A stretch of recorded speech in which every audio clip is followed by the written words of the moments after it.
Good morning, everyone. The committee will come to order. The chair recognizes herself for an opening statement. Welcome to our first full committee legislative markup of the 118th Congress. We will consider 20 bills from 3 of our subcommittees to help secure our energy future and global competitive edge. In 15 of the bills, we're leading to ensure reliable, clean, secure, and affordable delivery of energy.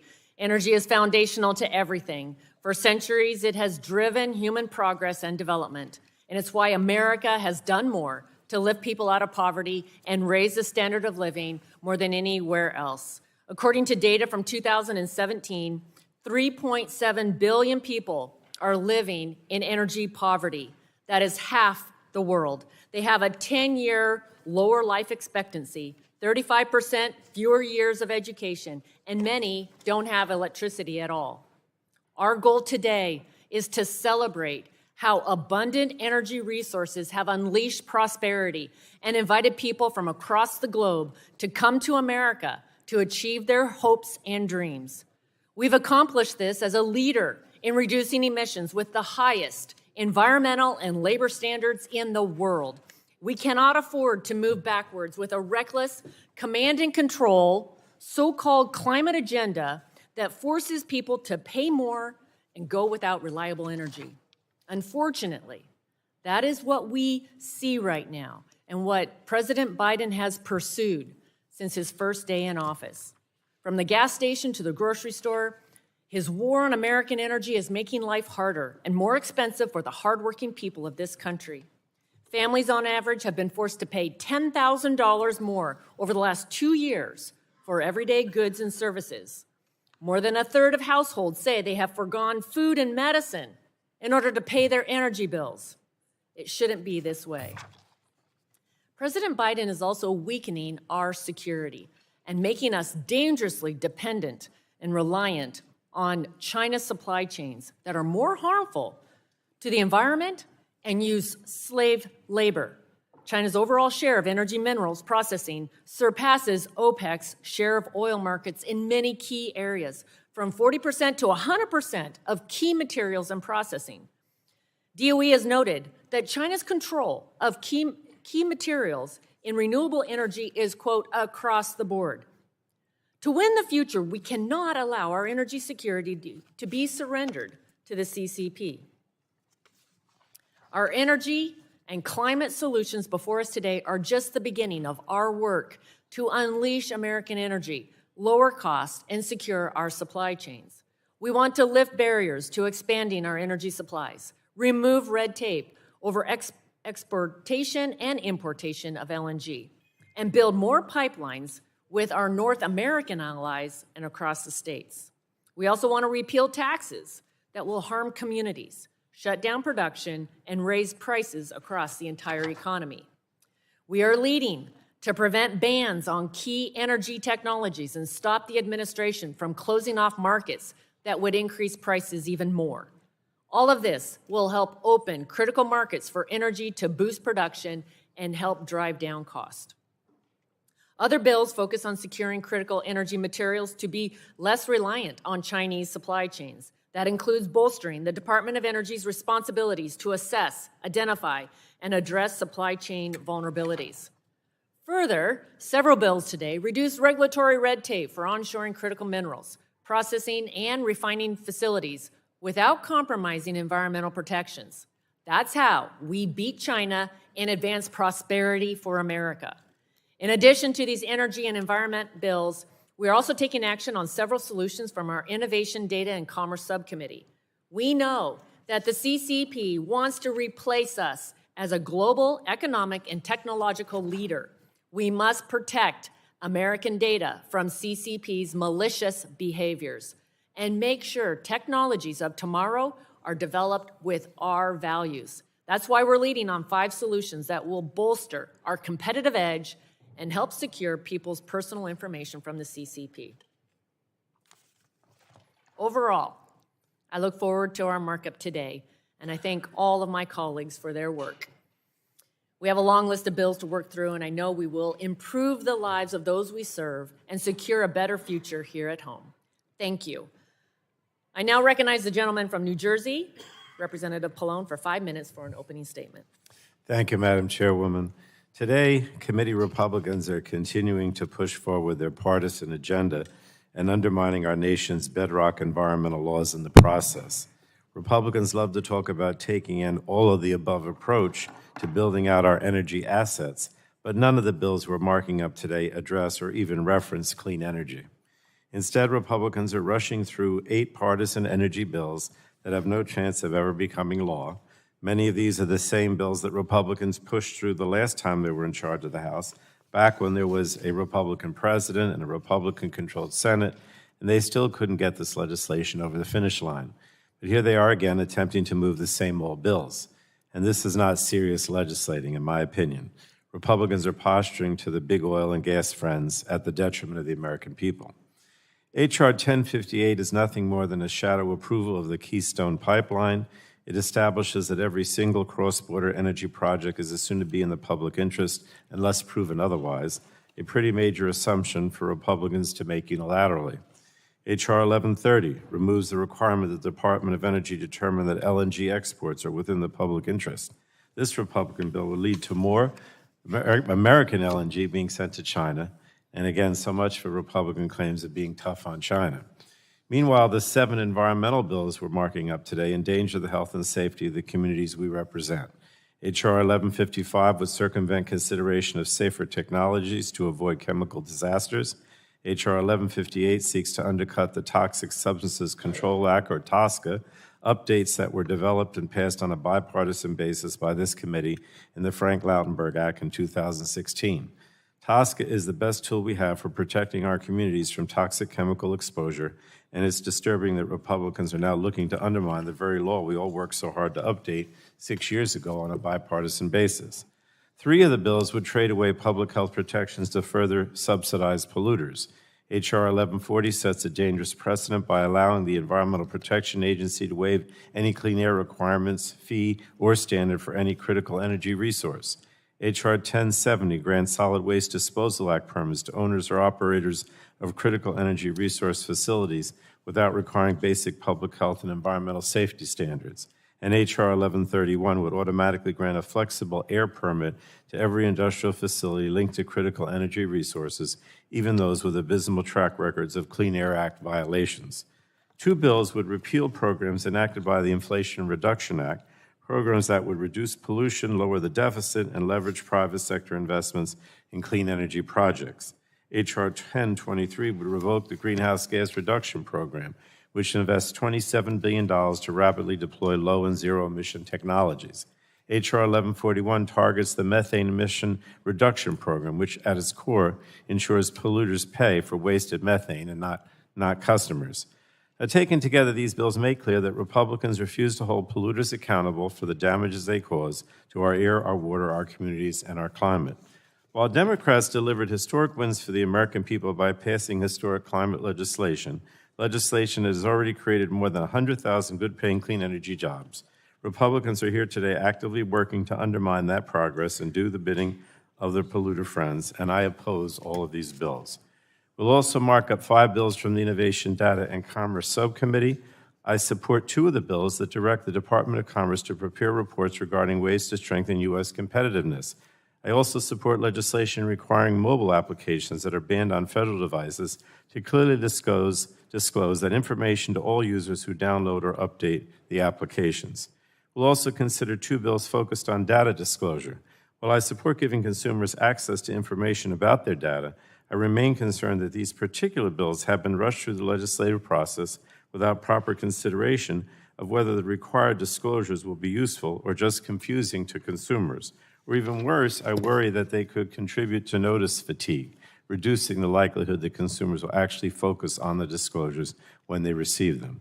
I continue to believe that we must work together to protect consumers' data privacy, and I look forward to working together to achieve those shared goals. And with that, Madam Chairwoman, I yield back the balance of my time. Chair reminds the members that pursuant to the committee rules, all members' opening statements will be made part of the record. Are there further opening statements? Gentleman from South Carolina, Mr. Duncan, is recognized for 3 minutes for an opening statement. I'm excited to be here at our first full committee markup to take up a set of bills we moved through regular order and out of the Energy, Climate, and Grid Security Subcommittee last week. These bills will help increase American energy production, restore our energy leadership for the United States of America. The United States has incredible energy potential. We have vast resources of oil, natural gas, and other critical minerals essential for energy dominance.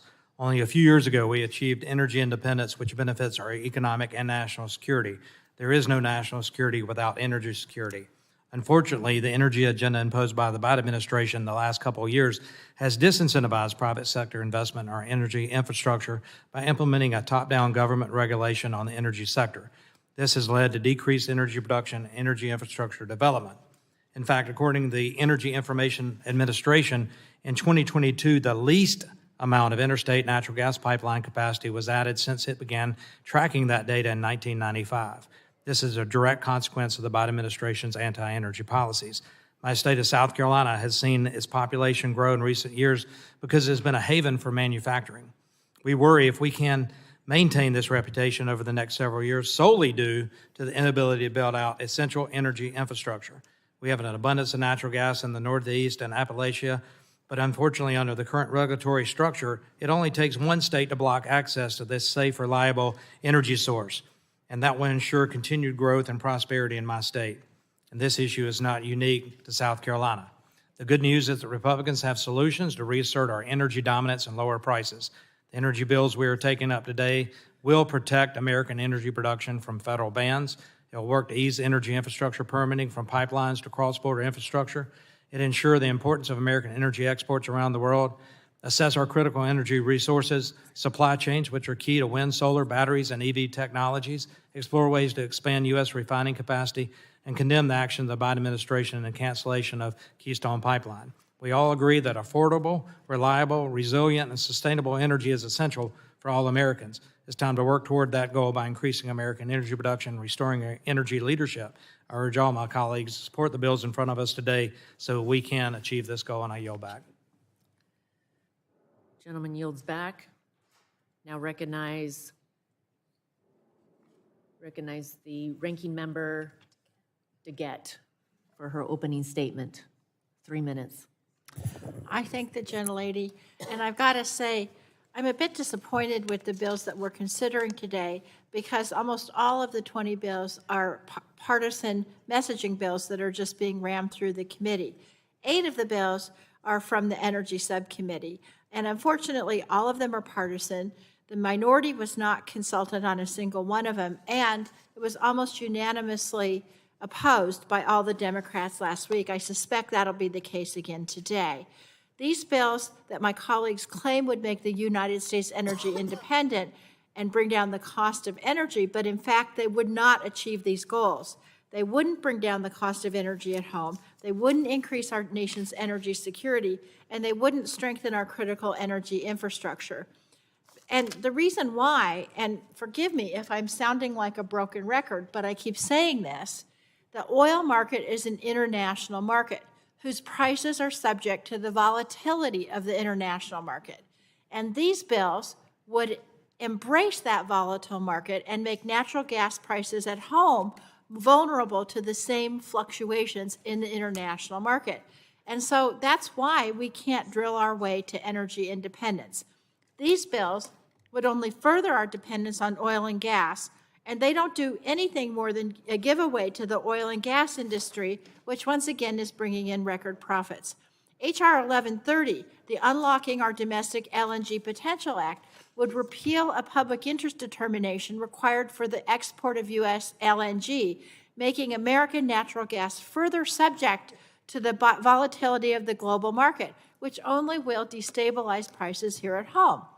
H.R. 1115, the Promoting Interagency Coordination Review for Natural Gas Pipelines Act, would essentially require FERC to rubber stamp the construction of new natural gas pipelines while running roughshod over the ability of other agencies to review its work. And two pieces of legislation, H.R. 1058 and H. Conres 14, would attempt to revive the Keystone XL pipeline, which was terminated nearly 2 years ago. And so those are the energy bills. From the environment subcommittee, we've got 7 partisan bills that would gut our bedrock environmental laws that protect the air we breathe and the water that we drink.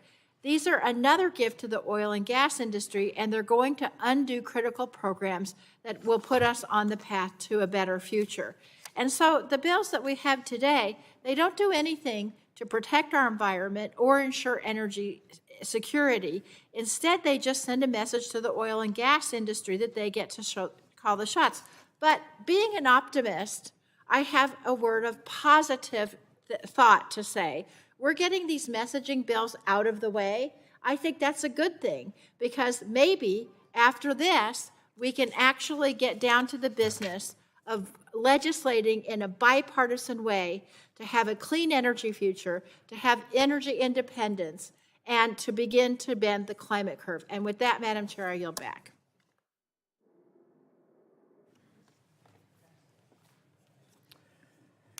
Chair now recognizes the chairman of the Innovation Subcommittee, Mr. Bilirakis, for 3 minutes opening statement. Thank you. I appreciate it, Madam Chair. I want to thank you again for including these bills, the 5 Innovation, Data, and Commerce Subcommittee bills on today's markup, some of which have been introduced and circulated for years, and finally they're getting a vote at a committee. So we appreciate that very much. The bills we're considering today are essential to cementing American leadership in technology and providing Americans with greater transparency regarding the websites and applications they use. Americans are the most innovative people in the world. Nobody can dispute that. And we must eliminate government barriers to ensure Americans the innovators are empowered to push the frontiers of innovation. One way to do this is to encourage foreign direct investment from responsible and trusted countries. Another way is to increase transparency by providing consumers with the information they need to make informed decisions. I want to thank Mr. Pence, my good friend, and I want to thank him for his leadership on the Global Investment in America, the Jobs Act. This bill will help us understand the barriers to increasing investment from friendly nations and ultimately lead the globe in emerging technologies. I also want to thank my friend, Ms. Kamek, from the great state of Florida, for her bipartisan work with Mr. Soto, also from Florida, on the Caution Act, which requires app stores to clearly disclose if an app has been banned on federal devices. Pretty clear. Americans should know when they are downloading an application deemed a security threat by the federal government. Mr. Fulcher's bill, the Internet App ID Act, would require apps to disclose if they are owned by the CCP or a business domiciled in the People's Republic of China. Failure to disclose Chinese ownership would be subject to penalties enforced by the Federal Trade Commission. And Mr. Fulcher's bill, he has an amendment that I support. It tightens up the bill a little bit. So he'll actually disclose that. So next is the TAIL Act, introduced by Representative Duncan, and would require tech companies to notify their users if their platform stores data in the People's Republic of China. If an app or website is sending or storing data in China, Americans should know. Of course they should. As we continue to advance legislation to improve American competitiveness on the world stage, I want to reemphasize this committee's priority to pass a national privacy and data security law. We're committed to getting that legislation across the finish line. So in my opinion, these are bipartisan bills, and we should have a unanimous vote out of this committee. So I appreciate you, Madam Chair, and I yield back the balance of my time. Further opening statements. The The ranking member? Are you ready? No. Oh, okay. Mr. Tonko, is the Environment Subcommittee ranking members recognized for 3 minutes, opening statement. Thank you, Madam Chair. While I appreciate the opportunity for us to consider these bills through regular order, I have major concerns with the energy and environmental bills that will be before us. I know that several members on both sides of the aisle would like to have a serious conversation about permitting reform, but unfortunately, these bills are not the basis for that discussion. All 7 of the bills advanced by the Environment Subcommittee were on party line votes and are destined to be ignored by the Senate. 2 of those bills, H.R. 1023 and H.R. 1141, would repeal provisions of the Inflation Reduction Act, the Greenhouse Gas Reduction Fund, and the Methane Emissions Reduction Program. These are 2 of the most important provisions for achieving the pollution reduction goals of the IRA. The GHG Reduction Fund, in particular, is essential to ensuring that our clean energy transition benefits all Americans by enabling low-income households and disadvantaged and rural communities to more easily access project funding and financing opportunities. 4 of the other bills, H.R. 1070, H.R. 1131, H.R. 1140, and H.R. 1158, would create new loopholes in some of our nation's most important environmental laws for the benefit of broadly defined critical energy resources. I suspect we will hear the term critical energy resources be used interchangeably with critical minerals by our majority colleagues. And I do believe we would actually find some common ground on the need to explore policies that will lead to more resilient and sustainable supply chains for critical minerals. That is a worthy conversation. But this is not the purpose of the bills before us. These bills, as drafted, go well beyond the limited and knowable list of critical minerals. Critical energy resources would allow coal, gas, and oil to receive special treatment and the ability to skirt fundamental environmental protections. If members want to work together on critical mineral issues, I would welcome that, but I have no interest in giving sweetheart deals to the fossil fuel companies under the guise of our national critical mineral needs. Our environmental laws exist to protect Americans from harmful pollution, and they have a strong track record of success, improving public health and addressing climate change while preserving energy security and growing our economy. Unfortunately, the bills from the Environmental Subcommittee are not going to protect our constituents' air and water, and therefore I must urge their opposition today. With that, Madam Chair, I yield back. I now recognize the chairman of the Environment Subcommittee, Mr. Johnson, for 3 minutes for the purpose of an opening statement. Thank you, Madam Chair. Last week, the Subcommittee on Environment, Manufacturing, and Critical Materials favorably forwarded 7 bills to the full committee for consideration, and each of those bills will be marked up today. These bills are part of an effort to end the outsourcing of our short and long-term energy security needs to foreign countries, particularly those that don't like us very much and actively leverage the resources against the United States and its allies. Before critics claim these bills would harm the environment, I want to ask a few questions and ask them to consider this. Is the goal to lower emissions or to eliminate specific types of energy sources? Does outsourcing mining and manufacturing activities for green technologies to countries with poor environmental and labor standards improve the environment? Can America have reliable, resilient, available, and affordable energy for our grid and transportation if we don't have the energy resources to make that a reality? And will we do anything to solve that issue? We've learned over the last few years that we need to do something more than just throw money at a problem. Today we'll do just that. For instance, Representative Carter's bill addressing permitting for refining and processing of critical energy resources. Right now, there is no refining of critical minerals in the United States. Representative Curtis's legislation addresses innovation in cleaner energy systems, technology, and sources that are currently languishing on the desks of bureaucrats at the EPA. On the issue of national security, Rep. Pence's legislation gives the EPA explicit, though limited, authority to address both energy and national security needs. This legislation is patterned after the Federal Power Act and is in line with 22 other waiver authorities in the Clean Air Act. Mr. Crenshaw's bill tackles the practical and economic problems posed by an EPA regulation on gasoline refining that could intentionally destroy our domestic refining capacity and increase prices at the pump. For synchronizing U.S. energy spending and policy, we're considering legislation to clarify the use of EPA's existing flexible permit program for critical energy resources and the natural gas tax, and address the Democrats' big green slush fund that was jammed through the last reconciliation package.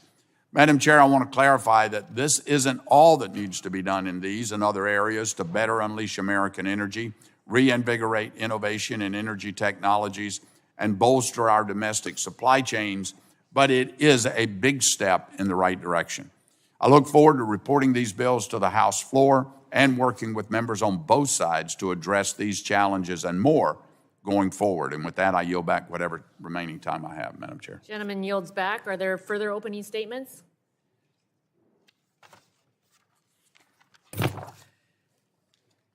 No further opening statements. The chair calls up H.R. 750 and asks the clerk to report. Committee print of H.R. 750 as forwarded by the Subcommittee of Innovation, Data, and Commerce. To require any The first person reading that of the bill sells... is dispensed with. The bill will be open for amendments at any order, at any point. So ordered. Does anyone seek to be recognized? Thank you, Chairwoman Rogers. I have an amendment For at the what desk. purpose does the gentlelady seek recognition? I have an amendment at the desk. Amendment in the nature of a substitute to H.R. 750 offered by Ms. Kamick. Strike all after the enacting clause and insert the following. Section 1, short title. This act may be cited as the Chinese-owned applications using the Information of Our Nation Act Okay, of dispense with the reading, 2023. please, Madam Clerk. And without objection, ladies recognized for 5 minutes. Thank you, Chairwoman Rogers, for holding this markup today to consider a number of very important pieces of legislation. I'm glad that we are considering the Caution Act, which I am proud to lead with my friend and colleague from Florida, Mr. Soto. TikTok, which is owned by ByteDance, a privately held company that is headquartered in Beijing, has become a topic of recent discussion. However, one important fact to remember about the so-called private companies in China is that there is nothing private about them at all. Every single technology company operating in China is subject to Chinese laws, which require companies to provide user data to the CCP. In short, the government owns them and by extension, everything they collect data on. Just yesterday, FBI Director Chris Wray testified in an open Senate Intelligence Committee hearing and discussed threats TikTok poses to national security.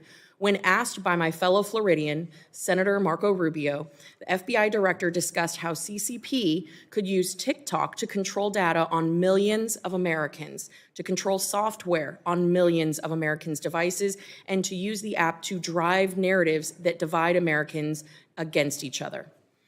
On December 29th of 2022, recognizing the security risks of TikTok, the president signed into law the No TikTok on Government Devices Act, which prohibits TikTok from being downloaded or used on any device issued by the United States government or a government corporation.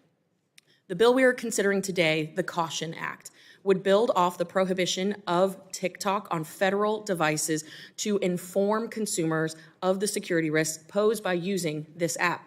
Specifically, this bill would require any person who sells or distributes TikTok to disclose the use of the application is prohibited on government-owned devices under law in a clear and conspicuous manner before any individual downloads or updates the application. The FTC would enforce this requirement under the bill. Every single person using TikTok in the United States, at minimum, deserves to know that the federal government has banned the use of the app on federal devices due to legitimate security risks. Again, I would like to thank Mr. Soto for helping lead this effort with me, and would like to thank Chair Rogers for considering the Caution Act in today's markup. I encourage all of my colleagues and members of this committee to support it, and I yield back. Gentlelady yields back. Is there discussion of the amendment? Further discussion? Gentleman from California, Mr. Obalnolte, recognized for 5 minutes. Thank you very much, Madam Chair. I move to strike the last word. Gentleman's recognized. I share very much the author's concerns about the privacy implications of Americans' data being collected and stored in China.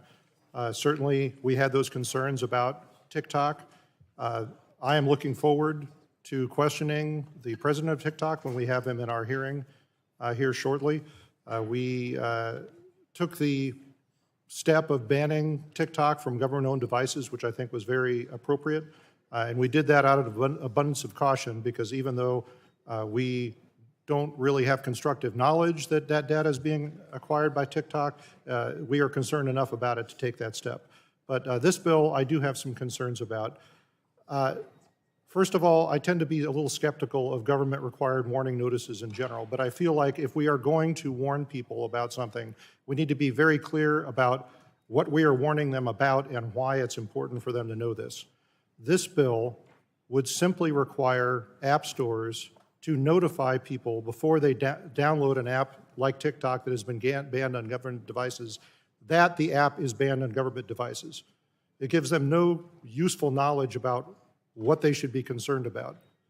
If you own a restaurant and you're in a place where I live where it might have snow and ice on a deck and it might be slippery, if you tell people, if there's ice on the deck, please be careful, it's slippery, don't fall.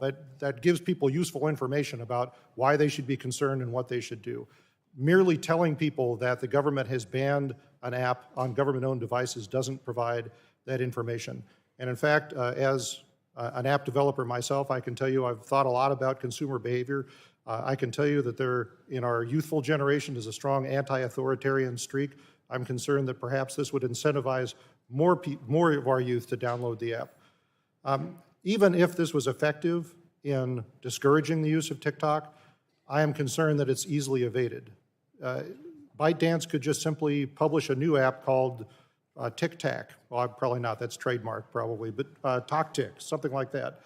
It changed the name, and in that way, it would no longer be on the list, and they could continue doing that until we passed a more comprehensive solution.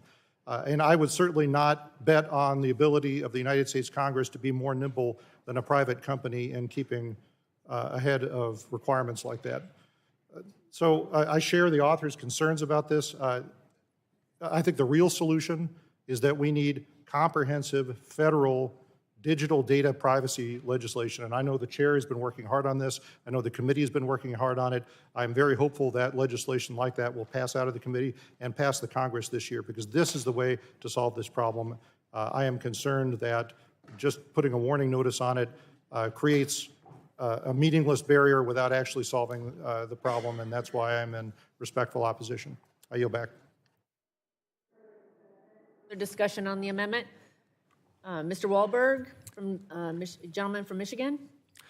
Thank you, Madam Chairwoman. I share some of those same concerns, but I also see this legislation as an important step. We all know that TikTok is a threat to our national security, its privacy, and the well-being of our young people. Unfortunately, we have only banned its use on federal devices. A clear and conspicuous notification to all new and current users would go a long way, at least in starting, to convince people to reconsider the use of the app and to force us, even on this committee, to do still more, especially in relationship to what we must know about China's intentions related to the U.S. and the world. Yesterday, for example, Michigan finally banned the use of TikTok on state-issued devices. After letters coming from my colleagues in Congress to the administration, it was finally banned, though Governor Whitmer unfortunately exempted herself from that ban for promotional purposes only. That shows that there can be a sieve that will continue, and I think further pressure that comes with us taking action, highlighting the problem that we're experiencing, and noting that the vast majority of states who have taken the same step are presenting this to their people as well. It's a constant battle.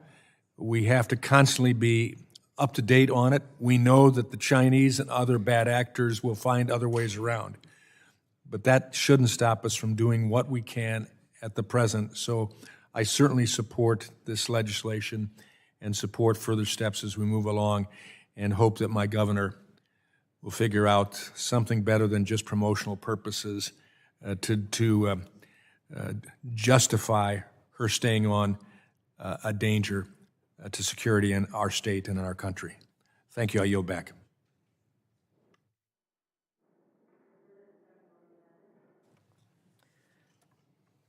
Further discussion, seeing none.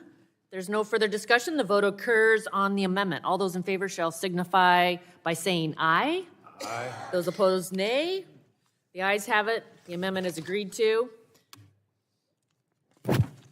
Question now occurs on approving H.R. 750 as amended. All those in favor say aye, or you already did that. Okay, da-da-da-da-da. Oh, so this is on final passage now. Question now occurs on approving H.R. 750. We have requested a roll call vote. Clerk will call the roll.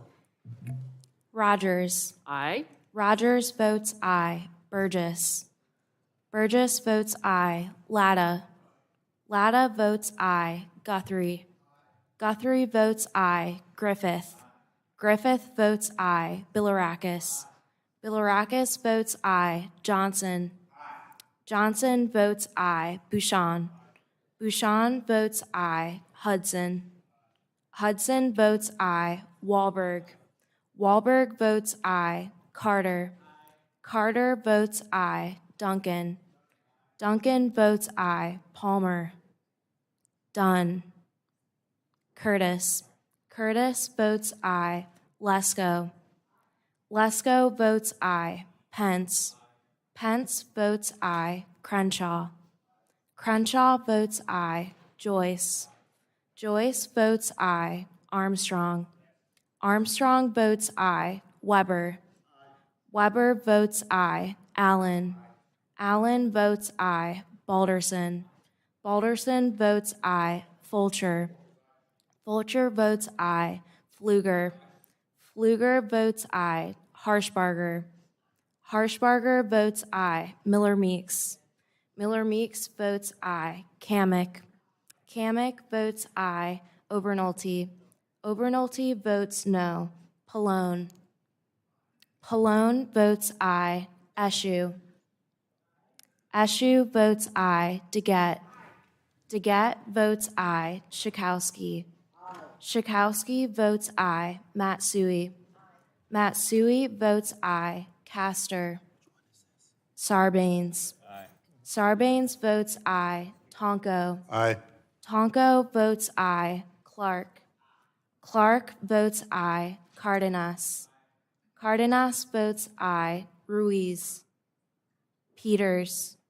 Peters votes aye. Dingell. VC. VC votes aye. Custer. Custer votes aye. Kelly. Kelly votes aye. Barragan. Barragan votes aye. Blunt Rochester. Blunt Rochester votes aye. Soto. Soto votes aye. Craig. Aye. Craig votes aye. Schreier. Trahan. Trahan votes aye. Fletcher. Fletcher votes aye. Ms. Castor is not recorded. Castor votes aye. Ruiz is not recorded. Ruiz votes aye.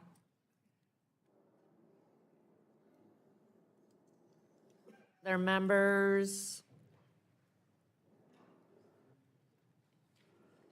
Okay.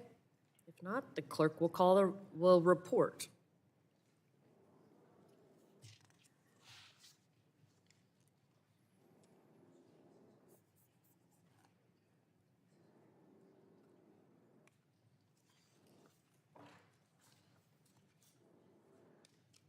Chair Rogers, on that vote, we have 47 ayes and 1 no. The ayes have it, and the bill is adopted. The chair calls up H.R. 784 and asks the clerk to report. H.R. 784, to require any person that maintains an internet website or that sells or distributes a mobile Without application. objection, the first reading of the bill is dispensed with, and the bill would be open for amendments at any at any Madam Chair? point. Or so ordered. Anyone seek to be recognized? Madam Chairman? There we go, Mr. Fulcher, gentleman from Idaho. Thank For you, what Madam purpose? Chair. I You move to seek strike the last word and have an amendment in the nature of a substitute of the desk. Amendment in the nature of a substitute to H.R. 784, offered by Mr. Fulcher. Strike all after the enacting clause and insert the following. Section Without 1, objection, short The title. reading of the amendment is dispensed with. Gentleman's recognized for 5 minutes to strike the last word. Thank you, Madam Chair. I offer an amendment to H.R. 784, the Internet Application Integrity and Disclosure Act. And I want to give a special thank you to Congressman Chris Pappas, New Hampshire, for co-leading in his work on this bill. So this was introduced in the Innovation, Data, and Commerce Subcommittee last month. And it passed by voice, but there was some that thought that some of the language is too broad. So we went back to take a closer look at that. And so this amendment makes some changes, and it tightens the language to say that the requirement is for a person who owns, provide, or controls websites, including online sellers, distributors of web and mobile-based applications, to disclose that those applications are domiciled in China. That previously that's tightened up language. That was previously located in China and maintained those sites. So this tightens it up significantly. It's basically a warning label to individual users, business users, internet servicers, mobile service providers, disclosing the origin of applications or websites prior to downloading or using them, particularly if those origin applications are within the People's Republic of China. And I made this statement last month, I'll say it again. China has earned our distrust. And so applications that are owned, provided, and controlled in China are often de facto arms of the CCP, aided by a complex web of laws and policies that compel organizations to carry out the wishes of the Chinese Communist Party, and thereby gives them access to sensitive information regarding application service providers and users, including geolocation, online user patterns, and the content of private user conversations. So the idea with this bill and this amendment is to protect individuals and businesses who might download such an app or use a website, ensuring transparency and disclosure of the origin. And Madam Chair and members of the committee, this is important because the Chinese government has infiltrated our private market, and they seek to continue to collect information on Americans. I want to thank the committee for making changes to address these entities, making the changes to domiciled, own, provider, control, and putting companies only on the hook if they provide false information. Previously, the language said misleading or false. We changed that to just false because it is difficult to quantify misleading sometimes. So H.R. 784 adds statutory leverage to ensure people know the potential risks of their data and online behavior when they download an application owned, provided, or controlled by the Chinese Communist Party. And Madam Chair, I believe we have addressed the concerns that were previously discussed on this bill while maintaining its intent. And I fully understand there may be more comprehensive solutions moving forward, and when those come along, I'll probably wind up supporting that. But we have to start someplace. This is definitely a step in the right direction. With that, I urge passage of my amendment and yield back, Madam Chair. Gentleman yields back. Is there further discussion on the amendment?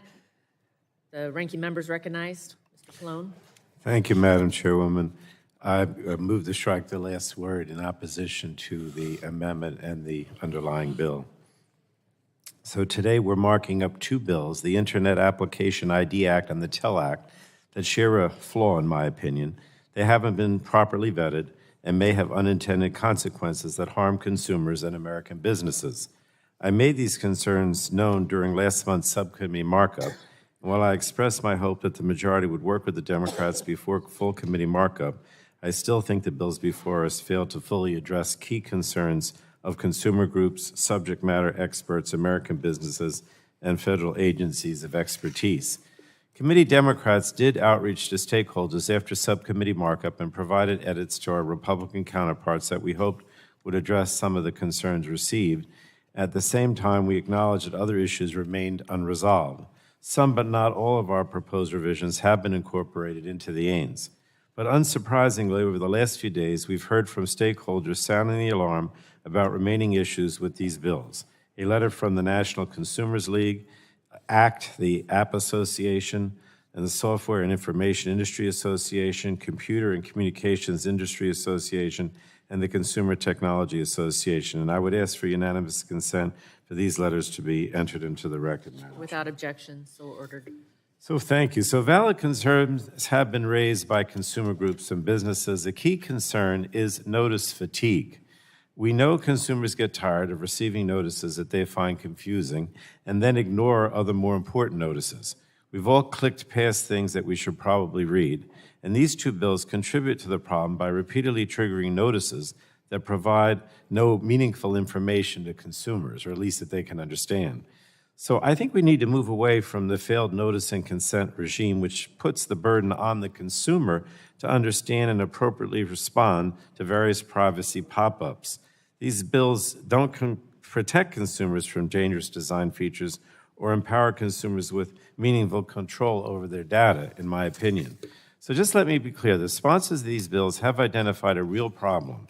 Websites and apps, including those that may be under the control or substantial influence of the Chinese Communist Party, have free rein to collect, process, and transfer consumers' sensitive personal information and store it anywhere in the world. I do not doubt that the sponsors are trying to do the right thing. But these notice bills do not solve the problem, in my opinion. Tech accountability and data minimization is a better answer. Last Congress, this committee overwhelmingly passed the American Data Privacy and Protect Act, transformational legislation that will meaningfully restrict the amount of consumers' data collected, processed, and transferred by websites and apps. That bill does include language requiring companies to include in their terms of service whether they store information in or transfer data to several foreign adversaries. But unlike these bills, that legislation, the ADPPA, does not cause additional confusing notices to consumers. And unlike these bills, it provides clear guidance to businesses and the FTC. And I appreciate that the TEL Act and the Internet Application ID Act have been around for multiple Congresses, but there's no expiration date on concerns about flaws in legislation. And with the issues unaddressed that I mentioned, I can't support these bills today. And I yield back, Madam Chair. Gentleman yields back. Is there further discussion on the amendment? For what purpose does the gentleman from Florida seek recognition? Strike the last word on the amendment. Gentleman's recognized you. for 5 minutes. I want to thank my colleagues for raising these concerns on compliance, though I seriously disagree with them. I want to note that the two bills the Ranking Member Pallone just referenced have been available for review and edits for years. They even had a legislative hearing last Congress. Our nation's tech companies, especially the largest tech companies like Apple or Google, have the know your customer compliance regimes to understand who they are conducting business with. While I understand the concerns with compliance, the legislation before us today all the legislation requires a knowingly standard, which should ease concerns about mistaken noncompliance. Understanding who you are signing a contract with and conducting due diligence is something we expect American businesses to do. When we vote 428 to 1 on the House floor to ban the use of Uyghur slave labor in our supply chains, we had a much stricter standard, requiring that companies receive an explicit exemption from Customs and Border Patrol to use goods from Xinjiang. In contrast, the bills before us have a much lower knowing standard. The TEL Act requires that an app or website which knowingly stores and maintains data in the People's Republic of China it alerts the users to that fact. The Caution Act requires that phone app stores alert their users that an app has been banned on federal devices. Americans should know that they're downloading spyware. The Internet App ID Act requires that apps or websites which are knowingly owned in part or in full by the Chinese Communist Party or an entity domiciled in the People's Republic of China disclose this fact to their users. Once data is in China, the Chinese Communist Party has unfettered access to it.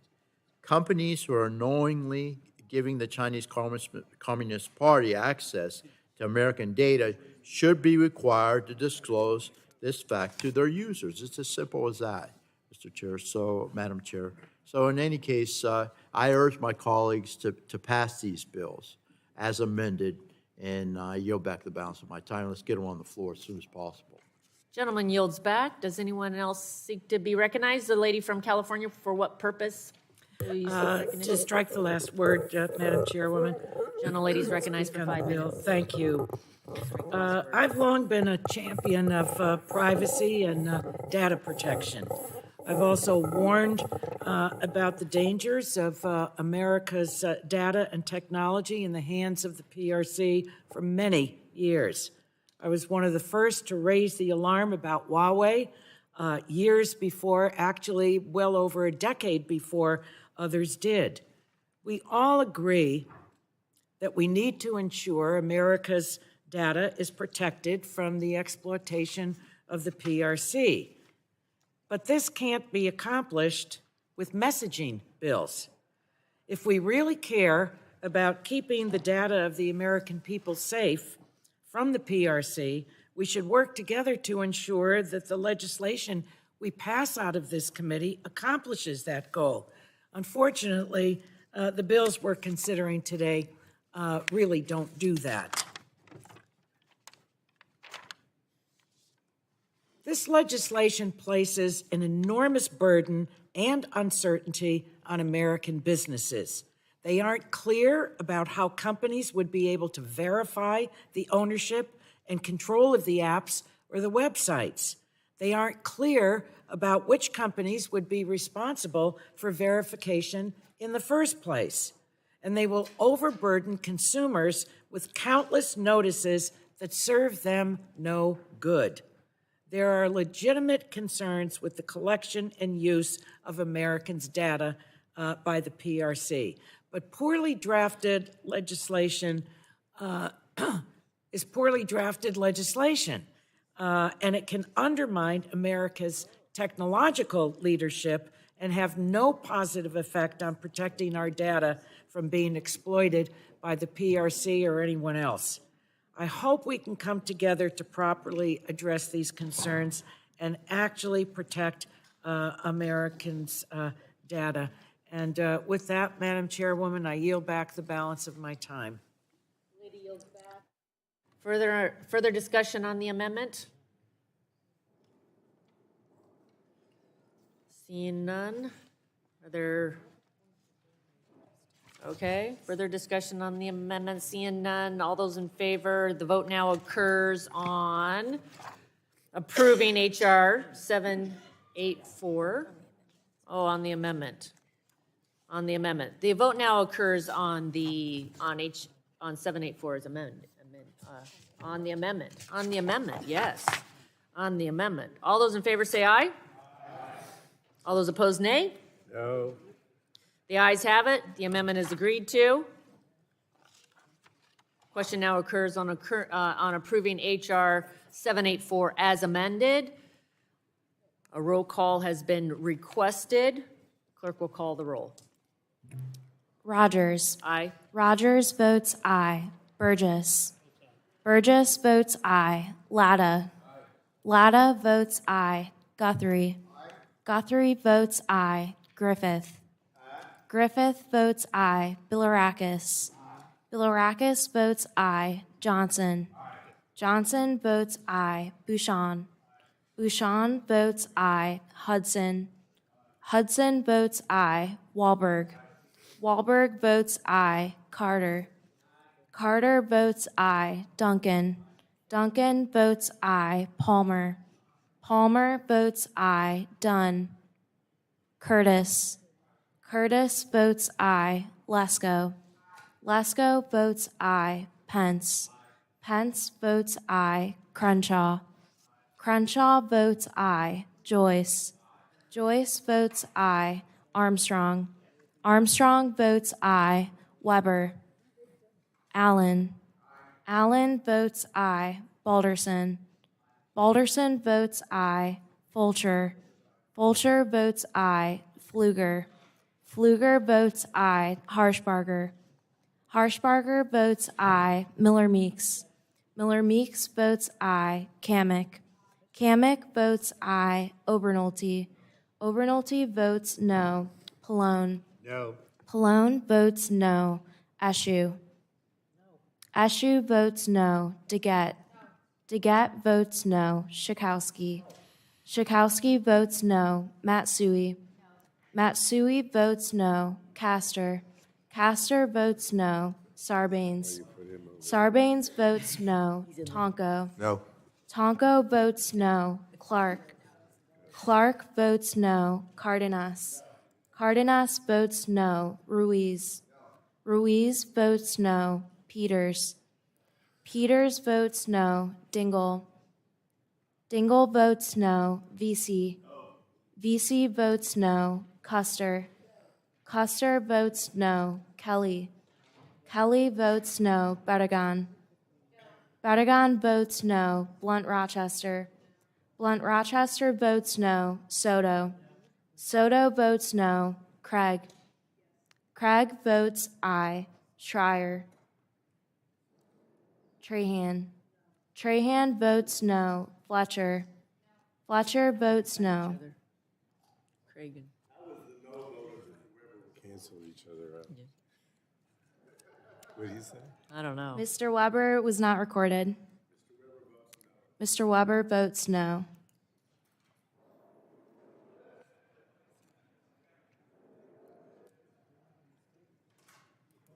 Mr. Allen, is Mr. Allen recorded? Mr. Allen? Mr. Weber is off no on aye. Any other members not recorded?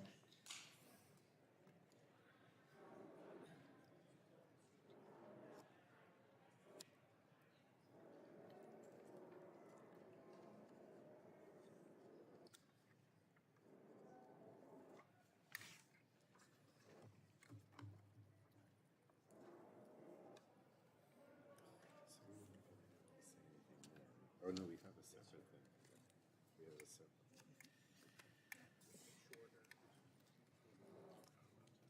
Chair Rogers, on that vote, we have 28 ayes and 22 noes. The ayes have it, and the bill is adopted. Chair calls up H.R. 742 and asks the clerk to report. H.R. 742, to require that any person that maintains an internet Without objection, the website. first reading of the bill is dispensed with, and the bill is open for an amendment, at any point. So ordered. Does anyone seek to be recognized on the bill? 742, for what purpose does the gentleman from South Carolina seek recognition? Mr. Chairman, Mr. Chairman, I move to strike the last word. Gentleman's recognized for 5 minutes to strike the last word. Thank you so much. I rise today to speak on behalf of my bill, H.R. 742, the Telling Everyone the Location of Data Leaving the U.S. Act, or TELL Act, and this amendment in the nature of a substitute that is being brought up. TELL makes a simple requirement of all mobile applications and websites. If you store and maintain data in the People's Republic of China, or if users' data is in any way accessible by the Chinese Communist Party or any other Chinese state-owned entity, you must disclose that to the consumer. The Americans have the right to know. Due to past actions, I believe, by past Congresses, you now have to agree to allow apps to track you, and you have to be warned or notified that cookies may be downloaded by websites to your computers and devices. The American people deserve to know which apps on their phone or programs on their laptop are collecting personal data to give to the Chinese in quantities far greater than those from the big white balloon and in far greater depth. The bill also provides that failure to disclose is a violation under the Unfair Deceptive Acts clause, and it gives the FTC enforcement authority to fine companies who either fail to disclose or who unknowingly disclose false information. The big white Chinese spy balloon was a wake-up call to America. This bill should be a wake-up call to big tech, which is why they're squirming. Our constituents are sick and tired of their data being exposed to the CCP, and we wonder what it's being used for. Our message to big tech is simple. If you don't like the disclosure requirements in this bill, knock off storing data in China, or be prepared to tell our constituents why you've chosen to be so cavalier with their personal information. I want to thank my Democrat co-lead on this bill, the gentlelady from Ohio, Marcy Kaptur, especially for her leadership in fighting against Chinese abuses over the entirety of her long and distinguished career. This bill is proof that we can work together. We can work across the ideological spectrum and across party lines to protect Americans, all of our constituents, from the predators of the Chinese Communist Party. In that bipartisan spirit, the aims we are voting on includes clarifying amendments suggested by the minority after our subcommittee markup, ensuring that we are focused on data related to individual Americans and protecting those Americans from the Chinese Communist Party. It is time to shine the sunlight on what the CCP has been doing behind the scenes to get access to volumes and volumes of Americans' data. I ask for your support on this legislation, and I yield back the balance. The gentleman yields back. Does anyone seek to be recognized on the bill? Gentleman, the ranking member recognized for 5 minutes. Thank you, The Madam. last word. Thank you, Madam Chair. As I previously mentioned, I have concerns about this bill that remain unresolved, and I do appreciate Mr. Duncan's incorporating some of the things that we suggested. But I still think the bill has not been properly vetted with stakeholders to analyze potential unintended consequences. It may trigger multiple unhelpful notices to consumers, causing confusion and, again, notice fatigue. It has vague language, I think, that creates confusion for both industry and the agency tasked with enforcing it. That's the Federal Trade Commission. The scope of the bill is very broad, and it may lead to a deluge of meaningless and misleading notifications to consumers. Based on the language in the bill, it appears that if a website or mobile application collects and stores in China any data about more than one consumer who resides in the United States, it must notify every other person who resides in the United States and uses that website or downloads the application that it stores such data in China and whether the Chinese Communist Party or a state-owned entity has access to the data. Now, I think that consumers receiving that notice will have no way of knowing if their data is stored in China, nor any recourse for that matter. Now, unsurprisingly, we've heard from both consumer and industry advocates that this bill needs more work. The National Consumers League warns that the bill is, and I quote, overly broad in scope and seeks to substitute the fig leaf of disclosure for real data protections. So again, I think that we can ultimately come to an agreement on the bill, but right now I think there are too many problems, and based on this, I cannot support the legislation. And with that, Madam Chair, I yield back. Gentleman yields back. Does anyone seek to be recognized on the bill? Are there bipartisan amendments to the bill? Are there amendments to the bill? Mr. Duncan, do you want to move the Ains? Madam Chair, we have an amendment in nature of a substitute, I believe. Clerk will report the amendment. Amendment in the nature of a substitute to H.R. 742. Without offered objection, by- the reading of the amendment is dispensed with. Gentleman's recognized for 5 minutes in support of the amendment. Yeah, this amendment just incorporates what the minority asked us to in this bill. So I'd ask that we adopt the Ains and move the underlying bill as amended to the floor. Let me just say this. The companies that are involved know where they're storing your data. They know where the data is being stored. I would say that it's more difficult for a company to track your shopping patterns, your travel patterns, your lifestyle patterns, than it is to just acknowledge that they're storing your data somewhere else and let you know that it's being stored outside the United States in the People's Republic of China. I don't understand why this is so difficult and would seem so costly or difficult for the companies, because they know where their data centers are. Now, if China's hacking into a data center and stealing your information, that's a whole nother issue. But these companies, when you download an app, you visit a website, you sign on to a company where you're buying a product, they know what they're collecting and where it's stored. Just tell the American people, hey guys, we're storing your data in China, and you can opt in or opt out on whether you want your data stored there or whether you even want to visit the website, participate in the application on your device. Let's just inform the American people where their data may or may not be. And with that, I yield back.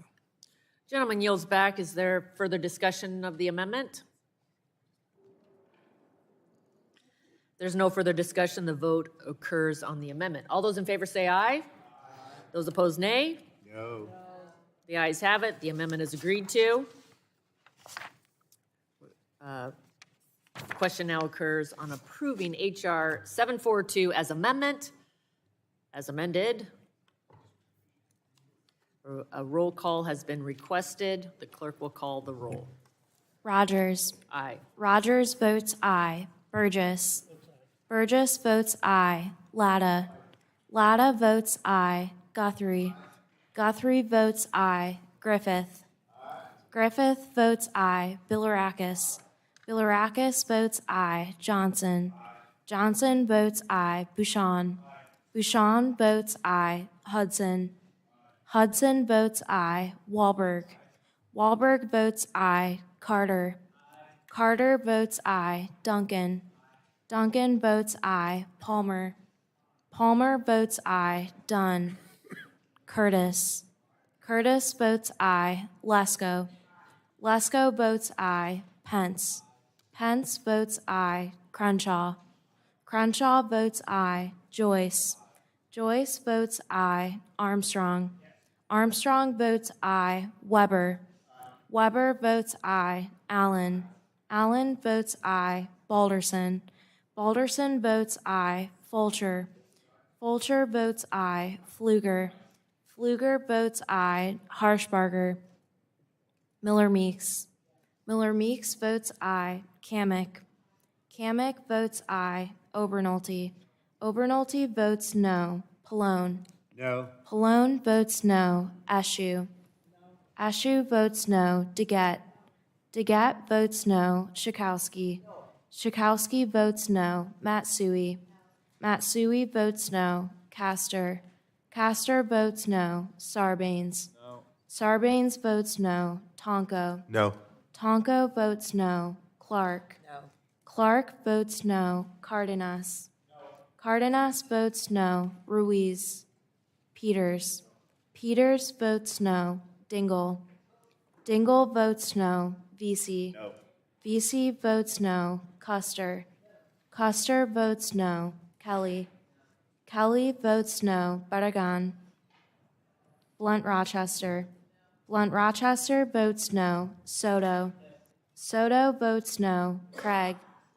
Craig votes aye. Schreier. Trahan. Trahan votes no. Fletcher. Any other members seeking to be recorded? Ms. Fletcher is not recorded. Ms. Fletcher? Ms. Fletcher votes no. Ruiz is not recorded. Mr. Ruiz? Ruiz votes no. Ms. Barragan? Barragan is not recorded. Barragan votes no.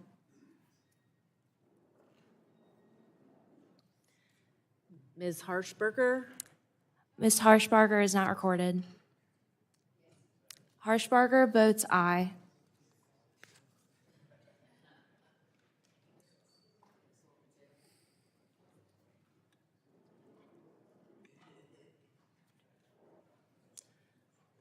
The clerk will report.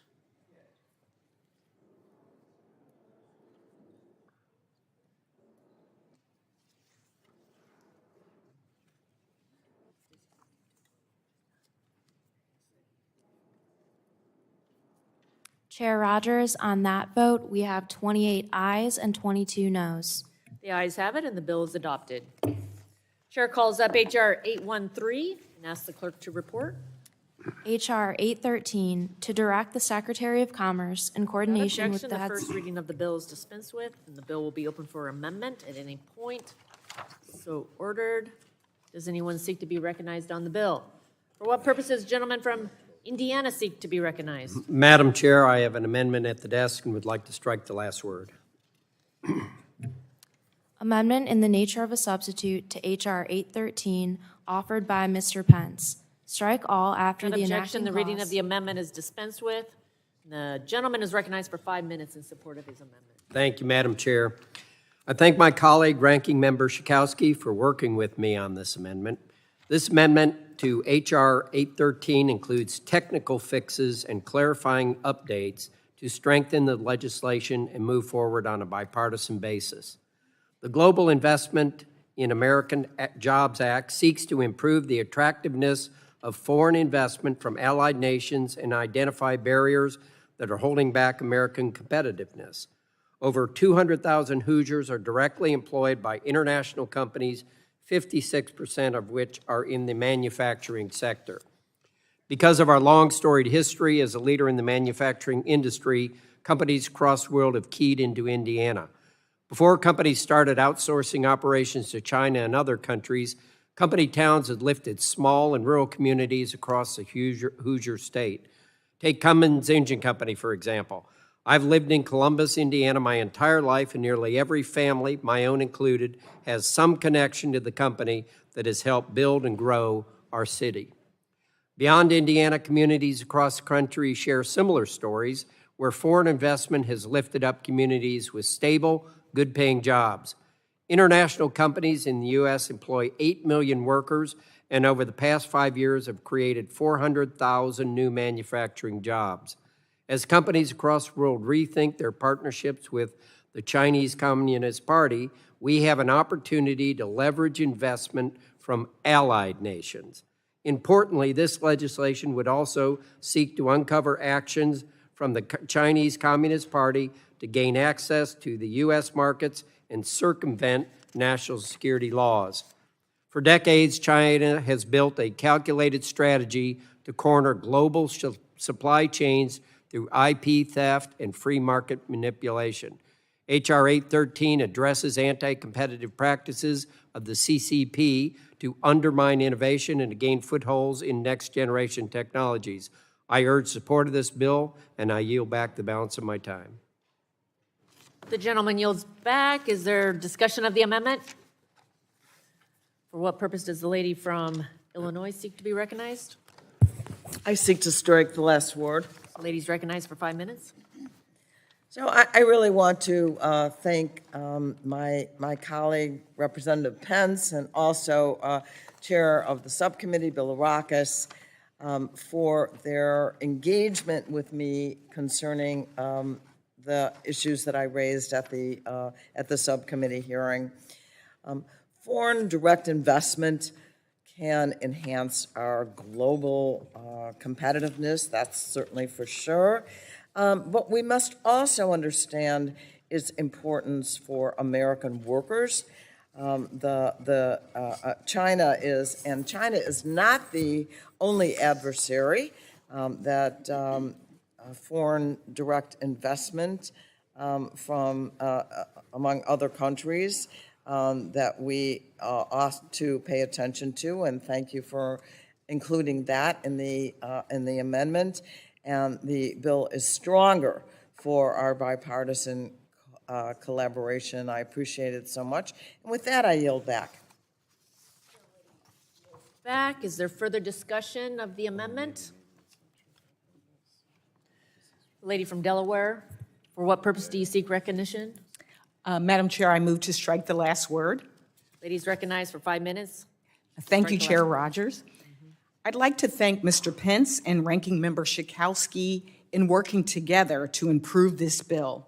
I applaud the efforts of this committee to continue the work of bringing more and better jobs back to the United States. This bill will improve foreign direct investment's role in expanding manufacturing and supply chain resiliency in the U.S. And the bipartisan aims worked on by Mr. Pence and Ranking Member Schakowsky will help our country ensure that foreign direct investments will expand jobs and opportunities, not stifle them. I am proud to announce my support for the aims, but I must take this opportunity to urge my colleagues on both sides of the aisle to go further.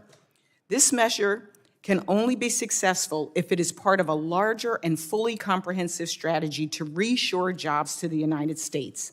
Mr. Pence's bill recognizes the need to be strategic, but without a holistic strategy akin to a national defense strategy that determines the strengths and weaknesses of manufacturing and supply chains policy in America, we will continue to fall behind. My bill, the Supply Chains Act, would do just that. And I hope that members of this committee will work with me to get it across the finish line. Mr. Pence, I would love to work with you more, and I think together we can ensure America remains an economic powerhouse now and into the future. Thank you, Madam Chair, and I yield back. Gentlelady yields back. Is there further discussion of the amendment? Lady from Arizona, for what purpose do you seek recognition? Thank you, Madam Chair. I have an amendment at the desk. The amendment is labeled SLW 0211. Do you have an amendment to the Ains? Yes. Okay. Very good. The clerk will designate the amendment. Amendment to the amendment in the nature of a substitute to H.R. 813 offered by Ms. Lesko. Page 10, line 2, insert Without or objection, the economy. reading of the amendment is dispensed with. Thank you, Madam Chair. Ladies recognized for 5 minutes in support of the amendment. Thank you. First of all, let me commend Mr. Pence for bringing this legislation forward. The legislation is an essential purpose of this subcommittee, and I know he wishes to reflect on the uniqueness of Taiwan and how it plays into this debate as the PRC continues to encroach. My amendment to the amendment in the nature of a substitute is short and simple.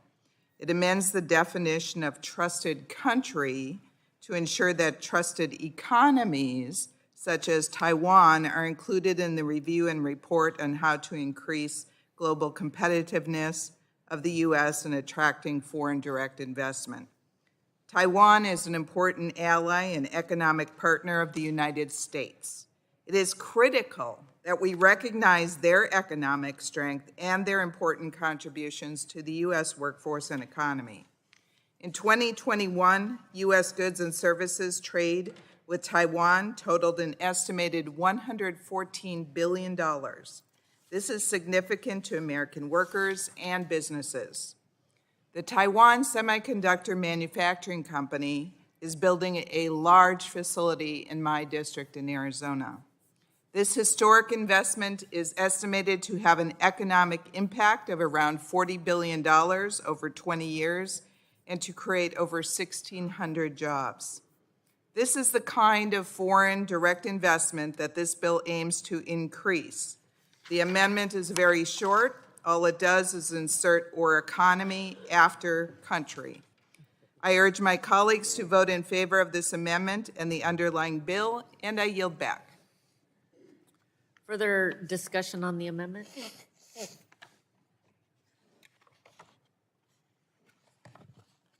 Okay, seeing none. Vote occurs on the amendment to the Ains offered by the lady from Arizona, Ms. Lesko. All those in favor signify by saying aye. Aye. Those opposed, nay. Ayes have it. The Ains the amendment is agreed to. Further discussion on the underlying, the Ains amendment, the Ains. Okay. Seeing none. The vote occurs on the Ains' amendment. All those in favor say aye. Aye. Those opposed, nay. The ayes have it. The Ains as amended is agreed to. Question now occurs on approving H.R. 813 as amended. A request for a roll call is granted. The clerk will call the roll. Rogers. Aye. Rogers votes aye. Burgess. Burgess votes aye. Latta. Latta votes aye. Guthrie. Guthrie votes aye. Griffith. Griffith votes aye. Bilirakis. Bilirakis votes aye. Johnson. Johnson votes aye. Bouchon. Bouchon votes aye. Hudson. Wahlberg. Wahlberg votes aye. Carter. Carter votes aye. Duncan. Duncan votes aye. Palmer. Palmer votes aye. Dunn. Curtis. Curtis votes aye. Lesko. Lesko votes aye. Pence. Pence votes aye. Crenshaw. Crenshaw votes aye. Joyce. Joyce votes aye. Armstrong. Armstrong votes aye. Weber. Weber votes aye. Allen. Allen votes aye. Balderson. Fulcher. Fulcher votes aye. Pfluger. Pfluger votes aye. Harshbarger. Harshbarger votes aye. Miller Meeks. Miller Meeks votes aye. Kamick. Kamick votes aye. Obernolte. Pallone. Aye. Pallone votes aye. Eschew. Eschew votes aye. Deget. Deget votes aye. Schakowsky. Schakowsky votes aye. Matsui. Matsui votes aye. Castor. Castor votes aye. Sarbanes. Sarbanes votes aye. Tonko. Aye. Tonko votes aye. Clark. Clark votes aye. Cardenas. Cardenas votes aye. Ruiz. Ruiz votes aye. Peters. Peters votes aye. Dingell. Dingell votes aye. Vesey. Vesey votes aye. Custer. Custer votes aye. Kelly. Kelly votes aye. Barragan. Barragan votes aye. Blunt Rochester. Blunt Rochester votes aye. Soto. Soto votes aye. Craig. Craig votes aye. Schreier. Trahan. Trahan votes aye. Fletcher. Fletcher votes aye. Mr. Obernolte votes aye. Mr. Hudson? Mr. Hudson votes aye. Yes? Mr. Balderson votes aye. Mr. Boulderson? Any other members seeking to be recorded?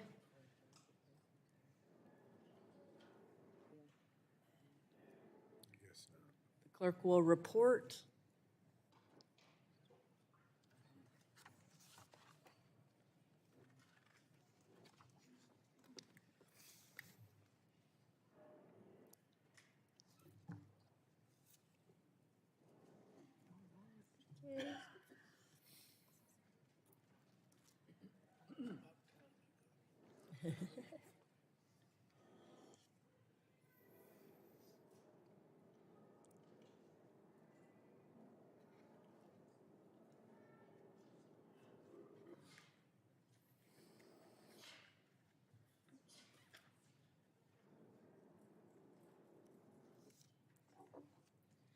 Chair Rogers, on that vote, we have 50 ayes and 0 noes.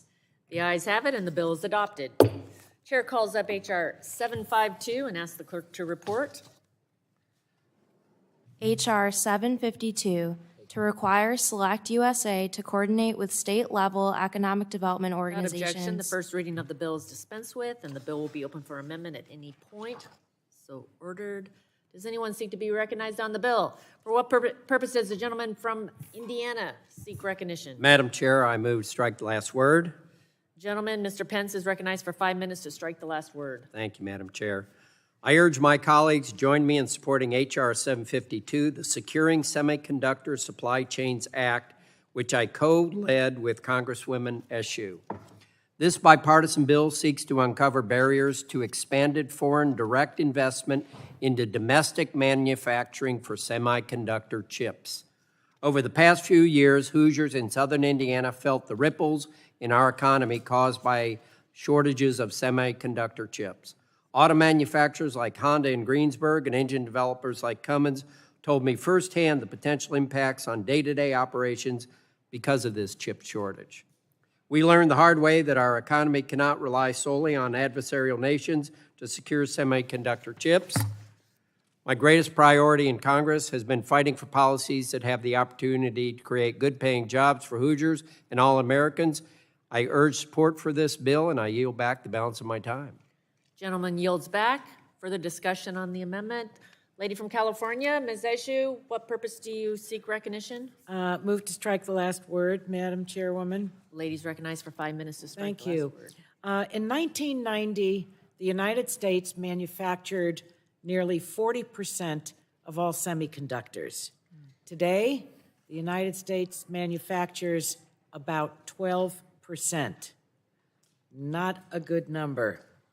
This lack of domestic semiconductor manufacturing poses, and we all know this, it poses a significant risk not only to our economy, but our national security. As we witnessed recently, the supply chain is fragile and can be disrupted easily with really serious consequences. Last Congress, I was proud to vote for the CHIPS and Science Act. This is a generational investment to rebuild America's semiconductor industry and our manufacturing economy.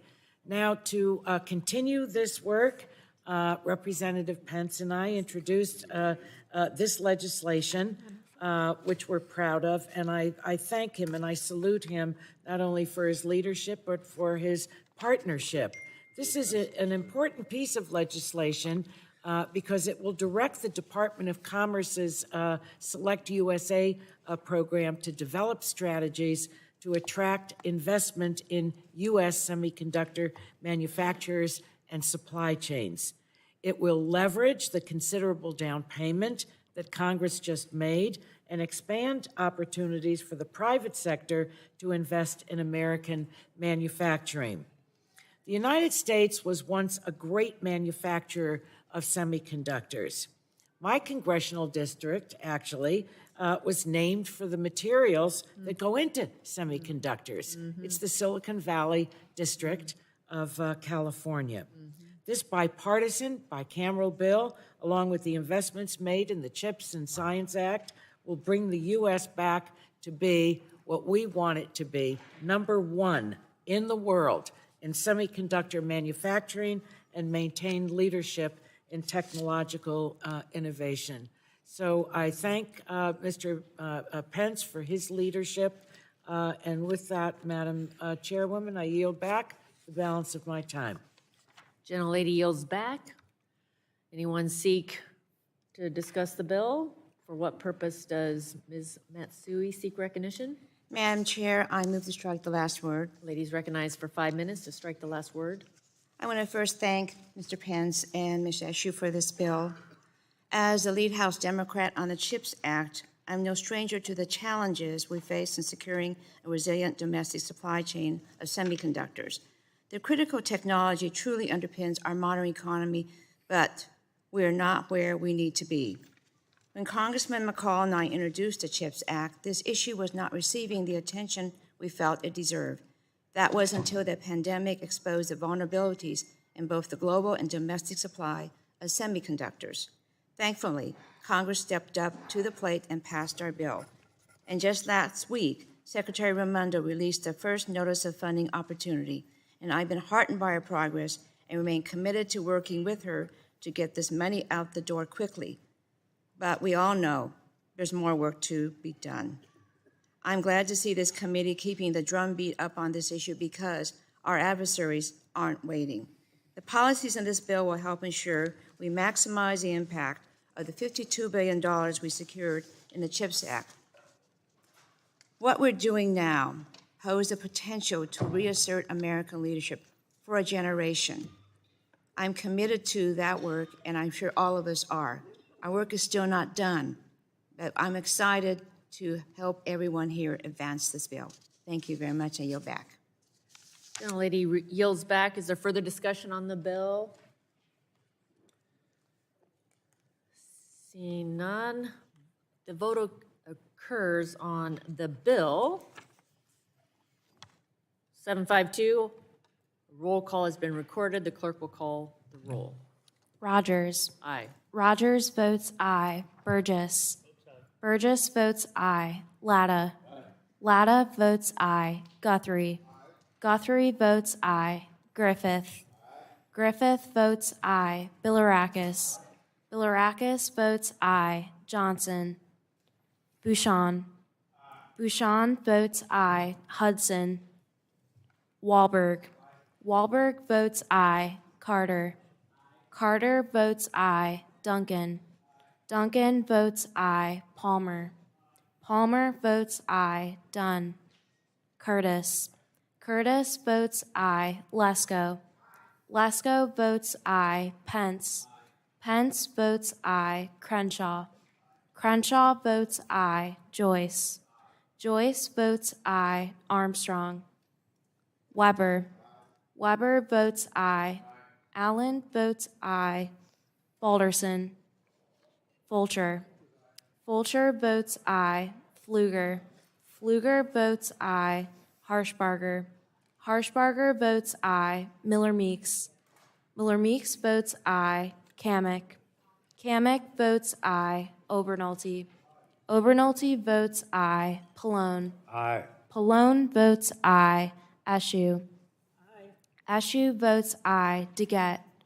Deget votes aye. Schakowsky. Schakowsky votes aye. Matsui. Matsui votes aye. Castor. Castor votes aye. Sarbanes. Tonko. Aye. Tonko votes aye. Clark. Clark votes aye. Cardenas. Cardenas votes aye. Ruiz. Peters. Peters votes aye. Dingell. Dingell votes aye. VC. VC votes aye. Custer. Custer votes aye. Kelly. Kelly votes aye. Barragan. Barragan votes aye. Blunt Rochester. Blunt Rochester votes aye. Soto. Soto votes aye. Craig. Schreier. Trahan. Trahan votes aye. Fletcher. Fletcher votes aye. Any other members seeking to be recorded? Mr. Hudson? Mr. Ruiz is not recorded. Oh, yep, Mr. Ruiz. Mr. Ruiz votes aye. Mr. Hudson? Mr. Johnson? Hudson votes aye. Sorry, yes. Mr. Johnson is not recorded. Mr. Johnson votes aye. Ms. Craig? Ms. Craig votes aye. Mr. Balderson? Balderson votes aye. Mr. Sarbanes? Mr. Sarbanes? Votes aye. Mr. Sarbanes votes aye. Mr. Peters, are you recorded? Okay.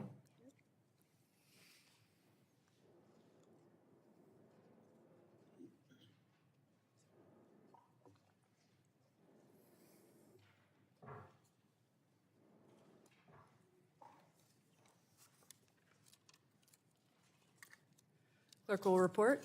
Chair Rogers, on that vote, we have 49 ayes and 0 noes. The ayes have it, and the bill is adopted. Chair calls up H.R. 1068 and asks the clerk to report. H.R. 1068, to amend the Department of Energy Organization Act to Without secure the objection, the supply. first reading of the bill is dispensed with, and the bill will be open for amendment at any point. So ordered. Does anyone seek to be recognized on the bill? For what purpose does the gentleman from Indiana seek recognition?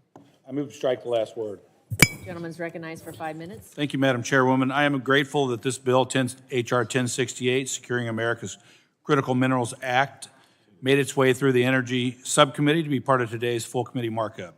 This bill will provide the Department of Energy a small but significant tool to help secure our nation's energy needs. By ensuring that the Secretary of Energy is engaged productively in addressing this multifaceted issue. Currently, many of our critical energy minerals is sourced outside of the United States. The U.S. could produce critical energy minerals cleaner and safer than other parts of the world, where production is tied to dangerous working conditions, child labor exploitation, and extremely low pay. But to do that, DOE needs information and the authority to properly utilize that information. This bill will help them do so. As a supporter of an all-the-above energy approach, it is crucial that we take steps to safeguard and secure the energy resources necessary to keep the lights on, rates down, and emissions low. Let's unleash American energy. I urge my colleagues to support the bill, and I yield back. Gentleman yields back. Is there further discussion on the bill? Madam Chair. The gentleman from New York seeks recognition for what purpose? Madam Chair, I move to strike the last word. Gentleman's recognized for 5 minutes. Thank you, Madam Chair. At last week's subcommittee markup, I raised my concerns about H.R. 1068, and I would like to reiterate my opposition today. As I mentioned in my opening statement, I believe that there is potentially real bipartisan interest in strengthening our nation's critical mineral supply chains. I acknowledge these minerals are going to be needed for a successful clean energy transition. I want to make certain they are being sourced in a sustainable, ethical, and certainly environmentally sound manner. I appreciate that H.R. 1068 indicates the need to improve reuse and recycling technologies. I believe there is substantial work to be done in establishing both safe and effective pathways for critical mineral recovery and reuse.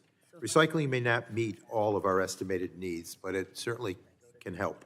Not only would this approach support domestic jobs, but it would be an alternative that would avoid the worst, the human rights, environmental, and energy security concerns raised by some of the more troubling critical mineral sources.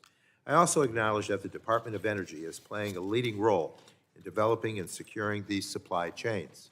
Their efforts, which includes funding from the Bipartisan Infrastructure Law to support battery manufacturing and critical mineral recycling, are resulting in major private sector investments and jobs throughout the country.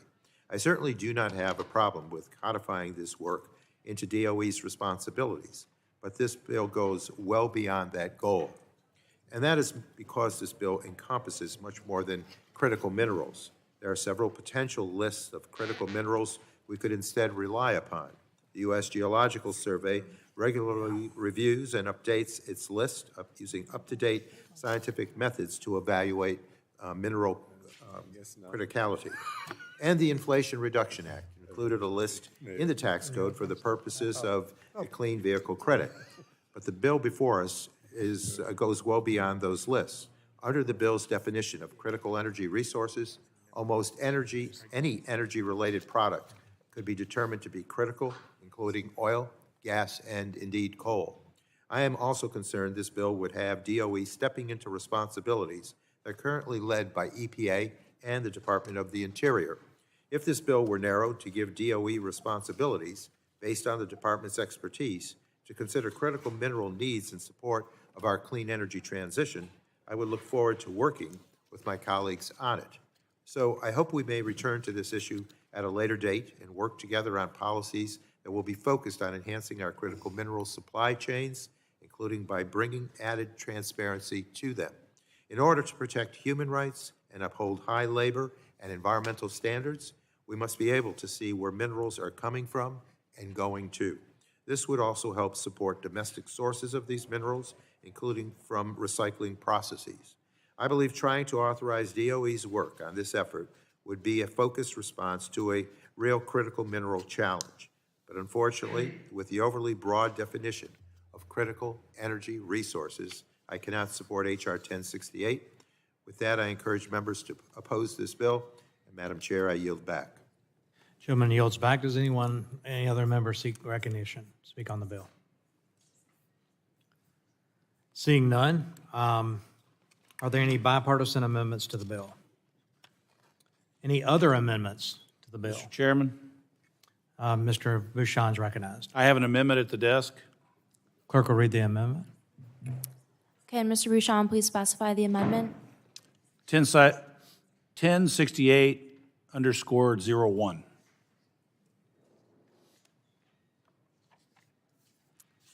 Amendment to H.R. 1068 offered by Mr. Bouchon. Page 3, line 17, strike and, page 3, line 18. Without insert- objection, further reading of the amendment is dispensed with, and the chair will now recognize Mr. Bouchon for 5 minutes to explain the amendment.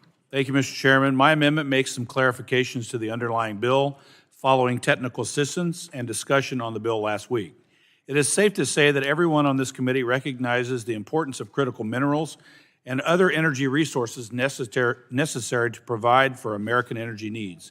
We also know we must consider the potential vulnerabilities of existing supply chains and domestic production and processing capacity. This should be a bipartisan goal.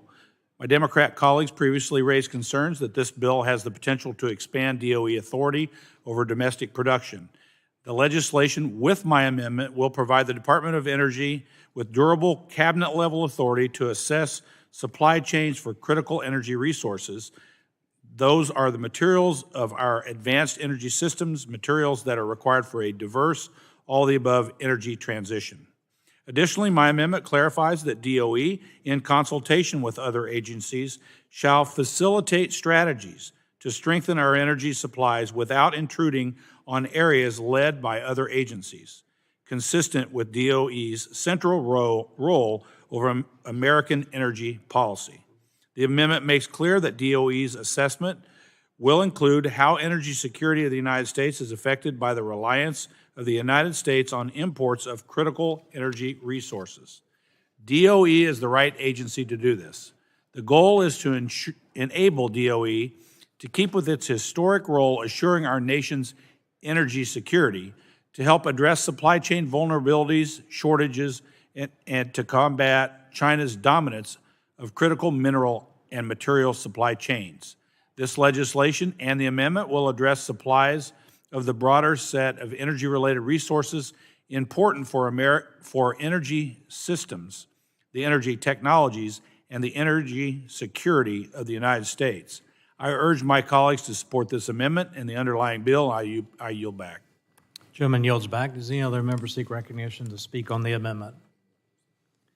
Seeing none, now the underlying question is adoption of the amendment, the Bouchon amendment. All those in favor say aye. Aye. Opposed, no. And the ayes have it. Now the vote will be on the bill as amended. What's the number? 1068. For adoption of the bill as amendment. All those in favor say aye. Aye. Opposed, no. No. In the opinion of the chair, the ayes have it, and the bill is agreed to. I'm sorry? Roll call? Okay, a roll call has been requested, so the clerk will call the roll. Rogers. Burgess. Burgess votes aye. Latta. Latta votes aye. Guthrie. Guthrie votes aye. Griffith. Bilirakis. Bilirakis votes aye. Johnson. Bouchon. Bouchon votes aye. Hudson. Hudson votes aye. Wahlberg. Wahlberg votes aye. Carter. Carter votes aye. Duncan. Duncan votes aye. Palmer.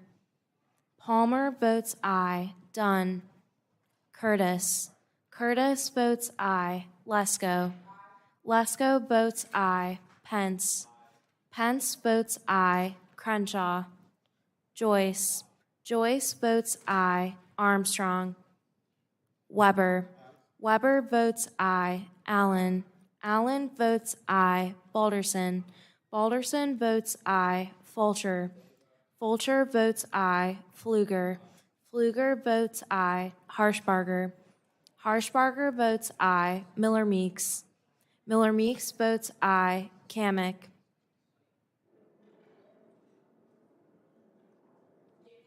Kamick votes aye.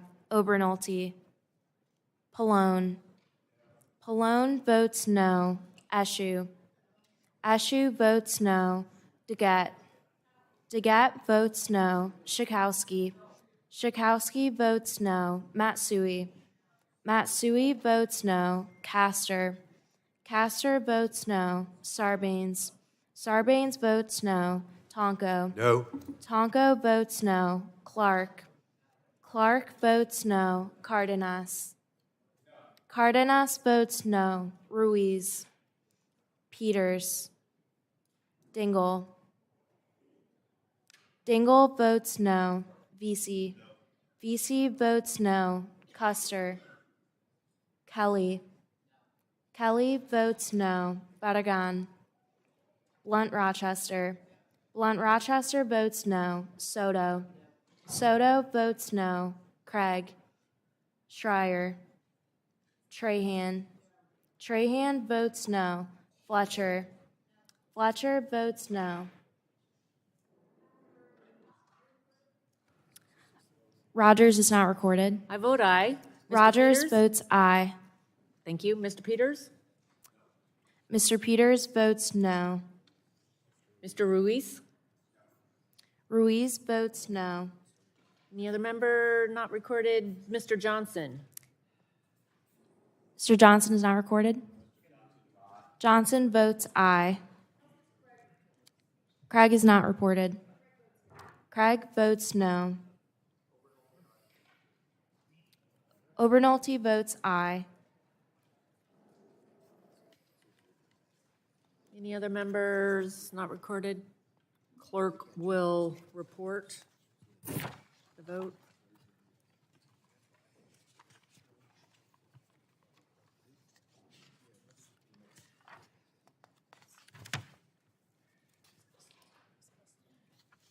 Oh, Ms. Custer? Ms. Custer, how is Ms. Custer reported? Ms. Custer is not recorded. Custer votes no.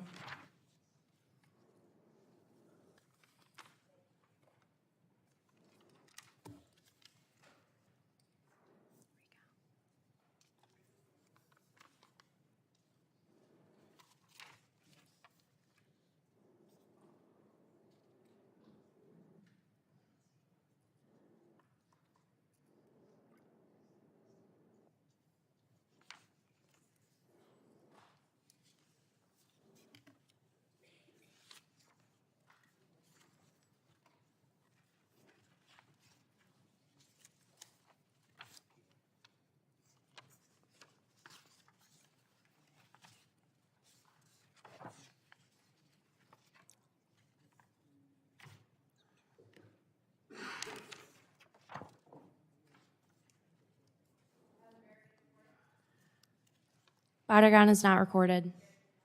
Bardagon votes no.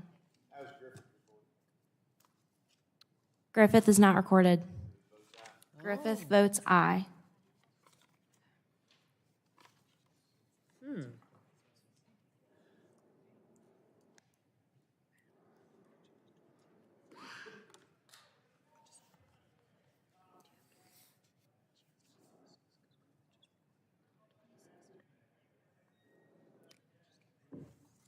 Clerk will report. Chair Rogers, on that vote, we have 26 ayes and 21 noes. Ayes have it, and the bill is adopted. Chair calls up HR 1121 and asks the clerk to report. HR 1121, to prohibit a moratorium on the use of hydraulic fracturing. Without objection, the first reading of the bill is dispensed with. The bill will be open for amendment at any point, so ordered. Does anyone seek to be recognized on the bill? For what purpose does the gentleman from South Carolina seek recognition? Move to strike the last word. Mr. Duncan's recognized for 5 minutes to strike the last word. Thank you, Madam Chair. My bill, Protecting the American Energy Production Act, is pretty straightforward. It prohibits the president from declaring a moratorium on the use of hydraulic fracturing unless Congress authorizes the moratorium. I remind the committee that hydraulic fracturing happens in many states: Oklahoma, North Dakota, Colorado, Texas, Pennsylvania, just to name a few. It also expresses the sense of Congress that states should maintain primacy for the regulation of oil and gas production on state and private lands. You know, after the 2008 economic downturn, the states that actually did well economically were the energy-producing states, many of which I mentioned a minute ago. Natural gas is affordable, it's reliable, it's safe, and it's abundant. It keeps the lights on when the wind isn't blowing and the sun is not shining. It can be used as feedstock to create fertilizer to help the nation feed itself. It can be transported safely across state lines through pipelines and can be exported across the ocean to fuel our allies abroad in times of need. The American people need natural gas, and one man should not be able to single-handedly end fracking without the consent of Congress. The administration has been extremely hostile to fossil fuels in the midst of an energy crisis. We're already beginning to see the consequences of poor energy policies. Blackouts are becoming normalized in states like California that have become increasingly reliant on renewable energy while shutting down access to reliable baseload power. I entered into the record during the subcommittee an article for the Wall Street Journal where PJM, which is a utility provider, said this: fossil fuel power plants are retiring much faster than renewable sources are getting developed, which could lead to energy imbalances. That's a delicate way of saying that you can expect shortages and blackouts if you take that energy generation out of the mix. Of course, wind and solar is cheaper when the taxpayer is subsidizing the cost. Unfortunately for the ratepayer, this is a poor investment. The reality is not all energy is the same. Wind and solar energy are simply not as valuable as energy stored in natural gas. Now, we truly need an all-the-above energy matrix, and I think most Republicans support that. We need one that's diversified and ensures we have baseload generation. This has to include natural gas. Factories and hospitals do not close on a cloudy day, and where renewables fail, natural gas can be reliably ramped up to meet that demand. We saw that on Christmas Eve. We saw that in Texas. We don't need to go backwards. Grids don't have to be unreliable. In the 21st century, Americans should not have to settle with blackouts. We need to build out our natural gas infrastructure in order to achieve American energy dominance, and it begins with our ability to extract it through hydraulic fracturing. The shale revolution has launched America towards energy leadership. We became a net exporter of energy, reducing prices here at home and undercutting the leverage of our Russian, that's Vladimir Putin, China, and OPEC. The best defense against our adversaries is more U.S. energy production that can be exported and used here at home to improve the quality of lives of so many people around the globe and here in our great nation. So I urge support of H.R. 1121 to increase American energy production and restore energy leadership. And with that, I yield back. Gentleman yields back. Further discussion on the bill. Lady from Florida, for what purpose do you seek? Strike the last word. Ms. Castor is recognized for 5 minutes to strike Thank the you, last Madam word. Chair. Madam Chair, if I had to designate a theme for the GOP bills out of the Energy Subcommittee today, I'd call it polluters over people. The aim of this bill, H.R. 1121, is to tie the hands of the President to protect communities and special places where hydraulic fracturing should not happen. Fracking can be dangerous, destructive, and hazardous to the human health. It can contaminate our drinking water, pollute the air. Pregnant women, mothers, and babies are at particular risk from the toxic chemicals, from toxic chemical exposure. It's known to be tied to possible infertility, miscarriage, and cancer. The Congressional Research Service has also said that fracking produces a large amount of wastewater, approximately 10 barrels of wastewater for every barrel of product.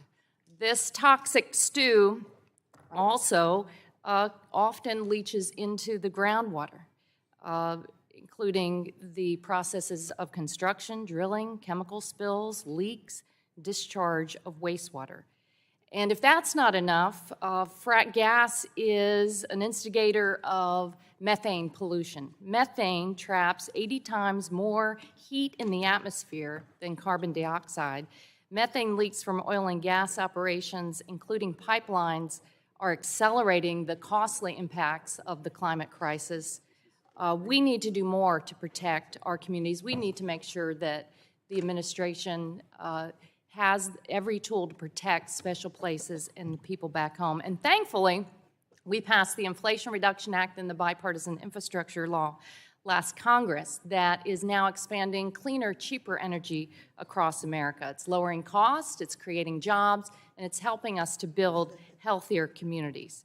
So let's vote no on this bill and elevate the people's interests over the polluters' interests, because this bill does not protect the interests of the American people or their pocketbooks. It puts the profits of polluters in big oil and gas over the people's interests. So I encourage my colleagues to vote no on this bill, and I yield back. Lady yields back. Further discussion on the bill. Gentleman from Texas, for what purpose do you seek recognition? Move strike last word. Dr. Burgess, recognized for 5 minutes. Look, this only ties the hands of a president who needs his hands tied right now, because the American people are suffering under the effects of these executive orders that this president has pushed forward.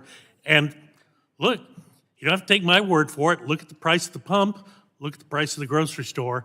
This president's unilateral war on energy has decimated the American economy, not to mention put us at greater risk as far as our foreign policy. Now, look, if Congress decides that there's going to be greater restrictions, then that's on us. That's the Congress. That's what we're supposed to do. But what this bill says is that the president cannot change current law. Current law was established by this committee in 2005, the Energy Policy Act, and did not place regulations on fracking on purpose. Now, fracking at the time was relatively new on the scene, but what happened subsequently was the boom in natural gas production, so much so that it alarmed Vladimir Putin, and he tried to get this country to rein in fracking because he couldn't compete. He could not compete. Now, look, the good news is that since the fracking revolution happened, the amount of carbon in the atmosphere has diminished year over year since 2005, and America has led the way on that. Let us continue to lead the way. Do not give the president the authority to unilaterally undo what the People's House did back in 2005. So I thank the chairman of the subcommittee for bringing this important sense of Congress to our attention, and we should absolutely tie the president's hands when they need to be tied. Will the gentleman yield? Yes, I'll be happy to yield. I just want to ask the gentleman a question because I'm a little confused. Did the president issue an executive order having a moratorium on fracking? Reclaiming my time, the president made it well known during the 2000 campaign on the few times that he did public appearances in answer to a young woman's question, yes, I will outlaw fracking. That is his intention. So what this sense of Congress does say, no, you cannot do that, Mr. President. And the reason to fear that type of activity is because he has done it. He did so with the Keystone Pipeline. He's done so with other energy initiatives as executive orders. But we are a representative democracy, and that should be the purview of the United States Congress, the House of Representatives. We've already spoken on this. If it needs to be changed, we should be the ones to make that change, not the President of the United States. I yield back. The gentleman yield for a question. Calling me a young woman. Happy to yield to the Mr. Griffith. So is the gentleman saying that part of the reason for this, in his opinion, is that when the president did the Keystone XL pipeline and then we bring legislation in today, we're told, well, it's already done, the president's already done it, that's past history. We're trying to be proactive and eliminate the possibility so that we don't have to hear our colleagues on the other side say, well, the president's already done that, it's too late to do something. We're trying to be ahead of it and make sure that we're protecting energy in advance. Is that correct? That is absolutely correct. And once again, I thank the gentleman from Virginia for making me sound smarter than I am. Will the gentleman yield yield? to the gentleman from South Carolina. I want to thank the chairman. I want to thank the gentleman from Virginia for pointing out that we're a constitutional republic. We have 3 branches of government. The Democrats, they didn't want a Republican president unilaterally making law, and that's what this president would be doing, unilaterally making law or overriding existing law, as the gentleman from Texas pointed out. Congress has a role in governing this nation, legislating, debating, talking about the issues our constituents care about, debating it, and letting the winner win on a floor vote and passing that bill to an executive branch that can sign it. That's how the process is supposed to work. It's not supposed to be the unilateral action by a dictator in the White House, because that's not how our founding fathers designed this republic. We have a role in this, and we should never allow a president unilaterally override the will of Congress. As the gentleman from Texas pointed out, this is the law. We passed that. So I thank the gentlemen, both of them, and I yield back. Thank you. I yield back. Further discussion on the bill. The ranking members recognized for 5 minutes. Thank you. I don't disagree with the idea that the legislature has, in this case, Congress should continue to exercise its power. I do think too much authority has been granted to the executive branch, not only over the last 30, 40 years, if not beyond. But the point I'm trying to make, and I think Ms. Dingell made it, is that we don't have any reason to believe that the president is going to do this. I mean, he may have made some statements in the past, but there's no indication that the White House is going to seek this kind of moratorium. And I just think, part of my problem here with so many of these bills today on the Republican side, particularly in the energy and environmental areas, is that, I think we're wasting our time, and they're just message vehicles because, if there's no expectation that something like this is going to happen, it's highly unlikely that the Senate would take it up or even consider it. And I just think that we should be spending our time on things that, problems that we actually have to face rather than, message vehicles that say, oh, well, he may do this, and so therefore we should preclude it because we think that the legislature has that authority. I mean, you could do that for, we could spend days and months just on things like that, and I think it's more important for us to deal with things that are actually likely to happen. So, I mean, I would oppose the bill or the resolution in part because it's anticipating something that we have no reason to believe is going to happen. The issue of fracking itself is very complex, but there's really no reason to believe that the president is going to move forward with this, and so I just think it's kind of a waste of time. I yield back. Gentleman yields back. Further discussion on the bill. Gentleman from Texas, for what purpose do you seek recognition? Madam Chair, I move to strike the last word and speak in support of this bill. Mr. Pfluger is recognized for 5 minutes in support. I think the chairwoman, in answering the question of whether or not we have reason to believe that the president would do something like this, I think we can point to dozens of examples, and I'll start just after the inauguration in 2021 when we had multiple executive orders that were issued assaulting this industry. And it was a salvo of different ways to target the industry, and it actually started with the permitting and the leasing on federal lands, of which the Permian Basin has quite a few acres of federal lands. I represent Midland and Odessa.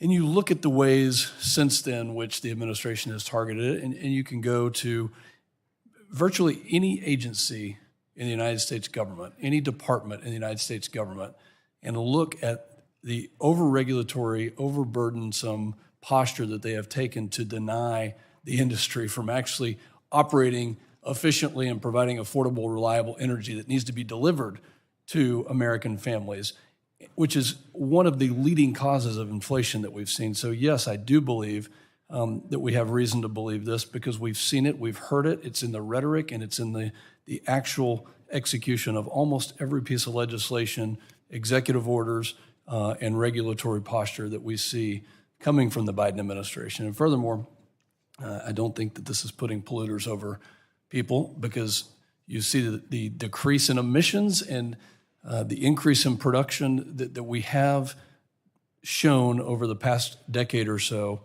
And it's just amazing compared to other countries around the world. I think it is high time to put Midland over Moscow and not the opposite. I yield back. Yield. Would the gentleman yield? Would the gentleman yield? Of course I will yield.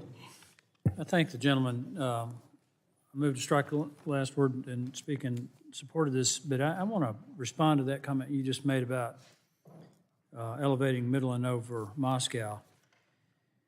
There are numerous reports that indicate that Russian propaganda machine has influenced our energy policy in the United States. I've got some of these reports here. I'm doing additional research into this. But I really think this committee needs to look into that, Mr. Chairman. I mean, this goes all the way back to 2016 when Secretary of State Hillary Clinton made a statement in a speech to a private audience, and she said, we're even up against phony environmental groups, and I'm a big environmentalist, she said, but these are funded by the Russians. Now, why would the Russians have so much interest in undermining our energy security? It might be to their economic benefit. Mr. Pfluger, would you agree with that? Couldn't agree more, Mr. Palmer. There's evidence that China's involved in this. Do you think this might be a way for them to undermine our national security, Mr. Pfluger? Do you think that might be the case? Absolutely. I think that there's a lot more here, and I think there are a lot of people in our government that have been influenced by Russian propaganda, by Chinese propaganda, that is a serious threat, not only to our economic security, but to our overall well-being of people here in the United States and our national security. And I think we need to look into it, Mr. Chairman. I yield back. I yield back to the gentleman. Yield back. Gentleman yield back. Any other discussion on the amendment? Go down there to the end. Survey. Thank you, Mr. Chairman. You know, we've had a long bipartisan history of not wanting fracking in Florida. It's been a bipartisan coalition that dates back to our Florida legislative days and now here in the Congress. We've also seen a similar coalition with offshore drilling. We get our water from the aquifer. Our top industries are tourism and agriculture. In fact, many of you may enjoy beef or orange juice from our state or enjoy the beaches, which I know I've heard a lot of folks on both sides of the aisle talk about that. You know, President Biden, as do I, recognize there are traditional energy states. We heard about Texas, obviously Pennsylvania and other areas. And look, the good news is national gas production is increasing. It was 98.02 billion cubic feet per day in 2022. In 2023, it'll estimatedly be at 100.34 billion cubic feet per day, and in 2024, it'll be estimated to be at 102.29 billion cubic feet per day. And natural gas is a bridge fuel, right? It's been helping our state, like Florida and others, wean off coal and be a bridge. So we aren't seeing this just be attacked or go down. We're seeing production continue to rise in the Biden administration at a responsible level. We're concerned about tying the president's hands. There was an attempt, if you could believe it, to try to frack in the Everglades region, a region we're spending billions of dollars to restore. So especially when we're talking about our national parks and areas around them that affect them, presidents need to have some discretion. And I share the ranking member's concern that this committee plays a big role in that. And also, one of the biggest blows to Russia and China is the Inflation Reduction Act, boosting renewable energy, clean energy, getting away from the petro state that is Russia, and putting together major laws that are going to allow us to compete with China on the green revolution. Whoever is able to help harness more solar, green hydrogen, wind, and hydro resources, you know, is going to dominate the 21st century.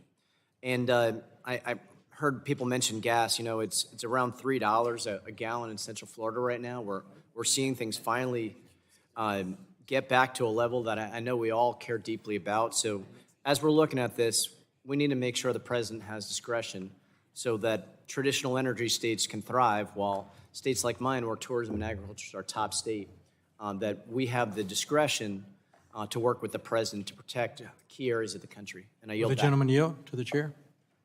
Will the gentleman yield? Sure. Only if you allow me. I just wanted to point out, you said something about national parks.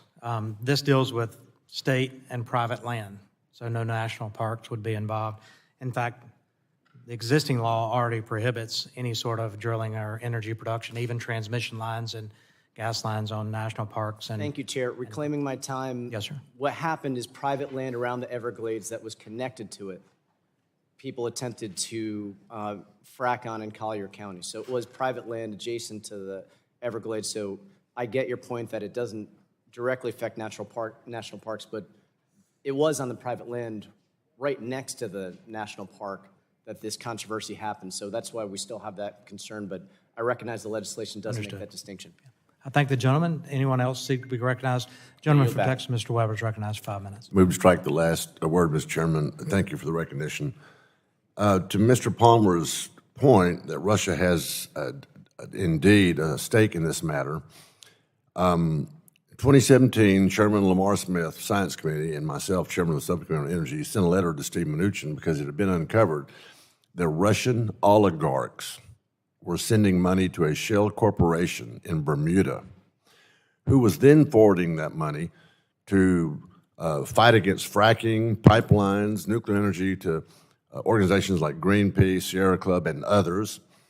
And so our letter to Steve Mnuchin, and true enough, President Trump was in office, to Secretary Mnuchin, was that we thought it violated two federal laws: the Foreign Agent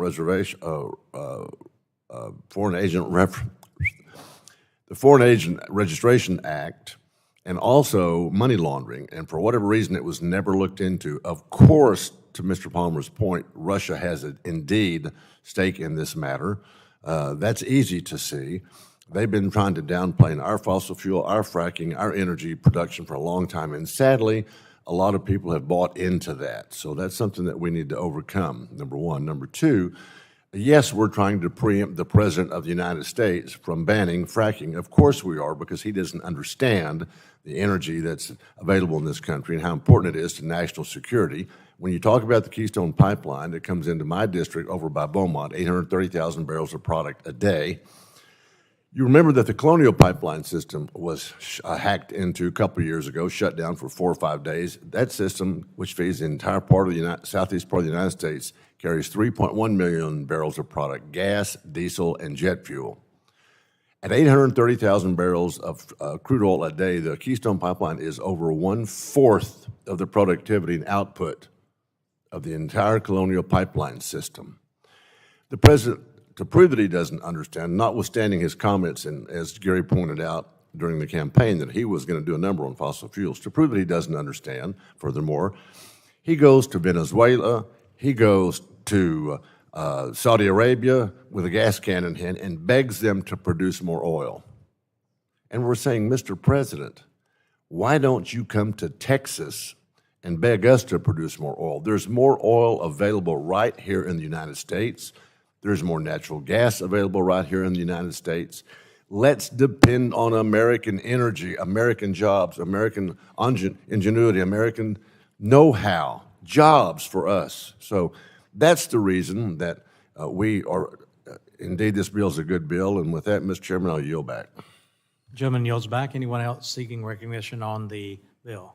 The gentleman from Georgia is recognized for 5 minutes. Thank you, Mr. Chairman. Just a little bit of history. Under the Reagan administration, we were producing about 9 million barrels. In the Obama administration, we dropped to 6 million barrels. Under the Trump administration, we increased to almost 13 million barrels, and currently we are back down to about 10 million barrels of oil. We consume about 20 million barrels of oil a day. And so obviously we have to make up that difference. And we have, and of course, when we were producing 13 million barrels of oil, the price of a barrel of oil was between market price was between $30 and $40 a barrel. We were energy dominant and we control the cost of a barrel of oil. That is economic power that we no longer have. The other problem with natural gas, which it was mentioned, and what I'm told by those producers is they can't get the natural gas where it needs to go. We need permits for pipelines.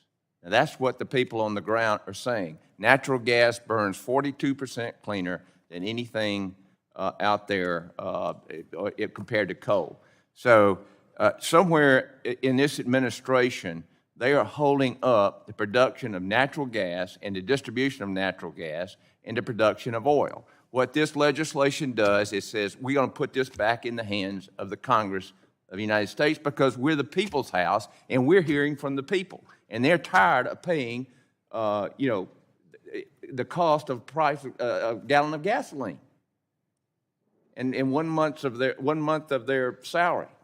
So I support this legislation, and I yield back. Will the gentleman yield? Mr. Allen. Yield. Thank you. I'd like to just point out that it was only 15 years ago that Europe was producing as much natural gas as Russia. Just 15 years ago. Well, what happened? They decided they were too good to frack. So today, they buy fracked natural gas from Russia. And I just, as I listen to this conversation, I have to ask myself, that's great to ban it in certain states, and I certainly respect states' ability to do that. But to think that they're using less natural gas because they have banned it, it's coming from someplace. And by the way, my district thanks you because a lot of it's coming from Utah, so we're happy to help with that. But I think it's sometimes a mistake to say, look, we're too good for fracking, but we're okay buying fracked natural gas from our enemies or for someplace that's not as clean as ours. And with that, I yield back. Gentleman from Georgia yield back. Gentleman yields back. Any further discussion on the bill? Seeing none, we'll now proceed to a vote. All those in favor of approving H.R. 1121 will say aye. Those opposed, no. No. In the opinion of the chair, the ayes have it, and a roll call vote has been requested, so the clerk will call the roll. Rogers. Burgess. Latta. Latta votes aye. Guthrie. Guthrie votes aye. Griffith. Griffith votes aye. Bilirakis.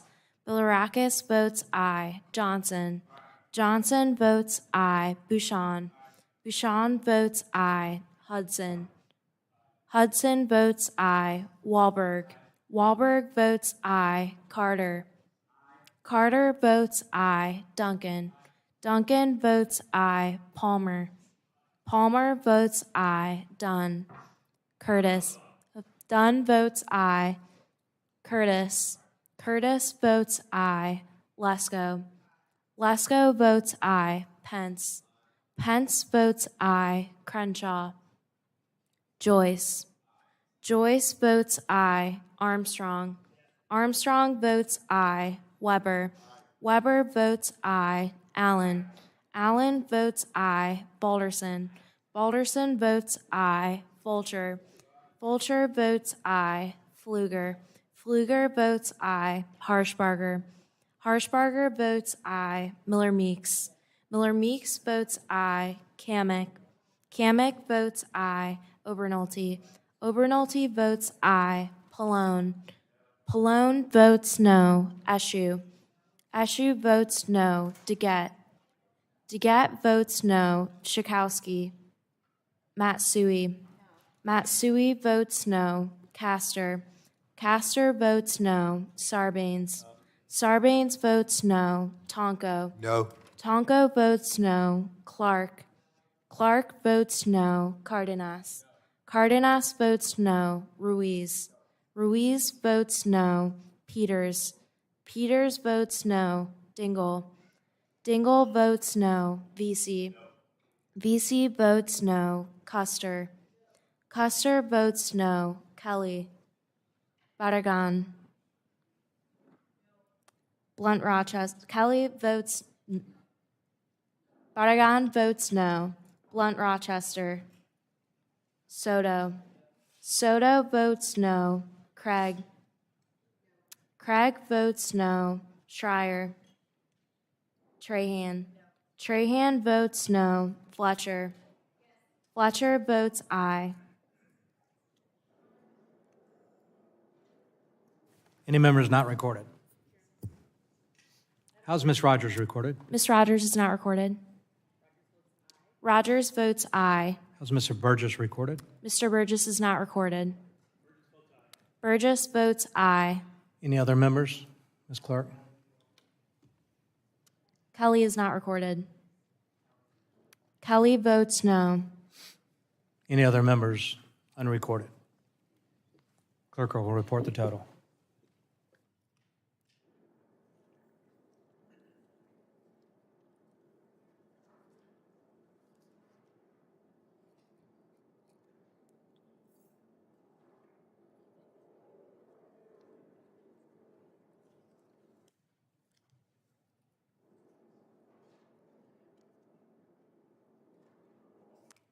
Rep. Duncan, on that vote, we have 29 ayes and 19 noes. The ayes have it, and the bill is reported favorably to the House. The chair will now call up H.R. 1085 and ask clerk to report.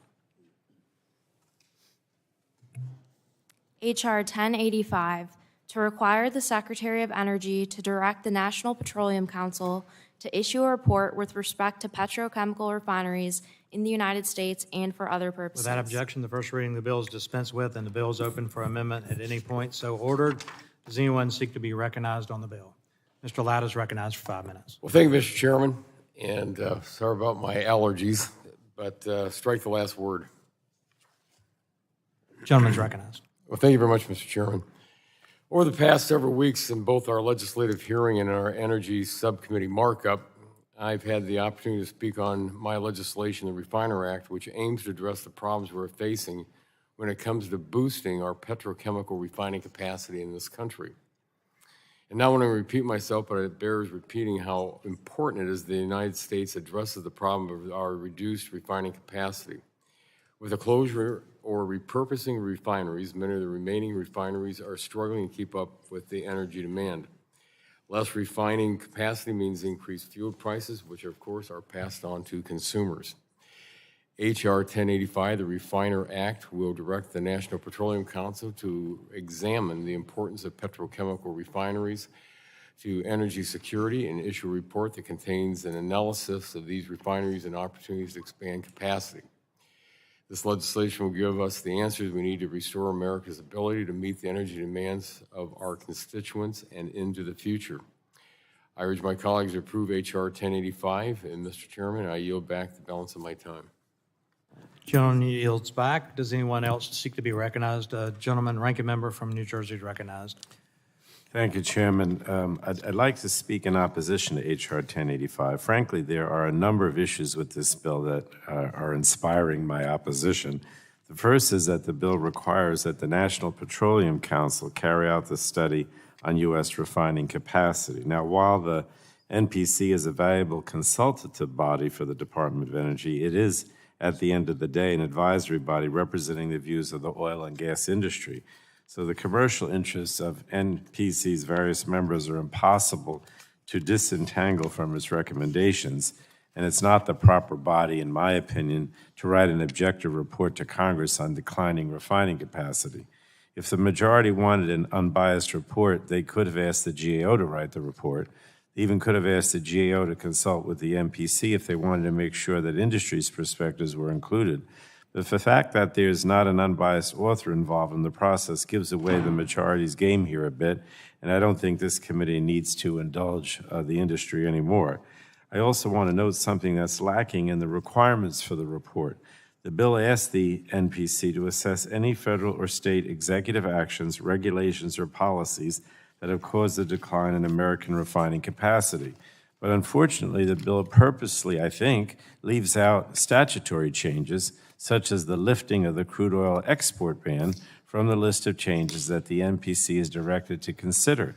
The lifting of the crude oil export ban in 2015 is the main driver of the refinery closures we've seen over the last 7 years. A GAO analysis published in 2020 found that the repeal of the crude oil export ban narrowed margins for crude oil refineries that, at least on the East Coast, eventually went out of business. Refineries on the East Coast were particularly hard hit as they depended on supplies of domestic crude which, after the export ban was lifted, was shipped internationally rather than to these refineries here in the United States. So according to data from the Energy Information Administration, the refining capacity of East Coast refineries has decreased by 36% since the lifting of the ban in 2015. And I know that at one of the hearings that we had this year, this was brought out dramatically. So, the problem is that the bill addresses none of these factors that I'm raising. It puts its thumb on the scale for the report, weighing in for a predetermined and desired outcome from the, influenced by the oil and gas. And I can't support it, and I would urge members of this committee to oppose the bill, and I yield back. Gentleman yields back. Any other members seeking to be recognized on the bill? Seeing none, we'll now call up the vote on H.R. 1085. All those in favor, say aye. Aye. Opposed, no? No. In the opinion of the chairs, the ayes have it. The roll call vote has been requested. The clerk will will call the roll. Rogers. Burgess. Burgess votes aye. Latta. Latta votes aye. Guthrie. Griffith. Griffith votes aye. Bilirakis. Johnson. Bouchon. Hudson.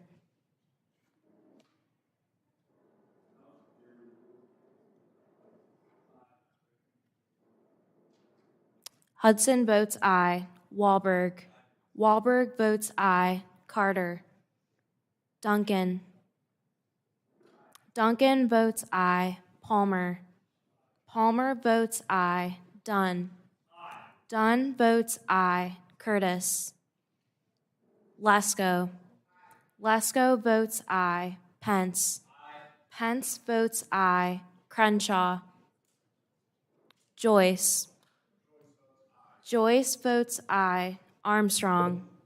Armstrong votes aye. Weber. Allen.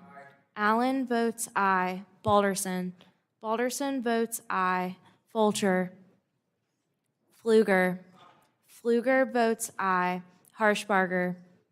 Harshbarger votes aye. Miller Meeks.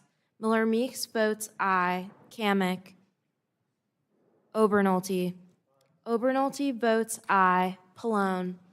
Pallone votes no. Eschew. Eschew votes no. Deget. Deget votes no. Schakowsky. Schakowsky votes no. Matsui. Matsui votes no. Castor. Castor votes no. Sarbanes. Sarbanes votes no. Tonko. No. Tonko votes no. Clark. Cardenas. Ruiz.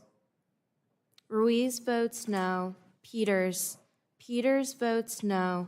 Dingell. Dingell votes no. Vesey.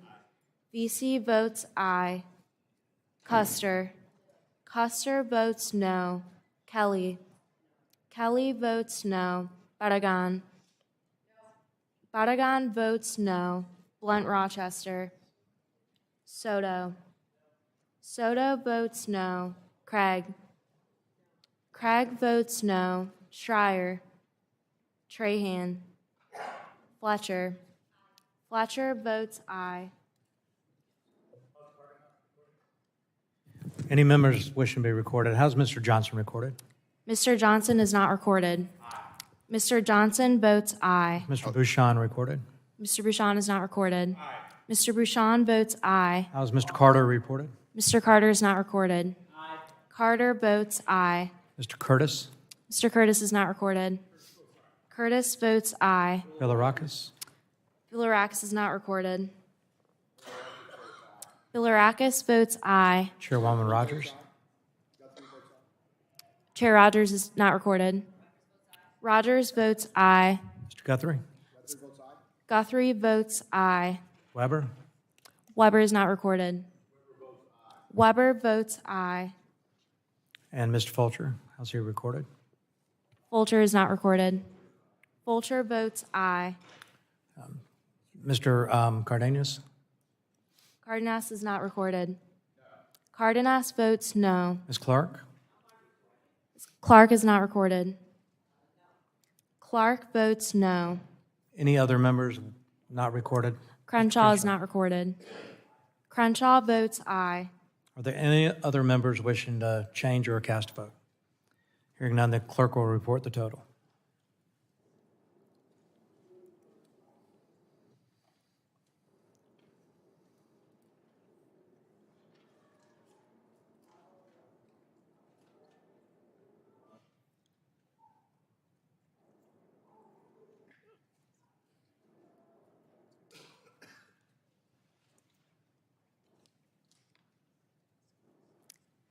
Rep. Duncan, on that vote, we have 30 ayes and 18 noes. The ayes have it, and the bill will be reported favorably to the House. The chair will now call up H.R. 1058, Promoting Cross-Border Energy Infrastructure Act. Committee print of H.R. 1058 as forwarded by the Subcommittee on Energy, Climate, and Grid Security. Section 1, short title. This act Without may be objection, the cited. first reading of the bill is dispensed with, and the bill will be open for amendment at any time. So ordered. Does anyone seek recognition on the bill? Mr. Armstrong is recognized for 5 minutes. Thank you, Mr. Chair. Trade of oil, natural gas, and electricity between the United States, Mexico, and Canada has created an integrated market for energy products. Canada, one of our closest allies, is one of our most important and largest energy product trading partners. The expansion of cross-border energy infrastructure is an essential part of strengthening our alliance and increasing energy trade across the North American continent. Yet there is a surprising lack of statute governing cross-border infrastructure build-out. Congress has never asserted its authority to establish a regime for permitting cross-border energy projects. Instead, agencies have relied on a series of executive orders creating a process that is ad hoc at best and political at worst. As Ms. Fletcher noted during the Energy Subcommittee markup, developers need regulatory certainty when constructing energy infrastructure projects, and the current system fluctuates every 4 years following a presidential election. A statutory process like that established through H.R. 58 would be more efficient, transparent, and effective for project developers. It is important to note that this bill is not new, and the committee has a long history with promoting cross-border energy infrastructure. Similar versions of this bill have been subject to hearings, markups, and passed the House with bipartisan support. This committee has heard testimony from FERC, stakeholders, and expert witnesses about the implementation and benefits associated with this bill. That said, we need to clarify some tired misconceptions surrounding H.R. 1058. First is regarding a presumption of public interest. As I mentioned earlier, both Canada and Mexico are significant trading partners. Encouraging connected markets, strong multinational relationships, and increased energy trade between our nearest neighbors is certainly within the public interest. Several of my colleagues have also raised concerns about what they perceive contradictory deadlines in the bill. There are 2 deadlines of note.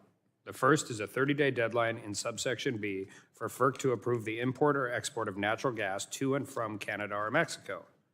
The other is a 120-day deadline in subsection A for agencies to issue the relevant permits for facilities. These deadlines do not contradict one another.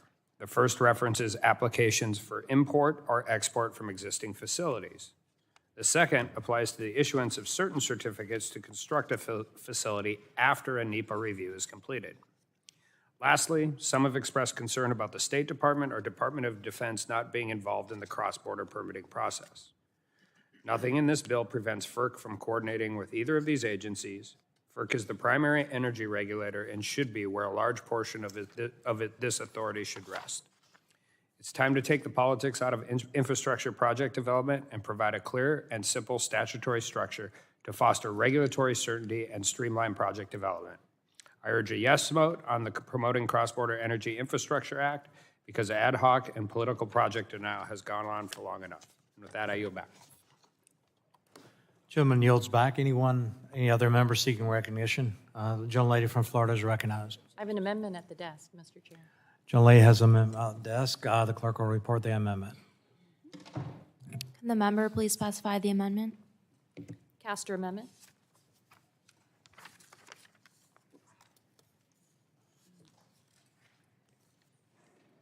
O3. 03, you said? Okay.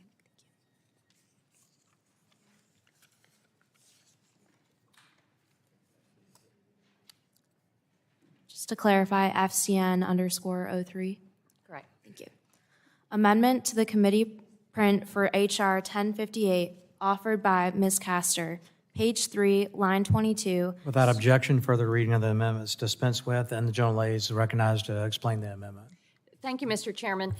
Members, I think we'll have to be careful not to pass bills that elevate the profits of polluters over the interests of the people we represent back home. This is important, especially in light of the testimony we received during the subcommittee hearing around the correlation between increased LNG exports to increased prices. The fact that this bill would, and this is a quote from the witness testimony, encourage the construction of cross-border pipelines to Mexico designed to re-export U.S.-produced natural gas from LNG terminals in Mexico. I am very worried about the unintended consequences here because I see higher prices for my folks at home, and here's why. Just this week in Florida, the Public Service Commission approved a rate hike of 9.8% for electric bills starting next month. This is directly tied to the fact that, I know this is going to surprise you because Florida is the Sunshine State, but in Florida, 74% of our state's electricity generation is tied to frack gas. So when you have increased frack gas prices, this means that folks in my state have higher AC bills, electric bills. It's a cost on businesses. Millions of Floridians can expect higher electric bills next month. If they live in the Florida Power and Light service area, their bill will go up from about $130 per month to $149 per month. If you live in the Duke Energy service area, it's estimated your bill will go up from about $165 per month to $172 per month. In my area, in the Tampa Electric Company, bills are predicted to rise from about $147 a month to $161 per month. So my amendment would prohibit the bill from going into effect until the Secretary of Energy certifies that the bill will not increase oil, gas, diesel, natural gas, or electric bills. That's it. If my friends and colleagues on the other side of the aisle maintain that this bill will lower prices, that's fine. Then they should support my amendment. However, I'm very concerned about this because these are very high bills. We should be investing in cleaner, cheaper energy, using the abundant resources that are free, come from the sun, come from the wind, come from energy efficiency, rather than doubling down on these expensive volatile fuels. But in any event, this bill will help us ensure that electric bills and other bills are not going to rise by promoting the cross-border provisions. So I urge you all to support my amendment, put the people's interest over polluted profits, and I yield back my time. Mr. Lay yields back. Mr. Chairman. Mr. Wahlberg is recognized. I'd like to strike the last word to speak in opposition to this amendment and in support of the bill. Responsibly increasing energy infrastructure will help decrease prices for consumers. The past 2 years, we've witnessed how hostile this administration is to producing more American energy. This amendment guts the bill by effectively delaying implementation of this important provision by allowing the Secretary to not act on a permit application. H.R. 1058, the Promoting Cross-Border Energy Infrastructure Act, would establish a more uniform, transparent, and more modern process to authorize the construction, operation, and maintenance of international border crossing facilities for oil and natural gas and the transmission of electricity. By taking the approval power away from the political impulses of the White House and firmly placing it with the expert agencies, FERC and Department of Energy, H.R. 1058 will increase regulatory certainty for cross-border facilities and improve project outcomes. Despite concerns we heard from my Democrat colleagues and hear now with this amendment, it explicitly states that both FERC and DOE can consult other appropriate federal agencies in issuing certificates. It doesn't cut the Department of State or DOD out of the process. The legislation also includes the text of my Pipes Act, which prohibits the President from revoking any presidential permit or authorization for the construction, operation, or maintenance of any cross-border oil or natural gas pipeline or electric transmission facility. The amendment was included with bipartisan support. During the subcommittee markup, I heard statements that questioned whether these cross-border pipelines and facilities are in the public interest. So let me go through briefly just a few of the reasons they are. Pipelines are safer and more environmentally friendly to transport oil and gas than both rail and truck. We've seen that recently. Canada and Mexico are some of our closest and most important allies. Spurning them through inconsistent action from the White House impacts all three countries' economies. Just one pipeline, Line 5 in Michigan, transports the majority of Michigan's propane needs that people use to heat their homes, as well as hundreds of thousands of barrels per day of light crude oil and light synthetic crude. It's how the planes that we take back and forth from many places, including Michigan to D.C., are fueled. If we close the pipeline, nearly 34,000 jobs could be lost across the Midwest and could result in a $20.8 billion loss in economic activity. As a reminder, the legislation isn't just about pipelines. We're talking cross-border transmission lines as well. And a recent study found that advancing intercontinental electricity transmission systems could reduce up to 10% of carbon dioxide emissions alone. Cross-border transmission facilities also make our grid more resilient and lowers costs for consumers for air conditioning as well. How are these facilities not in the public interest? The approval and revocation of cross-border facilities should not be up to the whims of the President. H.R. 1058 would provide regulatory certainty for these essential industries and our significant energy trading partners. I encourage my colleagues to support the legislation and oppose this amendment, and I yield back. Further discussion on the amendment?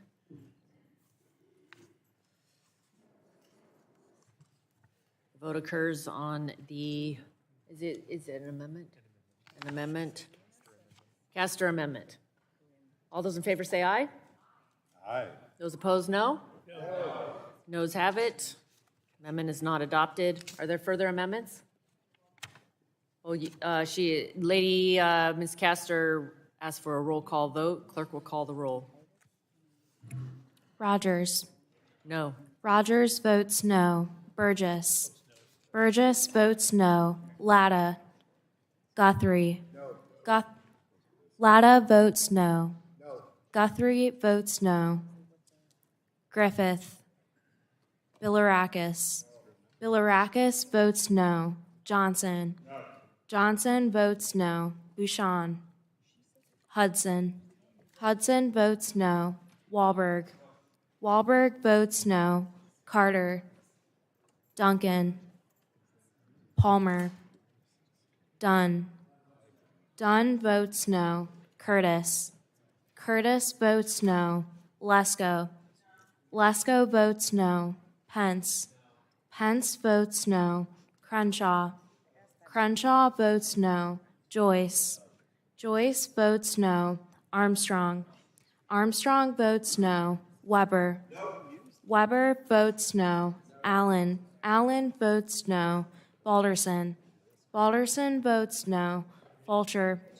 Fulcher votes no. Pfluger. Harshbarger. Harshbarger votes no. Miller Meeks. Miller Meeks votes no. Kamek. Kamek votes no. Obernolte. Obernolte votes no. Pallone. Pallone votes aye. Eshu. Eshu votes aye. Deget. Deget votes aye. Schakowsky. Schakowsky votes aye. Matsui. Matsui votes aye. Castor. Castor votes aye. Sarbanes. Aye. Sarbanes votes aye. Tonko. Aye. Tonko votes aye. Clark. Clark votes aye. Cardenas. Cardenas votes aye. Ruiz. Ruiz votes aye. Peters. Dingell. Dingell votes aye. VC. VC votes aye. Custer. Kelly. Barragan. Blunt Rochester. Kelly votes aye. Blunt Rochester. Blunt Rochester votes aye. Soto. Soto votes aye. Craig. Craig votes aye. Schreier. Trahan. Fletcher. Fletcher votes aye.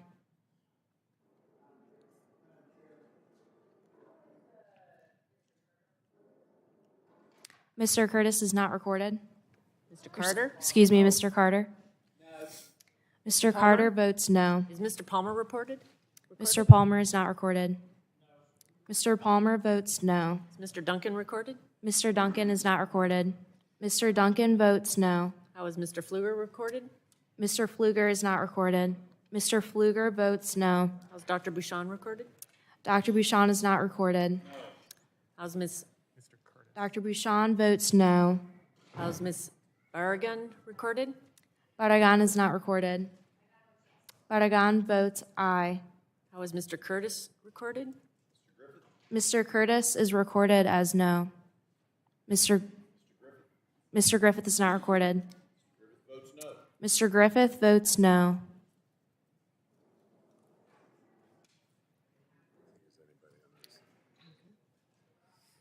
Everybody's eating. Are you recorded? Is Mr. Peters recorded? Mr. Peters is not recorded. Mr. Peters votes aye.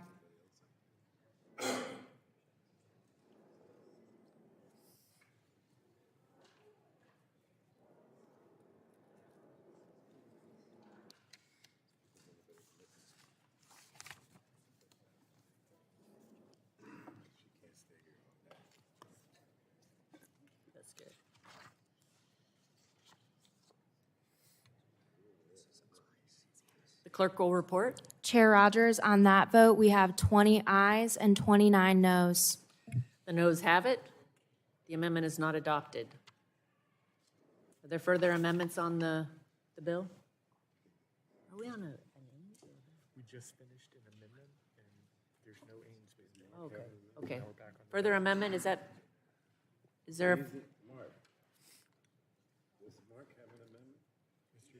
Mr. VC, for what purpose do you seek recognition? Madam Chair, I have an amendment at the desk, number 1058 FCN 05. Clerk will report the amendment. Amendment to the committee print for H.R. 1058 offered by Mr. VC. Page 5, after line 5, insert the following. Scope of NEPA review. Nothing in this act or the amendments made by this act shall affect the scope of any review required to be conducted under Section 102 of the National Environmental Policy Act. The amendment is dispensed with without objection.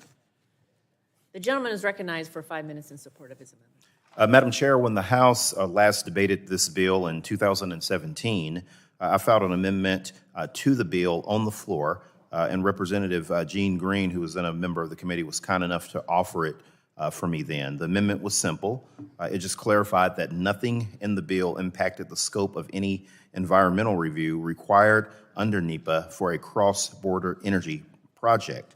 I can say that the amendment passed the House by a voice vote 6 years ago with bipartisan support. Mark Wayne Mullen, who is now a member of the other body, supported my amendment.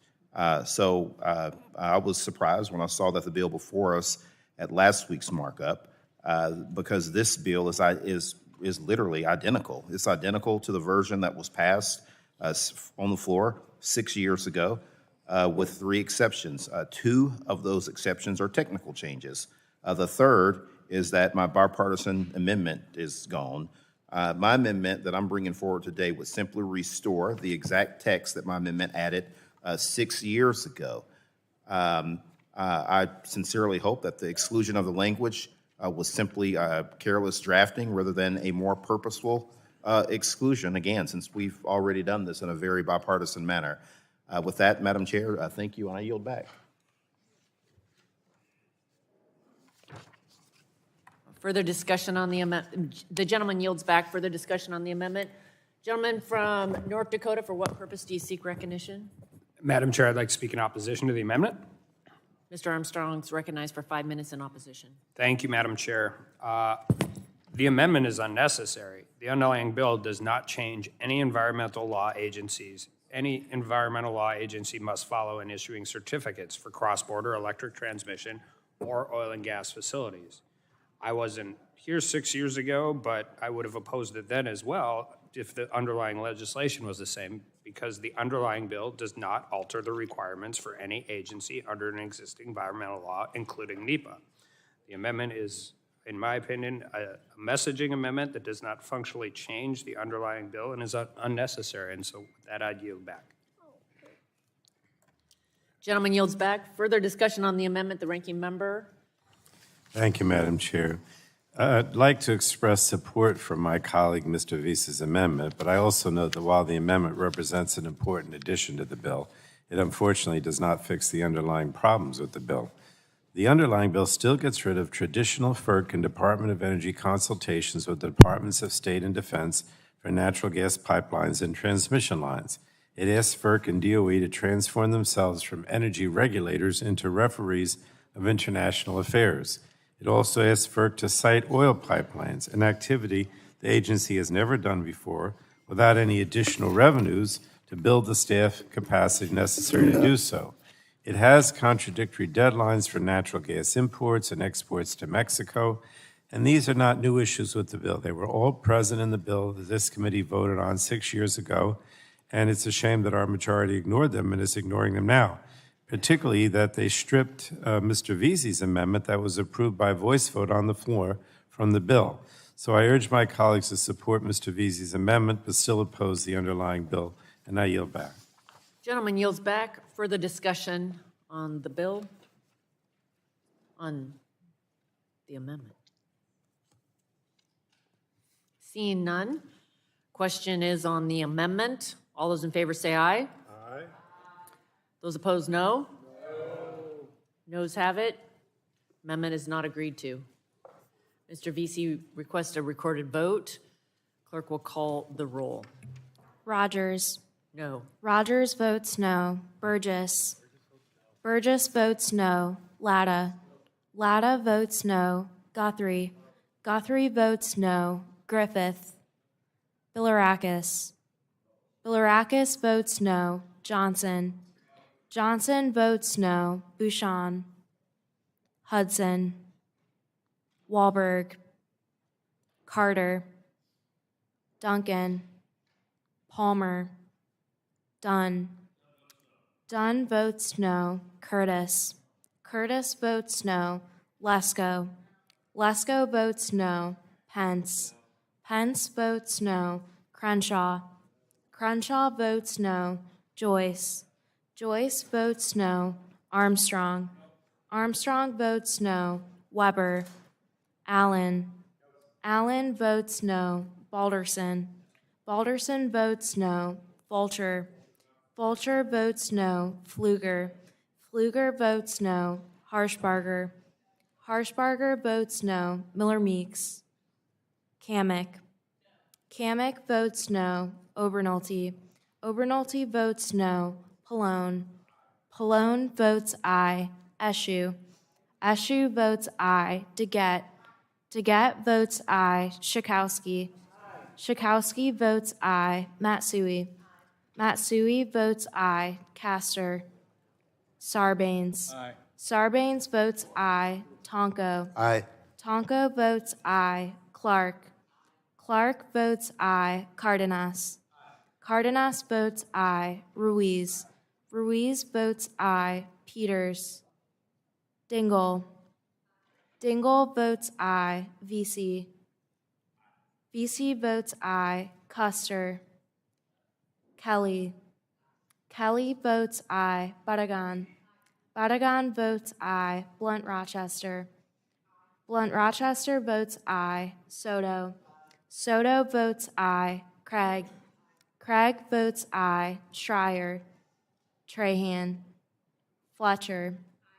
Fletcher votes aye.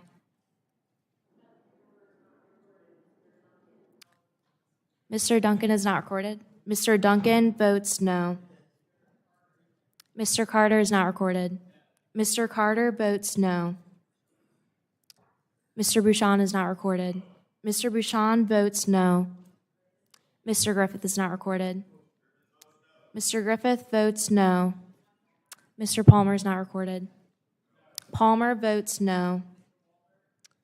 Mr. Wahlberg is not recorded. Wahlberg votes no. Ms. Castor is not recorded. Castor votes aye. Mr. Peters is not recorded. Peters votes aye. Mr. Hudson is not recorded. Hudson votes no.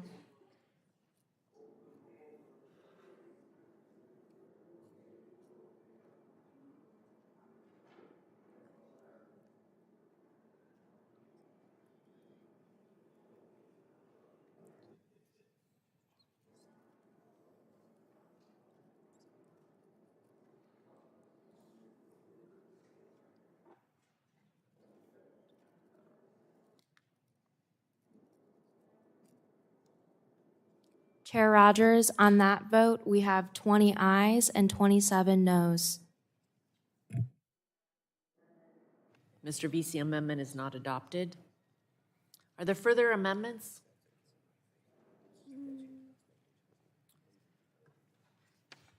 Seeing none. Question now occurs on approving HR 1058 as amended, without amendments. It has been amended, okay.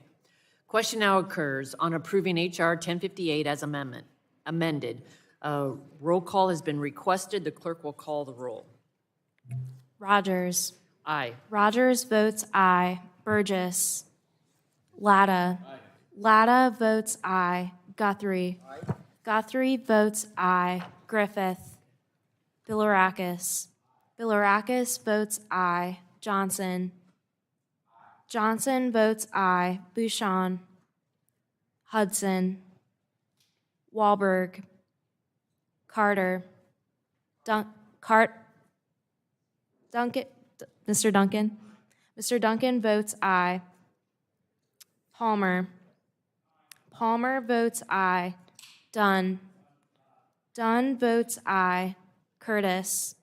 Curtis votes aye. Lesko. Lesko votes aye. Pence. Pence votes aye. Crenshaw. Crenshaw votes aye. Joyce. Joyce votes aye. Armstrong. Armstrong votes aye. Weber. Weber votes aye. Allen votes aye. Balderson. Balderson votes aye. Fulcher. Fulcher votes aye. Pfluger. Pfluger votes aye. Harshbarger. Harshbarger votes aye. Miller Meeks. Miller Meeks votes aye. Kamek. Kamek votes aye. Obernolte. Obernolte votes aye. Pallone. Pallone votes no. Eshoo. Eshoo votes no. Deget. Deget votes no. Schakowsky. Schakowsky votes no. Matsui. Matsui votes no. Castor. Castor votes no. Sarbanes. No. Sarbanes votes no. Tonko. No. Tonko votes no. Clark. Clark votes no. Cardenas. Cardenas votes no. Ruiz. Ruiz votes no. Peters. Peters votes no. Dingell. Dingell votes no. Vesey. Vesey votes no. Custer. Kelly. Kelly votes no. Barragan. Barragan votes no. Blunt Rochester. Blunt Rochester votes no. Soto. Soto votes no. Craig. Craig votes no. Schreier. Trahan. Fletcher. Fletcher votes no.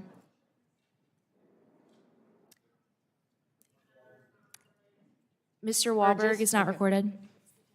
Mr. Wahlberg votes aye. Dr. Burgess? Dr. Burgess is not recorded. Votes aye. Burgess votes aye. How is Mr. Carter recorded? Carter is not recorded. Carter votes aye. How is Mr. Hudson recorded? Mr. Hudson is not recorded. Hudson votes aye. How is Mr. Griffith? Mr. Griffith is not recorded. Griffith votes aye.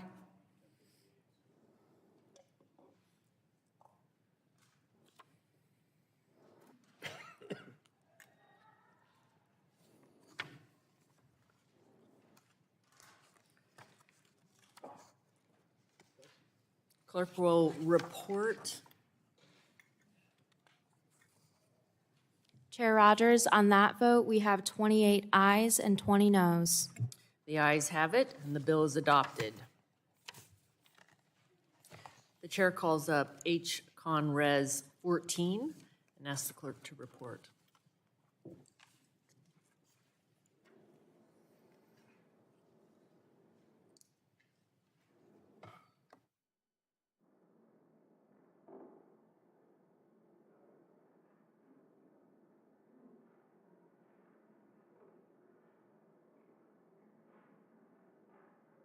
H-Con Res 14, a concurrent resolution expressing disapproval of the revocation by President Biden of the presidential permit for the Keystone XL pipeline. Resolution is dispensed with, and the resolution will be open for amendment at any point so ordered.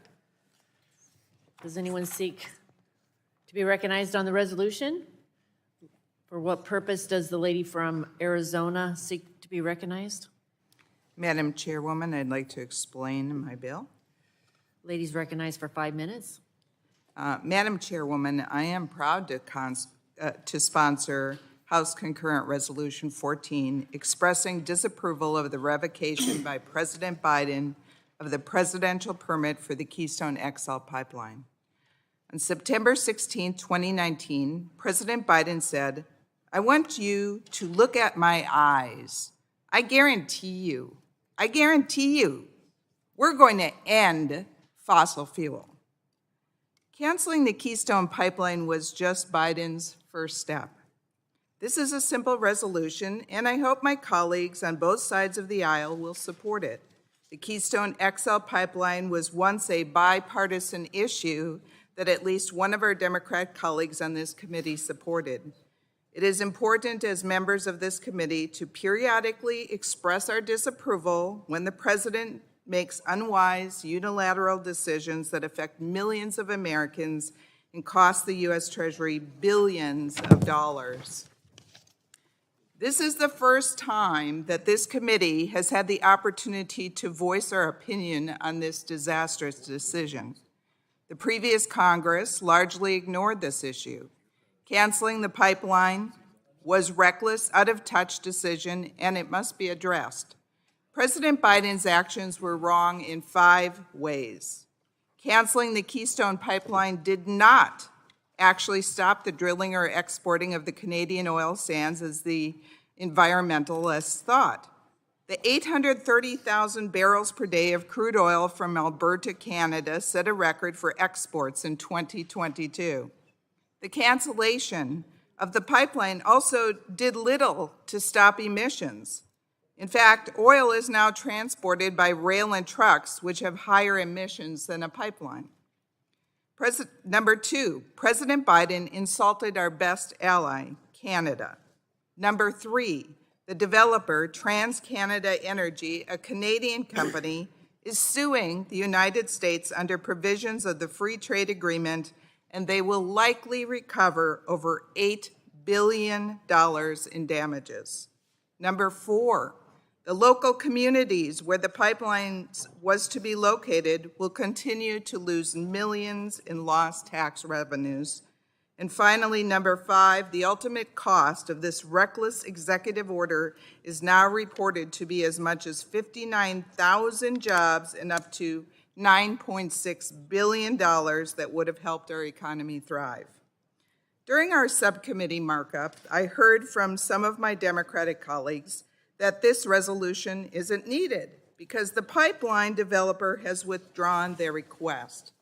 However, President Biden continues to make unilateral decisions that will increase the cost of energy in this country for decades into the future. And now it's deja vu.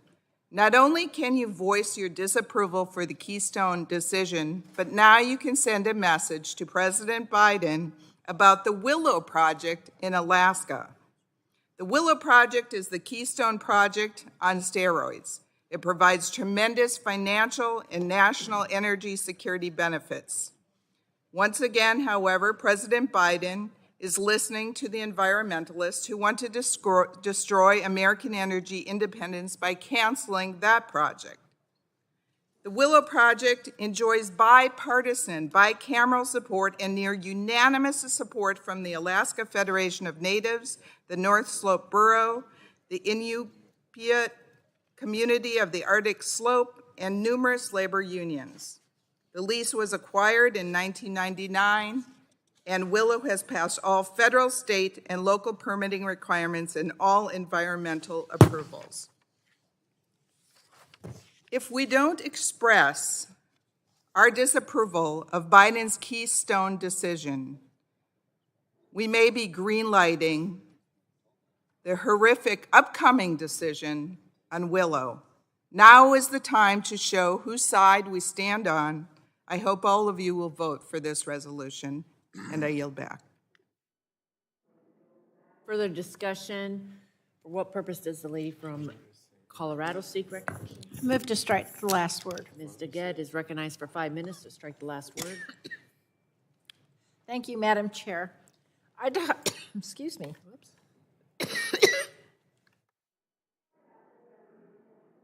Talked about this resolution at the Energy Subcommittee markup, so I'll be brief today. But this resolution, as the sponsor even acknowledges, is looking backward, not forward, because the Keystone XL pipeline project has been dead for 2 years now. Originally, it was commissioned in 2010, which was 13 years ago. The debates around Keystone XL are just as tired as the pipeline itself. We spent weeks and weeks of floor time during the Obama presidency attempting to override the president's decision on Keystone XL. This all came to naught. I don't really know why we're talking about this now. There's no indication that Keystone is going to be revived. And even though this resolution is sort of styled as a disapproval resolution, in fact, it's not a joint resolution of congressional disapproval. It would have no force of law even if it were passed by the House and Senate.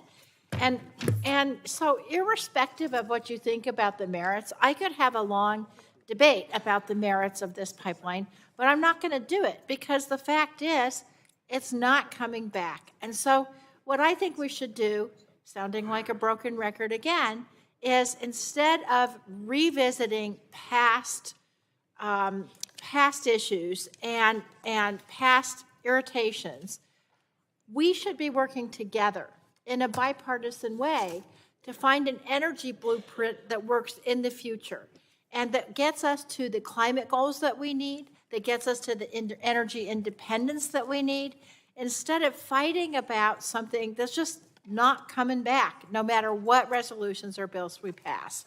And so I really stand ready to work with my colleagues on meaningful energy policy. This resolution is not that policy, and I yield back. For what purpose does the gentleman from Florida seek recognition? Move to strike the last word. Dr. Dunn is recognized for 5 minutes to strike. Thank you, Madam Chair. On President Biden's first day in office, he shut down the Keystone Pipeline. With one stroke of the pen, the president single-handedly eliminated 11,000 jobs of Americans immediately, and ultimately over 50,000 jobs were lost. That's why we must support H-Con Res 14, which expresses disapproval of the revocation by President Biden of the presidential permit for the Keystone XL pipeline. While many people naively thought that the cancellation would only affect the companies building the project, the impact of this irresponsible decision was felt nationwide, including in my own district. This action by the administration has had a chilling effect on the investment in the most reliable, efficient, and inexpensive forms of energy we have. Countless jobs have been lost due to the Biden administration mistake, and the damage continues to grow. Keystone would have guaranteed a safe transportation of a great deal of energy, thus overall improving our environment and safety. It would have also been a boon to trade with one of our very best allies, Canada. Every country seeks to provide its people with the energy they need and demand to survive and prosper. The security of American energy and that of our allies is of paramount national security interest. We cannot take that for granted. Our openly hostile adversaries, China, Russia, Iran, jealously guard their energy security as a matter of critical national security interest. We should do the same. This war on domestic energy must end. Madam Chair, I yield back. And yields back. Is there further discussion on the resolution? Seeing none, the vote will be called. Clerk will call the vote. Rogers. Aye. Rogers votes aye. Burgess. Latta. Latta votes aye. Guthrie. Guthrie votes aye. Griffith. Griffith votes aye. Bilirakis. Bilirakis votes aye. Johnson. Bouchon. Bouchon votes aye. Hudson. Hudson votes aye. Wahlberg. Wahlberg votes aye. Carter. Duncan. Duncan votes aye. Palmer. Palmer votes aye. Dunn. Dunn votes aye. Curtis. Curtis votes aye. Lesko. Lesko votes aye. Pence. Pence votes aye. Crenshaw. Joyce. Joyce votes aye. Armstrong. Armstrong votes aye. Weber. Weber votes aye. Allen. Allen votes aye. Balderson. Balderson votes aye. Fulcher. Fulcher votes aye. Pfluger. Pfluger votes aye. Harshbarger. Harshbarger votes aye. Miller Meeks. Miller Meeks votes aye. Kamick. Kamick votes aye. Obernolte. Obernolte votes aye. Pallone. No. Pallone votes no. Eshu. Eshu votes no. Deget. Deget votes no. Schakowsky. Schakowsky votes no. Matsui. Matsui votes no. Castor. Castor votes no. Sarbanes. Sarbanes votes no. Tonko. No.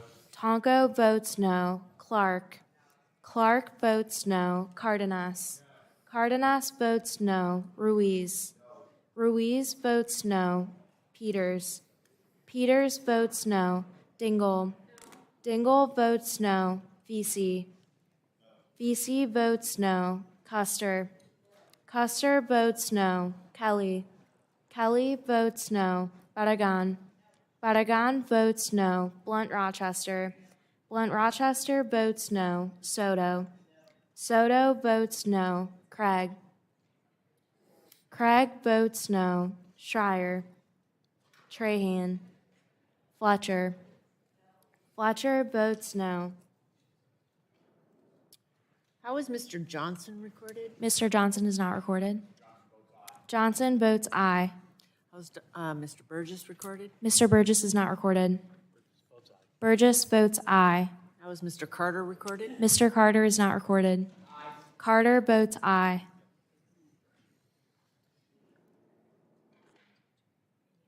Any other members who seek to be recorded?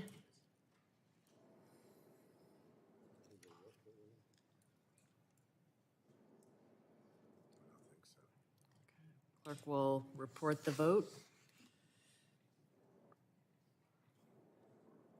Chair Rogers, on that vote, we have 28 ayes and 21 noes. The ayes have it. H-Con Res 14 is adopted. The chair calls up H-Con Res 17 and asks the clerk to report. H-Con Res 17, a concurrent resolution expressing the sense of Congress that the federal government should not impose any restrictions on the export of crude oil or other petroleum Without products. objection, the first reading of the resolution is dispensed with.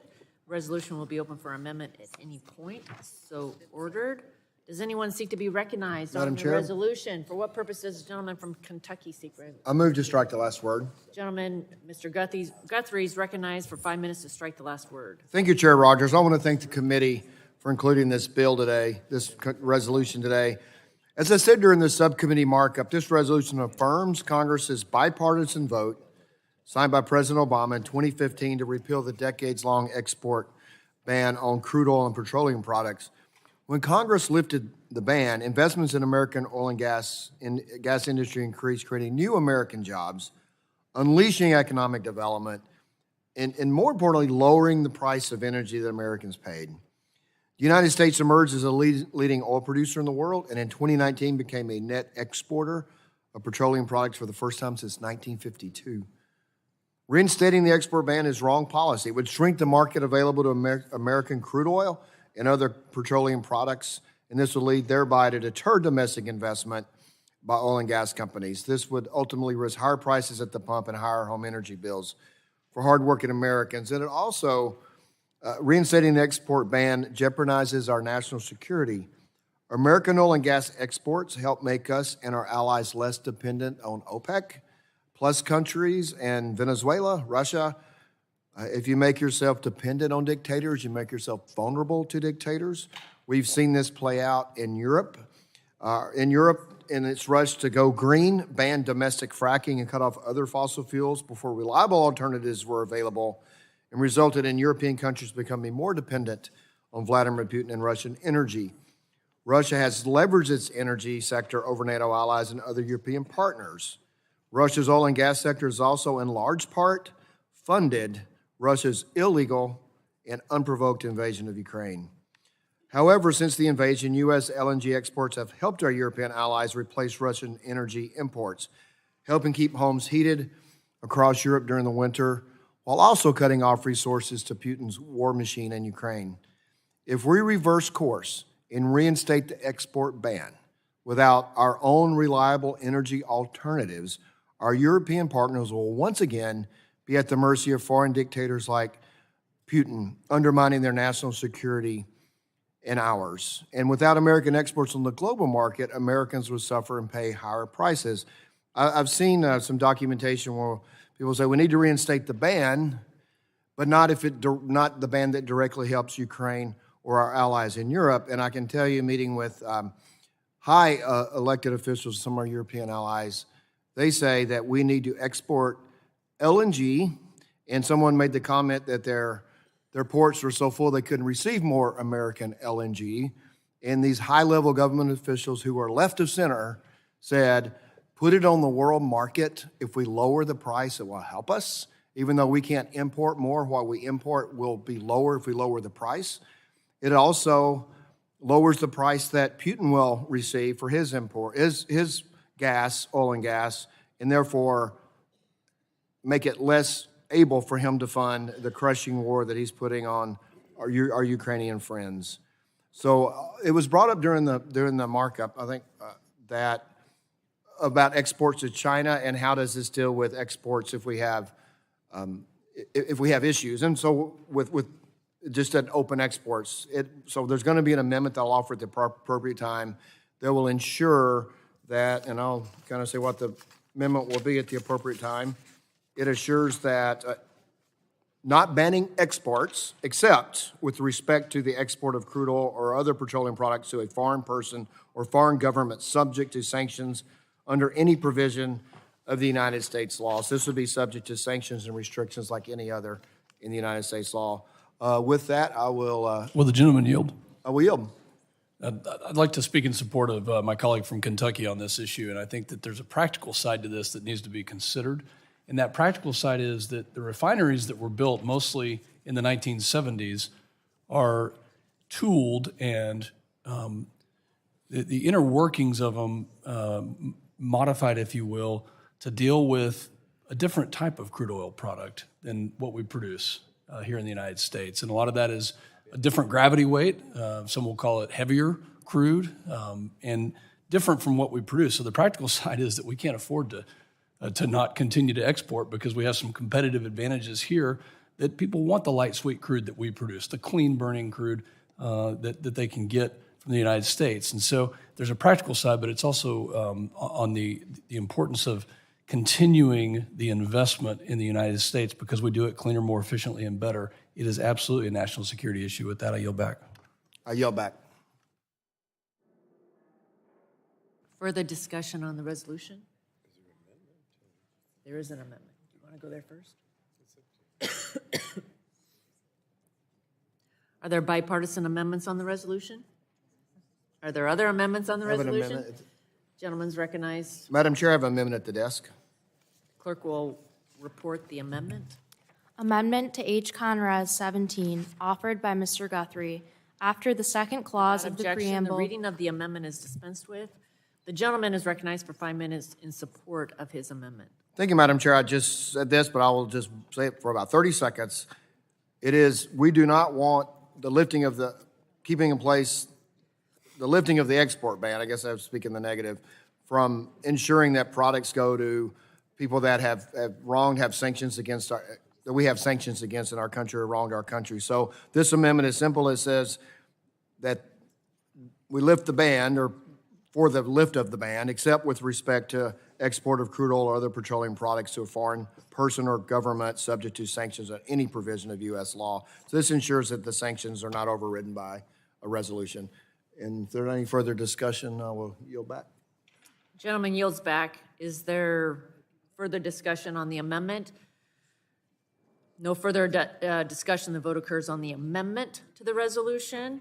All those in favor signify by saying aye. Aye. Those opposed, nay. The ayes have it. The amendment to the resolution is agreed to. Is there further discussion on the resolution? The ranking member is recognized for 5 minutes to speak on the resolution. I have an amendment at the desk. Oh, you have an amendment? Yeah. Okay, gentleman has an amendment, or the ranking member has an amendment. Would the clerk report the amendment? Can Mr. Pallone please specify the amendment? It's labeled H, Conres 17_01. Amendment to H. Con Res. 17, offered by Mr. Pallone, strike whereas the United States and all that follows through superpower and insert the following. Whereas before the crude oil Without export objection, the ban. reading of the amendment is dispensed with, and the ranking member, Mr. Pallone, is recognized for 5 minutes in support of his amendment. Thank you, Madam Chair. I strongly believe that the underlying resolution is meaningless. The Biden administration has made no formal proposal to restrict the export of crude oil or petroleum products, and currently there are no restrictions on the export of crude oil. Furthermore, when the Republican Congress in 2015 lifted the crude oil export ban, they wrote in an exception allowing the president to place restrictions on the export of crude oil in the case of a national emergency for reasons of national security, or if the export of crude oil has caused material supply shortages and adverse effects on employment. Now, if the Republicans really believed in the message of this resolution, they would have introduced a bill repealing those exceptions. Not that I'm advocating that, but that would have had some impact. This resolution has no impact. But I also think the resolution is misguided. It celebrates the 2015 lifting of the export ban, but does nothing to talk about the impacts that it created in communities like mine in New Jersey. My amendment corrects the record. It notes that the U.S. has lost 10 refineries since we lifted the crude oil export ban, including a third of the refining capacity on the East Coast, a direct result of the lifting of the export ban. It also notes that since we lifted the export ban, the amount of oil and petroleum products being sent to China has surged. By 2020, we tripled the amount we sent to China. And 2 months ago, Republicans were on the floor, aghast at the prospect of sending our strategic oil reserves to China, but apparently they only care about that 2% of our oil exports to China and not the other 98%, which continues to surge. And finally, my amendment restores common sense to this resolution, expressing support for restrictions under the Energy Policy and Conservation Act if exporting oil is not in the public interest. So for all these reasons, I would urge adoption of my amendment, Madam Chair, and I yield back. Further discussion on the amendment. Gentleman from Kentucky, for what purpose do you seek recognition? To discuss the amendment. Gentleman's recognized for 5 minutes. Thank you, Madam Chair. The Biden administration hasn't moved to lift, but there is a letter we have sent to the Biden administration from the ranking member, specifically asks you to restore in whole or in part a ban on the export of crude oil. So there is some movement to restore the ban, and we need to move forward on that. It is fair, and that's one that was pointed out in the subcommittee about exports to China. And so that's why I filed the amendment to accept with respect to export of crude oil or other petroleum products to a foreign person or foreign government subject to sanctions or any provision of United States law. So there would be opportunity to do that if sanctions were brought forward in that respect. And then on the refinery capacity, I think I speak without fear of contradiction that everybody on this side of the aisle would love to work with anyone on the other side of the aisle for permitting for refineries, for rebuilding refineries, and then for supporting my colleague from Kentucky, Andy Barr's position on ESG financing to make sure that the capital is available for people to build more refineries. So we share the concern of refinery capacity and would like to work together to move that forward. Would the gentleman yield? I will yield. I mean, again, China is not under sanctions, right? Right. So this doesn't do anything to prevent continued surge in exports to China.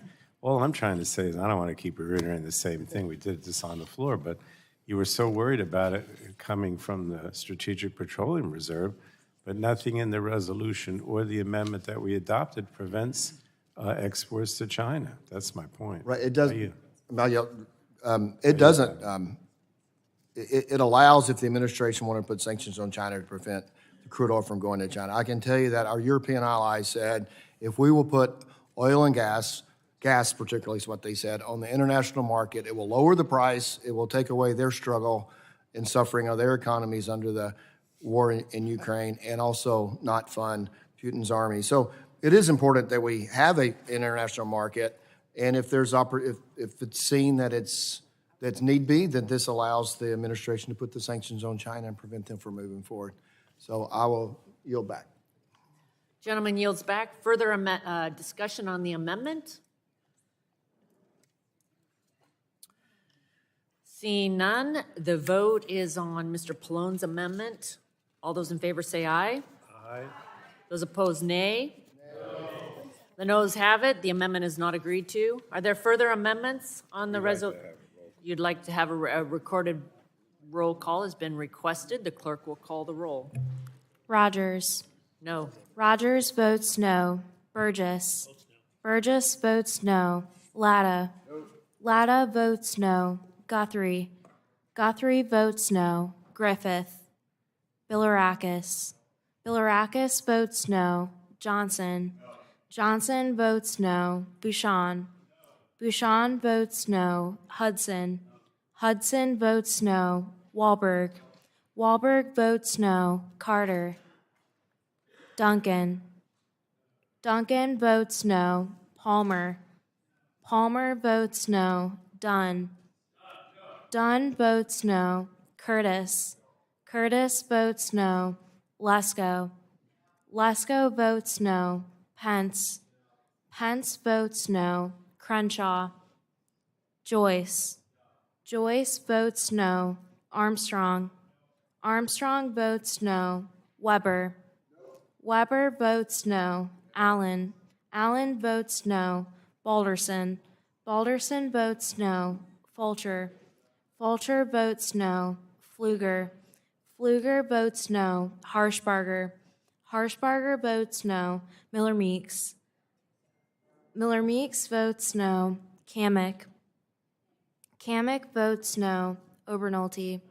Obernolte votes no. Pallone. Pallone votes aye. Eshu. Eshu votes aye. DeGette. DeGette votes aye. Schakowsky. Matsui. Matsui votes aye. Castor. Castor votes aye. Sarbanes. Sarbanes votes aye. Tonko. Aye. Tonko votes aye. Clark. Clark votes aye. Cardenas. Ruiz. Ruiz votes aye. Peters. Peters votes aye. Dingell. Dingell votes aye. Vesey. Vesey votes aye. Custer. Custer votes aye. Kelly. Kelly votes aye. Barragan. Barragan votes aye. Blunt Rochester. Blunt Rochester votes aye. Soto. Soto votes aye. Craig. Craig votes aye. Schreier. Trahan. Fletcher. Fletcher votes aye. Ms. Schakowsky is not recorded. Ms. Schakowsky votes aye. Mr. Cardenas is not recorded. Mr. Cardenas votes aye. Recorded? Mr. Griffith is not recorded. Mr. Griffith votes no. Any other members seeking to be recorded? Mr. Carter, how's Mr. Carter recorded? Mr. Carter is not recorded. Mr. Carter votes no.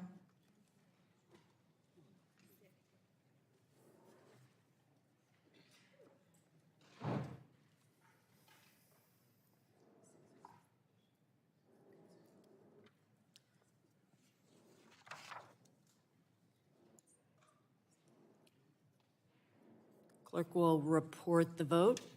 Chair Rogers, on that vote, we have 21 ayes and 28 noes. The noes have it. The amendment is not adopted. Are there further amendments to the resolution?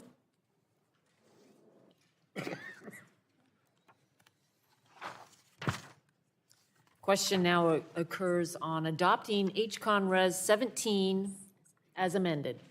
All those in, actually, we're going to have a recorded vote. Clerk will call the roll. Rogers. Aye. Rogers votes aye. Burgess. Burgess votes aye. Latta. Latta votes aye. Guthrie. Guthrie votes aye. Griffith. Bilirakis.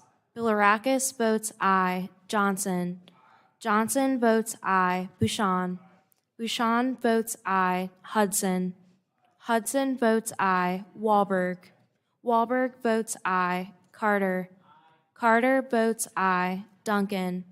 Duncan votes aye. Palmer. Palmer votes aye. Dunn. Dunn votes aye. Curtis. Lesko. Lesko votes aye. Pence. Pence votes aye. Crenshaw. Joyce. Joyce votes aye. Armstrong. Armstrong votes aye. Weber. Weber votes aye. Allen. Allen votes aye. Balderson. Balderson votes aye. Fulcher. Fulcher votes aye. Pfluger. Pfluger votes aye. Harshbarger. Harshbarger votes aye. Miller Meeks. Miller Meeks votes aye. Kamek. Kamek votes aye. Obernolte. Obernolte votes aye. Pallone. Pallone votes no. Eschew. Eschew votes no. Deget. Deget votes no. Schakowsky. No. Schakowsky votes no. Matsui. Matsui votes no. Castor. Castor votes no. Sarbanes. Tonko. No. Tonko votes no. Clark. No. Clark votes no. Cardenas. No. Cardenas votes no. Ruiz. No. Ruiz votes no. Peters. Peters votes no. Dingell. Dingell votes no. VC. VC votes no. Custer. Custer votes no. Kelly. Kelly votes no. Barragan. Barragan votes no. Blunt Rochester. Blunt Rochester votes no. Soto. Soto votes no. Craig. Craig votes no. Schreier. Trahan. Fletcher. Fletcher votes aye. Members seeking to be recorded. Mr. Curtis, how is Mr. Curtis? Mr. Curtis is not recorded. Mr. Curtis votes aye. I think we just did that. So, now what's the amendment? Mr. Griffith is not recorded. Mr. Griffith votes aye. We're going to name it Bill.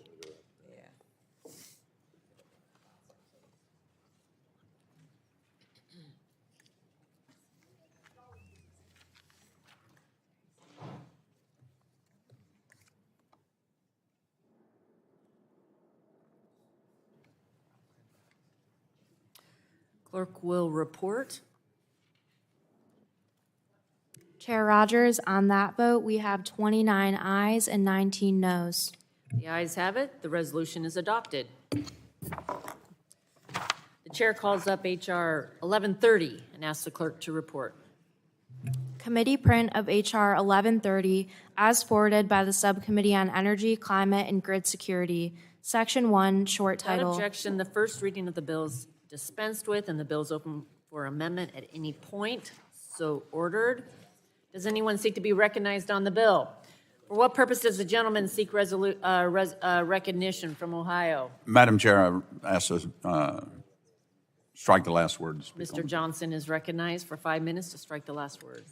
Thank you, Madam Chair. Now, last week I spent some time refuting the accusation that my legislation would raise natural gas prices for the American people. And the bottom line is that we have plenty to go around. And there is more than enough for us to significantly increase our exports. There is no evidence, in fact, that LNG exports, which have risen exponentially in the last decade, have caused skyrocketing domestic natural gas prices. Prices haven't skyrocketed. It simply is not true. My legislation would simply bring natural gas exports in line with other important American commodities that we sell to the world, like oil. This is a good thing. I know this is a surprise to some of my colleagues on the Democrat side, but selling American products overseas creates jobs here at home, sends money from around the world into our constituents' pockets, and increases American influence across the globe.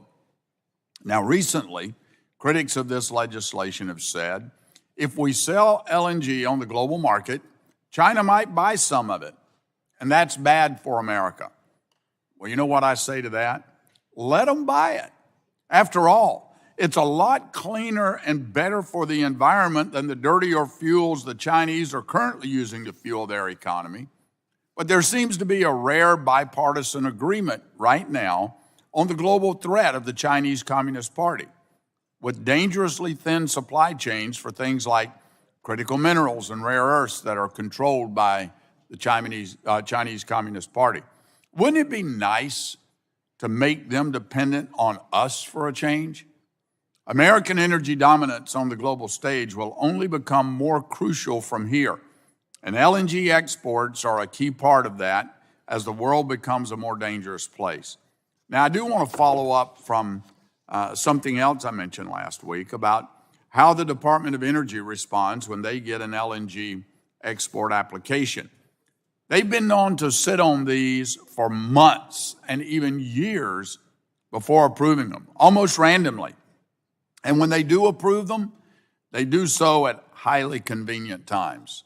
Very suspect. For example, the night before the Energy Secretary was about to come before our committee last year, they approved an export permit. And now, as we're looking to send LNG legislation to the floor, we just got word this week they've approved another one. An LNG exporter who already has an existing operation asked the Department of Energy if they could export a bit more LNG than they were previously approved for. The Department of Energy said yes, over 500 days later after they asked. To my colleagues, we can do better than this. America can do better. As I said last week, this is low-hanging fruit if anyone is serious about permitting reform in this country. So, Madam Chair, I will conclude with this, which I call the three pillars of American LNG. As I said, American energy exports project our geopolitical power overseas, making the world rely less on cruel, energy-rich dictators like Russia's Vladimir Putin or the Chinese Communist Party's President Xi. Next is the carbon benefit. American natural gas is the cleanest in the world. Our producers do it better than anyone else. And the only question is, will the next billion people be lifted out of poverty, fueled by clean-burning American natural gas or much higher carbon-emitting fuels? And lastly, while unleashing LNG exports is beneficial to the exporting companies and to the competition against China and Russia, at the end of the day, the reason I champion this legislation isn't solely because of all of that. The most important pillar of our LNG strategy at the end of the day, what this legislation is about, is what American energy dominance is about and what it means back home. To the critics of this legislation, I want to tell you, LNG exports and American energy production aren't a political football.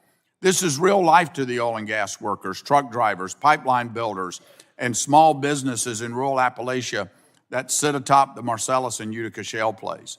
I've seen firsthand the benefits of the shale revolution in forgotten parts of this country. We have an enormous resource under our feet. This legislation would keep drillers drilling and our wells producing here in Ohio, Pennsylvania, West Virginia, Texas, and all of America's energy-rich regions.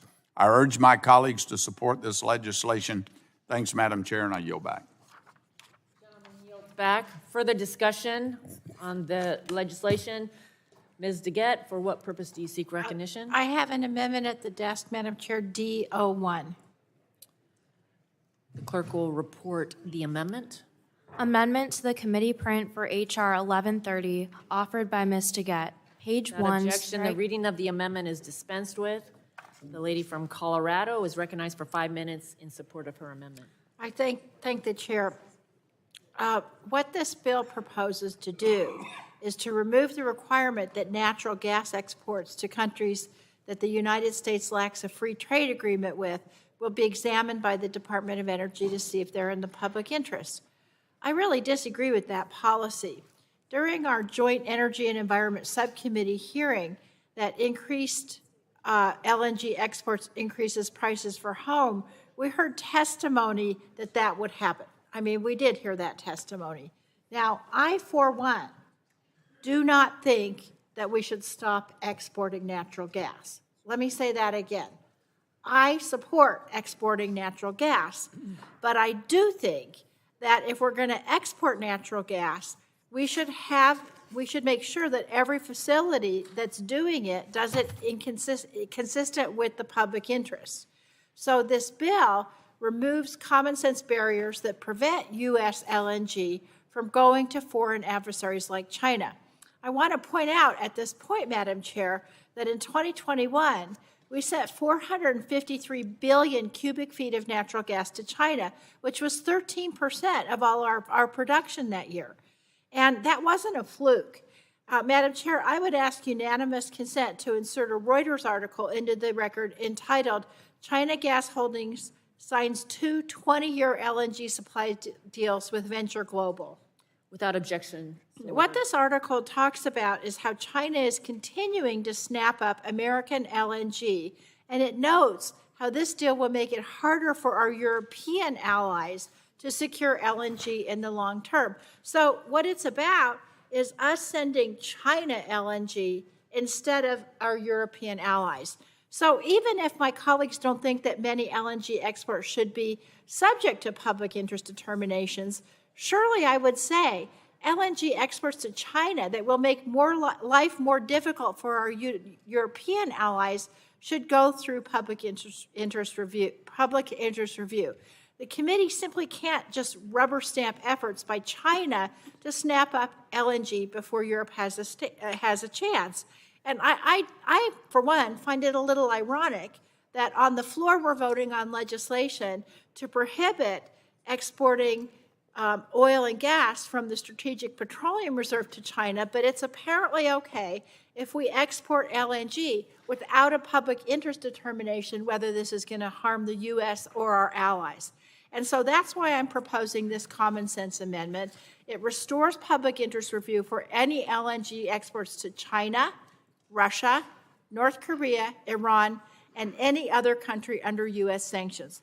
I think it's common sense that exports to those countries should go through scrutiny. And so let's find some common ground here. Let's vote for this amendment, and I yield back. Gentlelady yields back. Further discussion on the amendment. Gentleman from Mr. Johnson is recognized for 5 minutes. Madam Chair, I strike the last word in opposition to the amendment. Gentleman is recognized. Madam Chair, the underlying bill is about removing outdated restriction on exportation of LNG. Increasing U.S. LNG will provide the productive capacity of our nation's energy resources, increasing supplies that benefit all Americans and increases our ability to assist our allies and compete in global markets. This amendment is a poison pill. It guts the core policy of this bill and seeks to add unnecessary restrictions. Our bill already provides that nothing in this change to the National Gas Act limits the ability of the president to impose sanctions on or to prohibit imports or exports from foreign persons or governments, including countries designated as state sponsors of terrorism. This covers the concerns of the amendment and preserves the overriding policy goals of the legislation. This amendment is meant simply to kill these key reforms, and I urge a no vote on the amendment, and I yield back. Gentleman yields back. Is there further discussion on the amendment?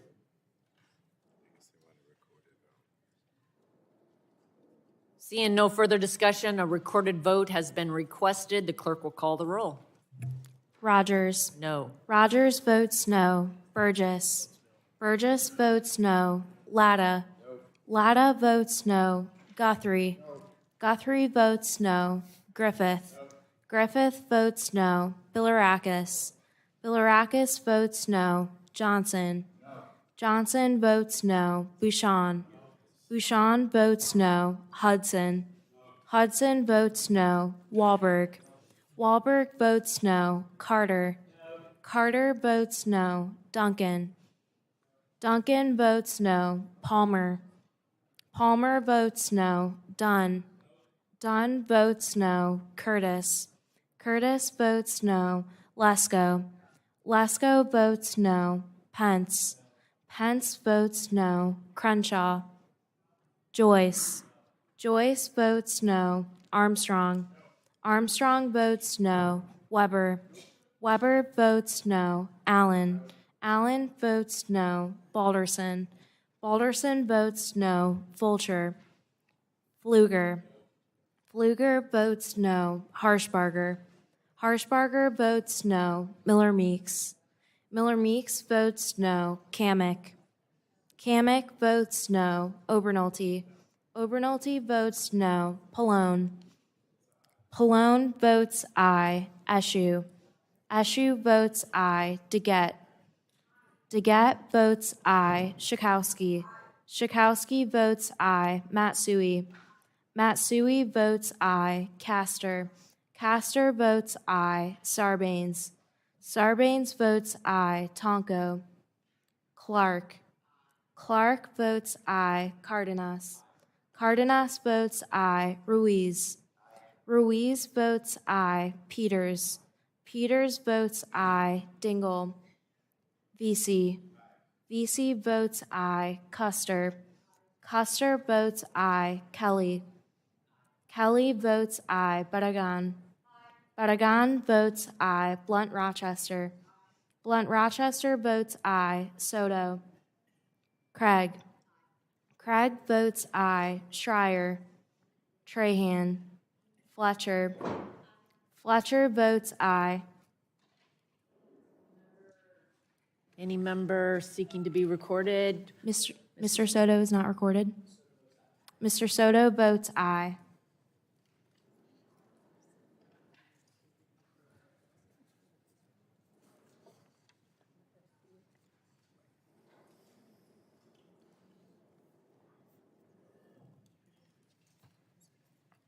Clerk will report the vote.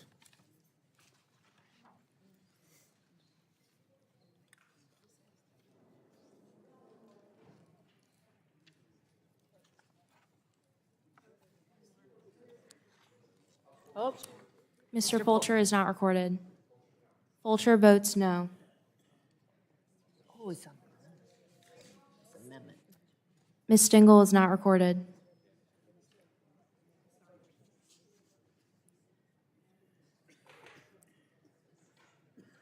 Aye. I think Dingell votes no. you want to vote. You want to vote yes. Ms. Dingell is off no on aye. How is Ms. Clark? How's Ms. Clark recorded? Ms. Clark is not recorded. Or Ms. Clark was recorded as aye. All good.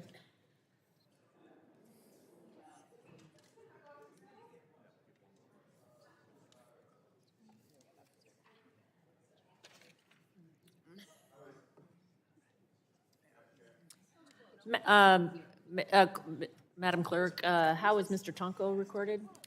Mr. Tonko is not recorded. Mr. Tonko votes aye.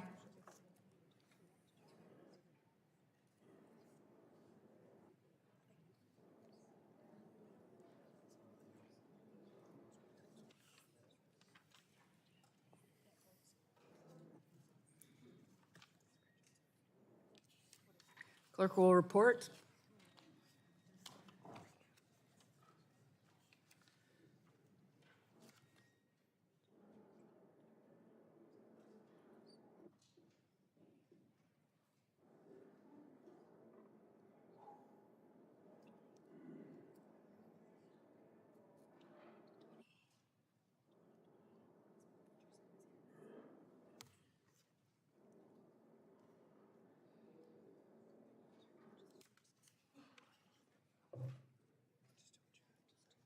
Chair Rogers, on that vote, we have 20 ayes and 28 noes.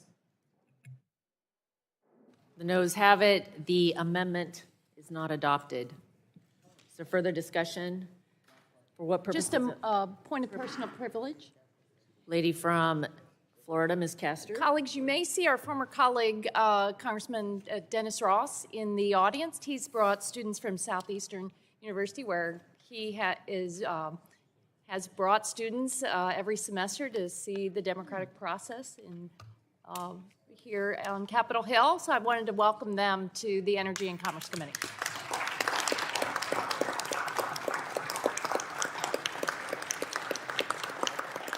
Yes, welcome to the best committee on Capitol Hill. All right. Further amendments?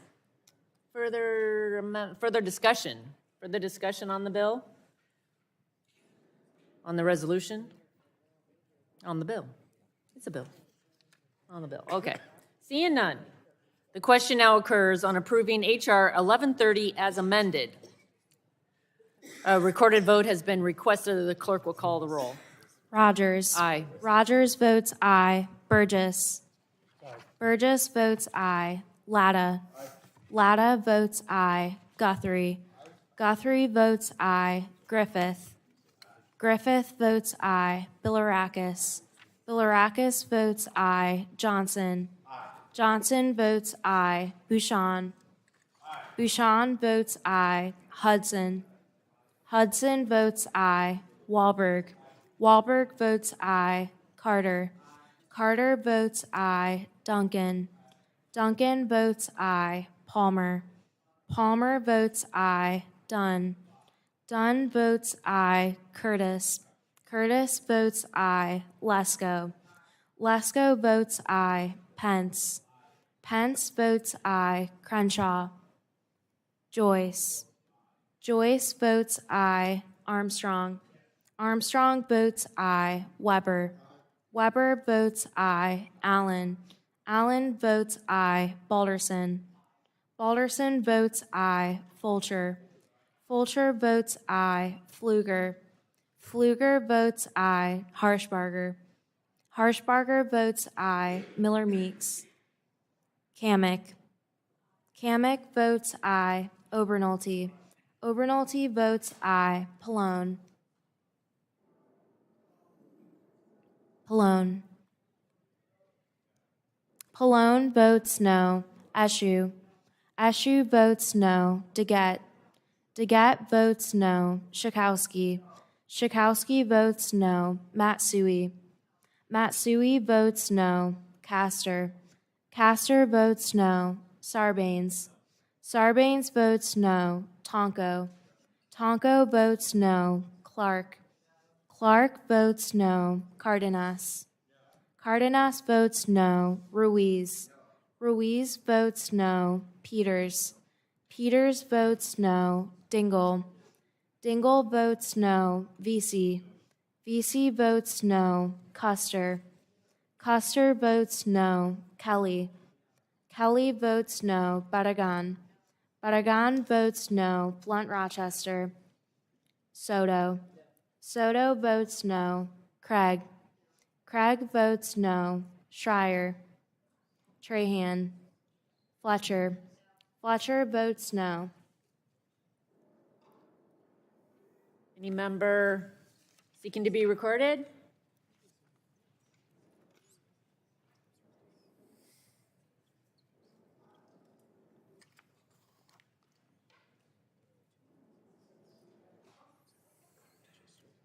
Clerk, oh, one more. Oh, how is Miss Blunt Rochester recorded? Miss Blunt Rochester is not recorded. Miss Blunt Rochester votes no. Clerk will report the vote. Chair Rogers, on that vote, we have 27 ayes and 21 noes. The ayes have it. The bill is adopted. The chair calls up H.R. 1115 and asks the clerk to report. Committee print of H.R. 1115 as forwarded by the Subcommittee on Energy, Climate, and Grid Security. Without Section objection, 1. the first reading of the bill is dispensed with, and the bill will be open for amendment at any point. So ordered. Does anyone seek recognition on the bill? Gentleman from Texas, for what purpose do you seek recognition? Thank you, Madam Chair. I'm grateful that this bill, the Promoting Interagency Coordination for the Review of Natural Gas Pipelines Act, is being considered in the full committee today. Specifically, this establishes the Federal Energy Regulatory Commission, or FERC, as the lead agency to coordinate between federal, state, and local agencies in the NEPA review process for pipelines under the Natural Gas Act. The bill does not remove from the review process agencies that have statutory obligations to conduct a NEPA review for a natural gas pipeline. Rather, it empowers FERC to issue a timely decision on a specific project. H.R. 1115 would also establish a deadline of 90 days after FERC has completed a NEPA review for federal authorization of a project and requires FERC to notify Congress if that deadline cannot be met. If passed, H.R. 1115 would guarantee accountability and transparency from FERC during a coordinated federal, state, and local NEPA review to ensure growth and security for America's energy sector. And I yield back my time. Gentleman yields back. Is there further discussion on the bill? Madam Chair, For what purpose does the gentleman from South Carolina? I have an seek amendment recognition? at the desk. The clerk will report the amendment. Can Mr. Duncan please specify the amendment? Looks like FCA WQ. No, it's the only one I've got.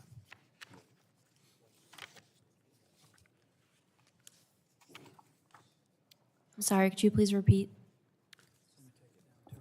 I'm sorry. You don't have it? Did you say FC Amendment 03? Amendment.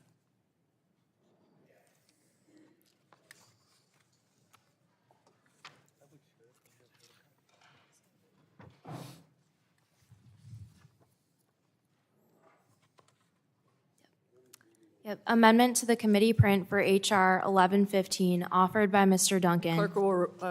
Clerk, without objection, the reading of the amendment. Madam Chair, I do want to reserve a point of order on the amendment. Gentleman reserves. Okay. Is there discussion of the amendment? Thank you, Madam Chair. Gentleman from Mr. Duncan is recognized for 5 minutes. Thank you. This amendment will require states to work with FERC to address water quality concerns relating to the construction of interstate pipelines, LNG export facilities. This amendment will no longer require separate and duplicative environmental reviews, bringing more transparency and predictability to the process. For political purposes, states have weaponized Section 401 of the Clean Water Act to block construction of pipelines that would provide clean, reliable energy to the American people. Despite having some of the highest natural gas prices in the country, states like New York have blocked much-needed pipelines by abusing their delegated responsibilities under the Clean Water Act. States are currently using their 401 authorities as a one-state veto of multi-state projects. The political actions of one state, New York, are preventing clean, reliable, and affordable natural gas from the Appalachian and Marcellus Shale down to the southeast and on up to New England. This change is critical to prevent the political agenda of states from vetoing projects of national significance, projects that would benefit citizens of multiple states, and 401 has been weaponized by one state to the detriment of citizens of several states. An example is Atlantic Coast Pipeline, bringing energy to the Carolinas. Because we lack the necessary natural gas infrastructure, New England states are forced to rely on Russia, Iran, Venezuela for energy, or burn dirtier heating oil rather than cleaner burning U.S. produced natural gas. I want to note that this amendment still preserves the authority of the states to raise legitimate water quality concerns. The state would recommend mitigation conditions to FERC and ensure compliance with water quality standards. It would preserve their ability to raise legitimate water quality claims, but prevent liberal anti-fossil fuel states from using water quality as a pretext to block projects for political reasons through Section 401, to the detriment of states like mine. This amendment has no effect on NEPA or any other environmental laws. It actually helps the states work in tandem with the federal agencies. If we want to continue to lead the world in emission reductions and energy production, we must build out our pipeline infrastructure to deliver affordable, reliable, and clean American energy to all Americans, and I urge my colleagues to adopt this amendment. I yield back.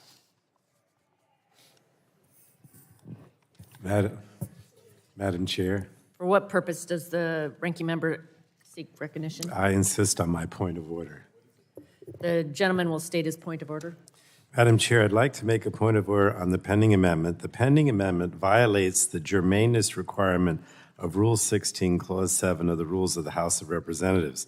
This amendment negates a portion of Section 401 of the Federal Water Pollution Control Act as it applies for natural gas pipelines. There is longstanding precedent that the Federal Water Pollution and Control Act is referred to the House Committee on Transportation, excuse me, it's hard for me to say that, and Infrastructure. Because this amendment turns off Section 401 of that law, it triggers T&I jurisdiction, violating the subject matter germaneness test of Rule 16 because it turns off a statute that is referred to a committee not triggered by the underlying bill. So I urge the chair to hold that this amendment is not germane. Does the amendment sponsor wish to be heard on the point of order? Mr. Duncan is recognized on the point of order. Yes, Madam Chair. My amendment says that, quote, "An applicant for a federal authorization shall not be required to provide a certification under Section 401 of the FWPCA." And those certifications are already included in the subject matter of H.R. 1115. On page 1 of my amendment, Section 2A2, the definition of federal authorization has the meaning given that term in Section 15A of the Natural Gas Act. Under Section 15A of the Natural Gas Act, the term federal authorization, 1, means any authorization required under federal law with respect to an application for authorization under Section 717B of this title, or a certificate of public convenience and necessity under Section 717F of this title, and 2, includes any permits, special use, authorization, certifications, opinions, or other approvals may be required under federal law with respect to an application for authorization under Section 717B of this title, or a certificate of public convenience and necessity under Section 717F of this title. So the Section 401 certification is already included in the subject matter of H.R. 1115, and this amendment is clearly germane. I yield back. Chair is ready to rule. Mr. Pallone makes a point of order that the amendment offered by Mr. Duncan is not germane. Clause 7 of Rule 16, the germaneness rule, provides that no proposition on a subject different from that under consideration shall be admitted under color of amendment. H.R. 1115 provides for the coordination of federal authorizations under the Natural Gas Act. The amendment would provide that a certification under Section 401 of the FWPCA is not necessary for a federal authorization. The chair finds that the amendment falls within the subject matter of the underlying bill. The parliamentarians have held that an amendment does not have to be entirely devoid of another committee's jurisdiction so long as it contains the jurisdiction of the committee considering it. It is therefore germane. The point of order is overruled. Is that your effort to extend our jurisdiction? That's right, if always. It is, I'm all for it. Okay. Ms. Clark wants to speak in opposition. Okay. For what purpose would Ms. Clark seek recognition? Madam Chair, I move to strike the last word. Ladies recognized for 5 minutes. To strike. Frankly, Madam Chair, I cannot overstate my opposition to this amendment. It completely guts Section 401 of the Clean Water Act as it applies to natural gas pipelines and removes states' ability to deliberate on and issue permits for these pipelines. Let's be clear here. I never want to hear my colleagues on the other side of the aisle talk about states' rights again if they're going to support this amendment that would completely strip away any state's ability to protect its water resources and the health of its residents. This amendment would also make FERC into an environmental regulator, asking it to pick and choose between proposed conditions for states to apply to natural gas pipelines. FERC, as an agency, has many responsibilities, but it is simply not designed to be an environmental regulator. This is not its expertise. This is not its experience. This amendment gives FERC no extra resources to allow it to grow its staff to deal with this explosion of responsibility. It's a handout to fossil fuel companies at the expense of our streams, our rivers, our lakes, our livelihoods, and our health. I urge all members to oppose this amendment, and I yield back the balance of my time. Lady yields back. Further discussion on the amendment? Gentleman from California, for what purpose do you seek recognition? Move to strike the last word. Gentleman's recognized for 5 minutes. Madam Chair, I speak in strong support of H.R. 1115, and I thank my friend, the gentleman from Texas, Dr. Burgess, for bringing it forward. This bill merely improves coordination between federal and state agencies regarding the permitting and construction of natural gas pipelines. That's important for my district because my constituents are paying over twice as much for natural gas this winter as they were the winter before. Some places in my district, that is over 3 times as much. That is disproportionately impacting the segment of our population that can least afford to pay it. That's the working class and the people who are impoverished. That's a very real problem for my district. Unfortunately, this shortage has been exacerbated by the actions of both federal and state governments. For example, in my district in 2019, the state government passed a new regulation prohibiting the leasing of any state lands for the purpose of natural gas pipelines, making the supply shortage even more acute. Natural gas remains the predominant source of electricity generated in California, particularly so because our hydroelectric capacity has been cut in recent years because of the drought. That's one of the reasons why, with the spike in natural gas prices, that electricity prices that my constituents pay are over twice as high for residential electricity as in neighboring states, over 3 times as high for commercial electricity, over 4 times as high for industrial electricity. That has a very real and meaningful impact on the quality of life of the people that I represent. This bill would make things better. It does not weaken environmental protections. It merely improves coordination between federal and state agencies, and I think it makes a lot of sense. I urge its adoption. I yield back. Gentleman yields back. Further discussion on the amendment?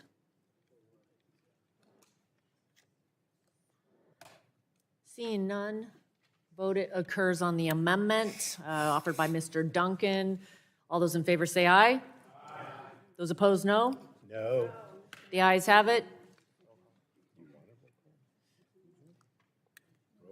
A roll call has been requested. The clerk will call the roll. Rogers.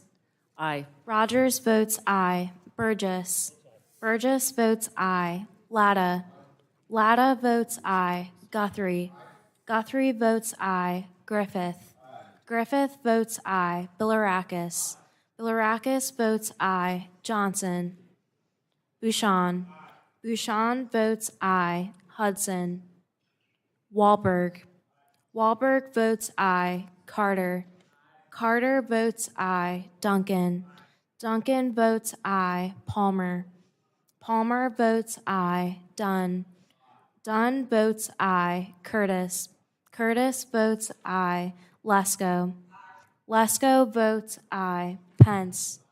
Pence votes aye. Crenshaw. Joyce. Armstrong. Armstrong votes aye. Weber. Weber votes aye. Allen. Allen votes aye. Balderson. Balderson votes aye. Fulcher. Fulcher votes no. Pfluger. Pfluger votes aye. Harshbarger.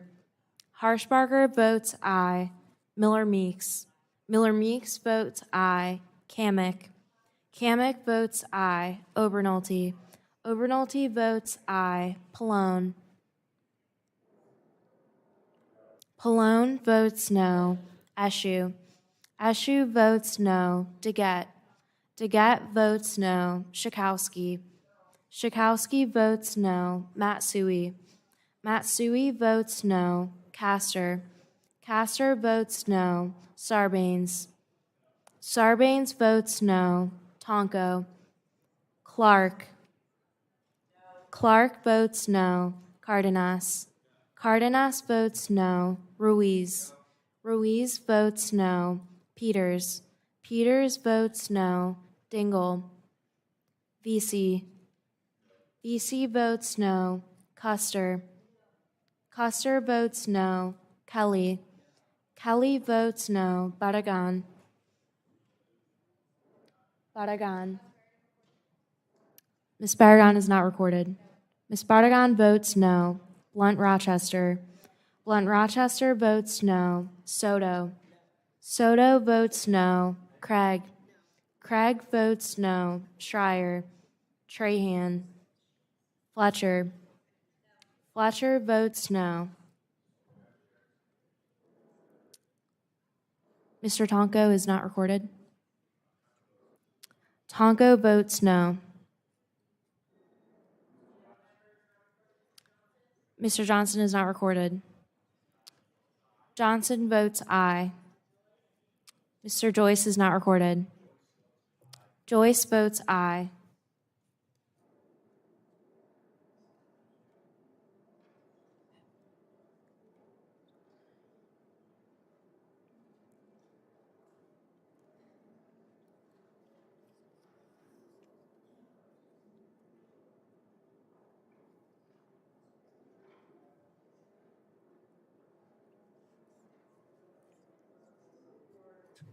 Clerk will report the vote.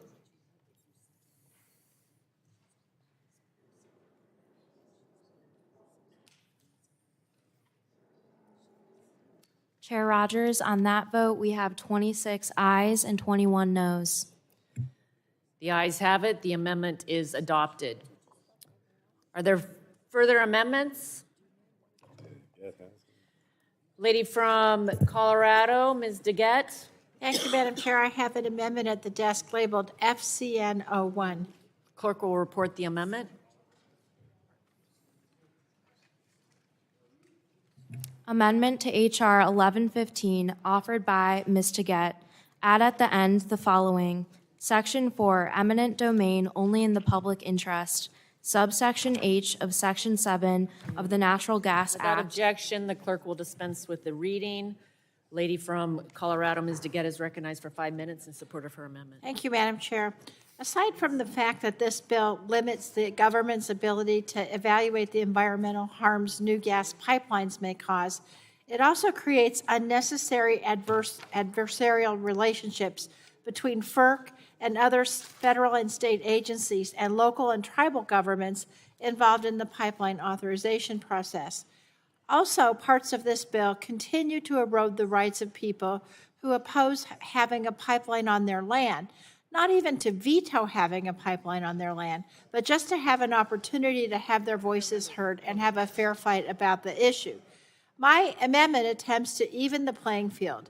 It simply says that FERC may not allow a pipeline developer to invoke eminent domain authority under the Natural Gas Act unless FERC finds that the use of eminent domain authority is in the public interest. The Natural Gas Act has no requirement that FERC make a finding of public interest before issuing a certificate of public convenience and necessity that allows a natural gas pipeline to begin construction and operations. But that means that it requires no investigation of public interest before allowing any pipeline developer to utilize eminent domain authority. Frankly, Madam Chair, I think this should be a bipartisan issue because Republicans and Democrats should be concerned about the implications of anybody being allowed to use eminent domain authority without a review about whether usage is in the public interest or not. And so this was a bipartisan amendment in the last Congress that was offered by then Energy Subcommittee Ranking Member Rush, and somehow Mr. Griffith also supported it when he offered this amendment 6 years ago. And so I'm hoping everybody on this committee will support this amendment. And I urge its adoption and yield back. Gentlelady yields back. Further discussion on the amendment. Gentleman from Texas is recognized. Mr. Burgess for 5 minutes. I thank the chair. So the amendment actually rewrites the Natural Gas Act, introducing new standards and upending decades of precedent with respect to the use of eminent domain. This amendment is not necessary. Eminent domain is a tool of last resort, very rarely used. The Natural Gas Act already contains robust public interest protections. No person may construct a pipeline unless FERC determines that the proposed pipeline will serve the public convenience and necessity. Existing law, current law, the Natural Gas Act, the public interest standard is transparent and effective. This amendment would add a new and potentially conflicting standard that has never been the subject of any hearing. We have never heard from FERC on this, and we have no idea how, in fact, it would be implemented. So I share my colleague's concern about the use of private lands, but I have concerns that this amendment is only designed to stop pipelines and deprive the American people of the energy that they so desperately need. And I yield back. Gentleman yields back. Further discussion on the amendment? Seeing none, the question occurs, a recorded vote has been requested. The vote, clerk will call the vote on the Dingell amendment. Rogers. No. Rogers votes no. Burgess. Burgess votes no. Latta. Guthrie. Griffith. Bilirakis. Bilirakis votes no. Johnson. Bouchon. Hudson. Wahlberg. Wahlberg votes no. Carter. Duncan. Duncan votes no. Palmer. Palmer votes no. Dunn. Dunn votes no. Curtis. Curtis votes no. Lesko. Lesko votes no. Pence. Pence votes no. Crenshaw. Joyce. Joyce votes no. Armstrong. Armstrong votes no. Weber. Weber votes no. Allen. Allen votes no. Balderson. Balderson votes no. Fulcher. Fulcher votes no. Pfluger. Pfluger votes no. Harshbarger. Harshbarger votes no. Miller-Meeks. Kamek. Kamek votes no. Obernolte. Obernolte votes no. Pallone. Pallone votes aye. Eshoo. Eshoo votes aye. Degette. Degette votes aye. Schakowsky. Schakowsky votes aye. Matsui. Matsui votes aye. Castor. Castor votes aye. Sarbanes. Aye. Sarbanes votes aye. Tonko. Aye. Tonko votes aye. Clark. Clark. Clark votes aye. Cardenas. Cardenas votes aye. Ruiz. Ruiz votes aye. Peters. Peters votes aye. Dingell. Vesey. Vesey votes aye. Custer. Custer votes aye. Kelly. Kelly votes aye. Barragan. Barragan votes aye. Blunt Rochester. Blunt Rochester votes aye. Soto. Soto votes aye. Craig. Craig votes aye. Schreier. Trahan. Trahan votes aye. Fletcher. Are any members unrecorded? How is Mr. Johnson recorded? Mr. Johnson is not recorded. Mr. Johnson votes no. How's Mr. Guthrie reported? Mr. Guthrie is not recorded. Guthrie votes no. How's Mr. Latta recorded? Mr. Latta is not recorded. Latta votes no. How's Mr. Bouchon recorded? Mr. Bouchon is not recorded. Bouchon votes no. How's Mr. Carter recorded? Mr. Carter is not recorded. Carter votes no. How's Mr. Griffith recorded? Mr. Griffith is not recorded. Mr. Griffith votes aye. Any other members unrecorded? If not, the clerk will... Miss- Up. Ms. Miller-Meeks is not recorded. Miller-Meeks, how does Ms. Miller-Meeks? Miller-Meeks votes no. Any other members? If not, the clerk will report the total.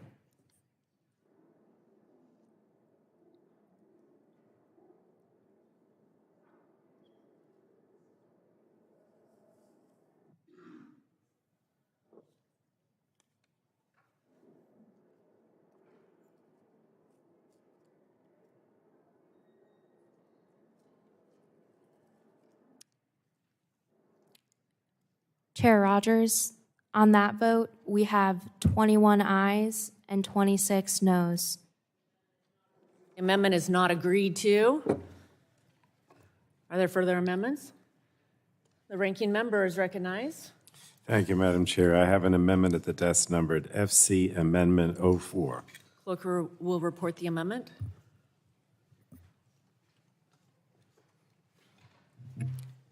Amendment to the committee print for H.R. 1115, Without offered by objection, Mr. the reading Pallone. of the amendment is dispensed with.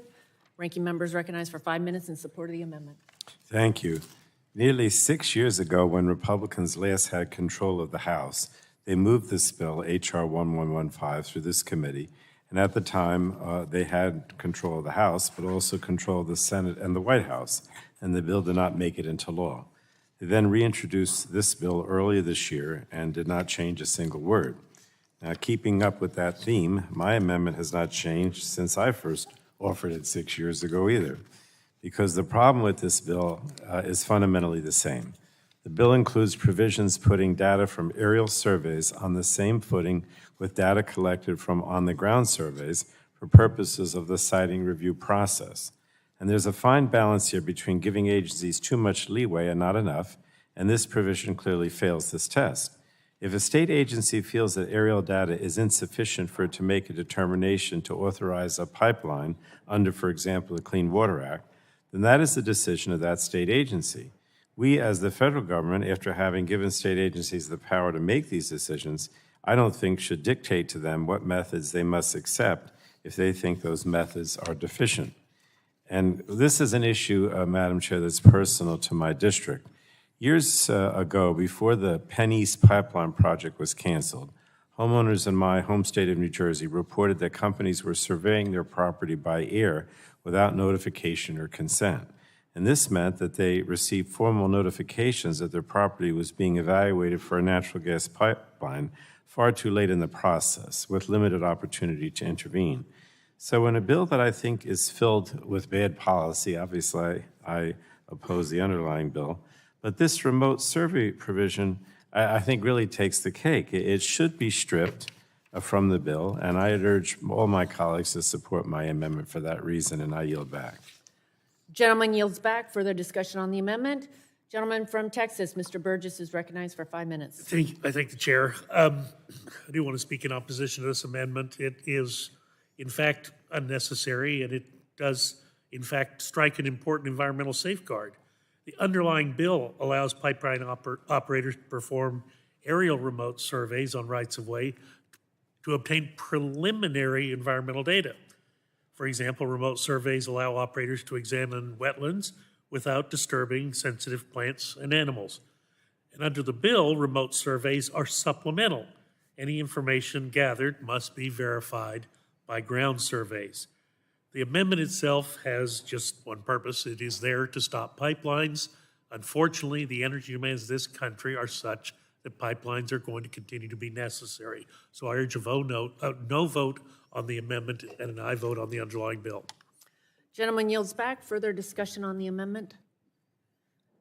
Seeing none, the vote occurs on the ranking member's amendment. A requested vote has been, a recorded vote has been requested. Clerk will call the vote. Rogers. No. Rogers votes no. Burgess. No. Burgess votes no. Latta.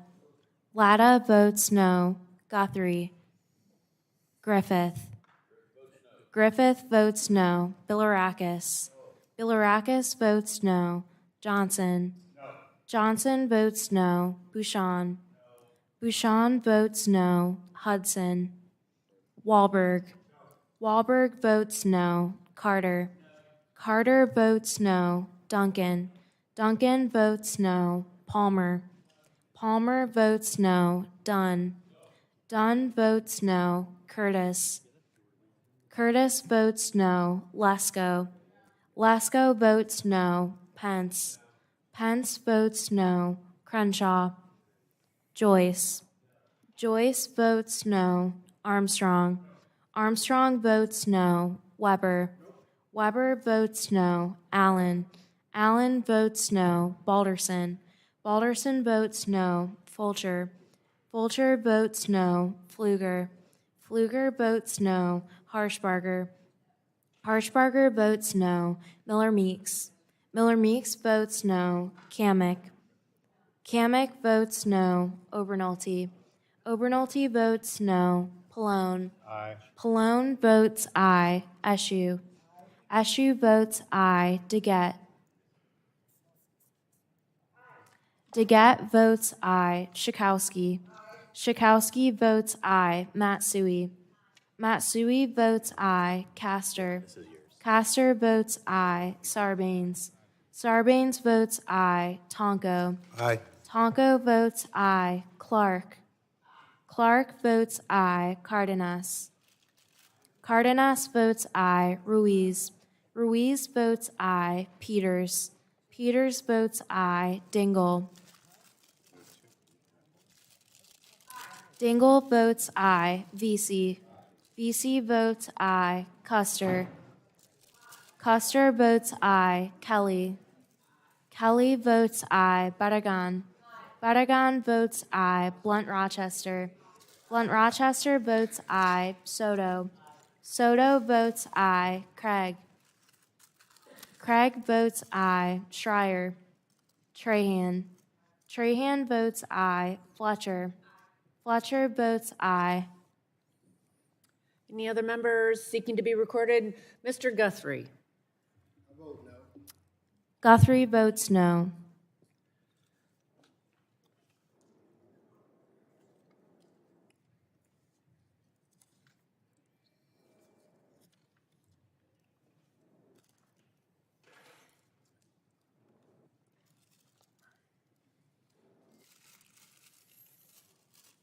Clerk will report the vote. Chair Rogers, on that vote, we have 22 ayes and 27 noes. The noes have it. The amendment is not agreed to. Further amendments? Lady from Florida, Ms. Castor. Madam Chair, I have an amendment at the desk numbered FC Amendment 03. The clerk will report the amendment. No, thank you. Clarify, you said 03? Correct. Amendment to the committee print for HR 1115. Without objection, the reading of the amendment will be dispensed with, and the gentlelady is recognized for 5 minutes in support of her amendment. Thank you, Madam Chair. Madam Chair, I have serious concerns about the underlying legislation. It short circuits environmental reviews of gas pipelines and again elevates the profits of fossil fuel companies over the interests of the public.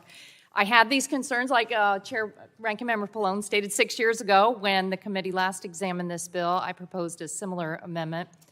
My amendment today would provide that the bill would not go into effect until FERC certified that 3 simple criteria are satisfied. First, is this even necessary? There is nothing in the record today that justifies the short-circuiting of public health and environmental considerations when FERC is reviewing gas pipelines. 2, is it duplicative of other federal efforts in place to improve the timeliness and predictability of federal environmental reviews and authorizations for gas pipelines? I'll be honest, Madam Chair, I have deep concerns that portions of this bill are duplicative requirements of FAST 41 and other permitting efforts. I would have liked to have asked the FERC commissioners their opinions on this, given the concerns that FERC staff expressed when they appeared before this committee 6 years ago, but we were not given the time to receive detailed public technical assistance from FERC on this. So given that, I have no choice but to offer this kind of condition on the effectiveness to ensure that the bill is not duplicative. And 3, the third, will this bill result in any wasteful government spending?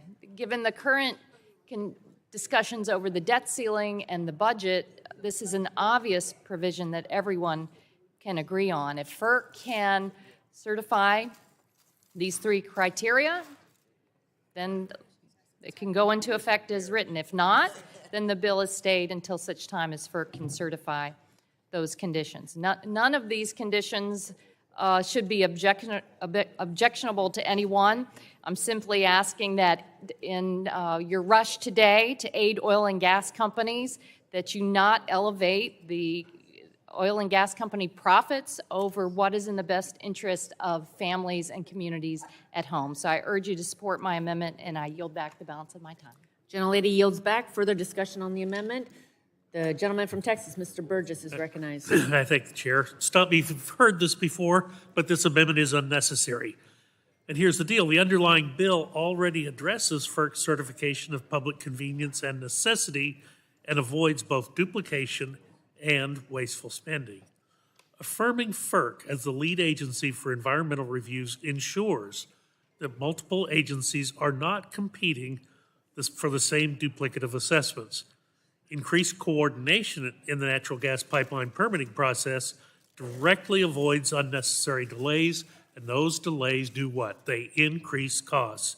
Tying the effective date of the bill to additional FERC certifications only introduces more bureaucratic red tape and would increase spending across the board.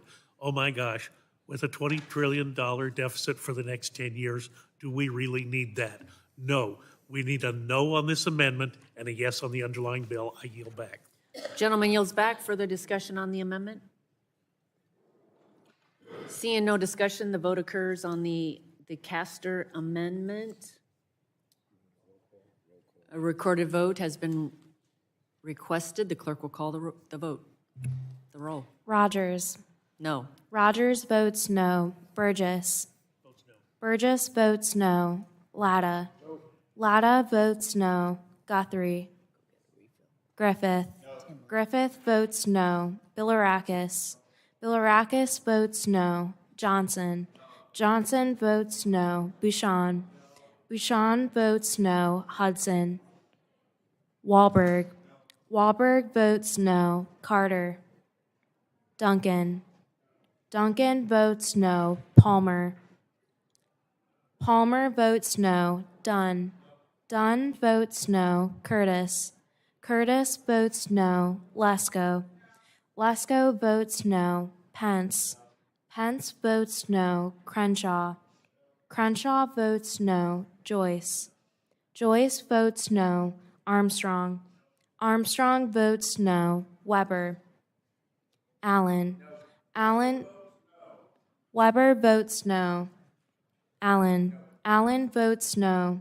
Balderson. Balderson votes no. Fulcher. Fulcher votes no. Pfluger. Pfluger votes no. Harshbarger. Harshbarger votes no. Miller Meeks. Miller Meeks votes no. Kamek. Kamek votes no. Obernolte. Obernolte votes no. Pallone. Pallone. Pallone votes aye. Eshu. Eshu votes aye. Daggett. Daggett votes aye. Schakowsky. Schakowsky votes aye. Matsui. Matsui votes aye. Castor. Castor votes aye. Sarbanes. Sarbanes votes aye. Tonko. Aye. Tonko votes aye. Clark. Aye. Clark votes aye. Cardenas. Cardenas votes aye. Ruiz. Ruiz votes aye. Peters. Peters votes aye. Dingell. Dingell votes aye. Vesey. Vesey votes aye. Custer. Custer votes aye. Kelly. Kelly votes aye. Barragan. Barragan votes aye. Blunt Rochester. Blunt Rochester votes aye. Soto. Soto votes aye. Craig. Craig votes aye. Schreier. Trahan. Trahan votes aye. Fletcher. Fletcher votes aye. Ed? Who do you see? Oh, Mr. Guthrie. Okay. Mr. Guthrie votes no. I thought you were pointing to someone.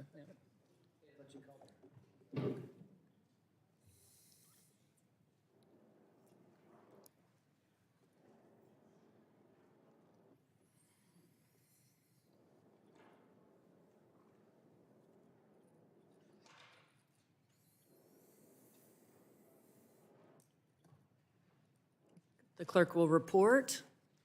Chair Rogers, on that vote, we have 22. Oh, okay. One more. Mr. Carter, how would Mr. Carter like to be recorded?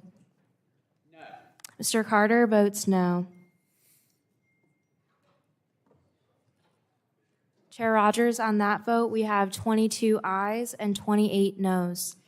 The amendment is not adopted. The noes have it. Are there further amendments? Seeing no further amendments, the vote occurs on See here, the vote occurs on approving HR 1115 as amended. A roll call vote has been requested. The clerk will call the roll. Rogers. Aye. Rogers votes aye. Burgess. Burgess votes aye. Latta. Latta votes aye. Guthrie. Guthrie votes aye. Griffith. Griffith votes aye. Bilirakis. Bilirakis votes aye. Johnson. Johnson votes aye. Bouchon. Bouchon votes aye. Hudson. Wahlberg. Wahlberg votes aye. Carter. Carter votes aye. Duncan. Duncan votes aye. Palmer. Palmer votes aye. Dunn. Dunn votes aye. Curtis. Curtis votes aye. Lesko. Lesko votes aye. Pence. Pence votes aye. Crenshaw. Crenshaw votes aye. Joyce. Joyce votes aye. Armstrong. Armstrong votes aye. Weber. Weber votes aye. Allen. Allen votes aye. Balderson. Balderson votes aye. Fulcher. Fulcher votes no. Pfluger. Pfluger votes no. Harshbarger. Mr. Pfluger is off no on aye. Harshbarger. Harshbarger votes aye. Miller Meeks. Miller Meeks votes aye. Kamick. Kamick votes aye. Obernolte. Obernolte votes aye. Pallone. Pallone votes no. Eshu. Eshu votes no. Deget. Deget votes no. Schakowsky. Schakowsky votes no. Matsui. Matsui votes no. Castor. Castor votes no. Sarbanes. Sarbanes votes no. Tonko. No. Tonko votes no. Clark. Clark votes no. Cardenas. Cardenas votes no. Ruiz. Ruiz votes no. Peters. Peters votes no. Dingell. Dingell votes no. Vesey. Vesey votes no. Custer. Custer votes no. Kelly. Kelly votes no. Barragan. Barragan votes no. Blunt Rochester. Blunt Rochester votes no. Soto. Soto votes no. Craig. Craig votes no. Schreier. Trahan. Trahan votes no. Fletcher. Fletcher votes no. Any members seeking to be recorded?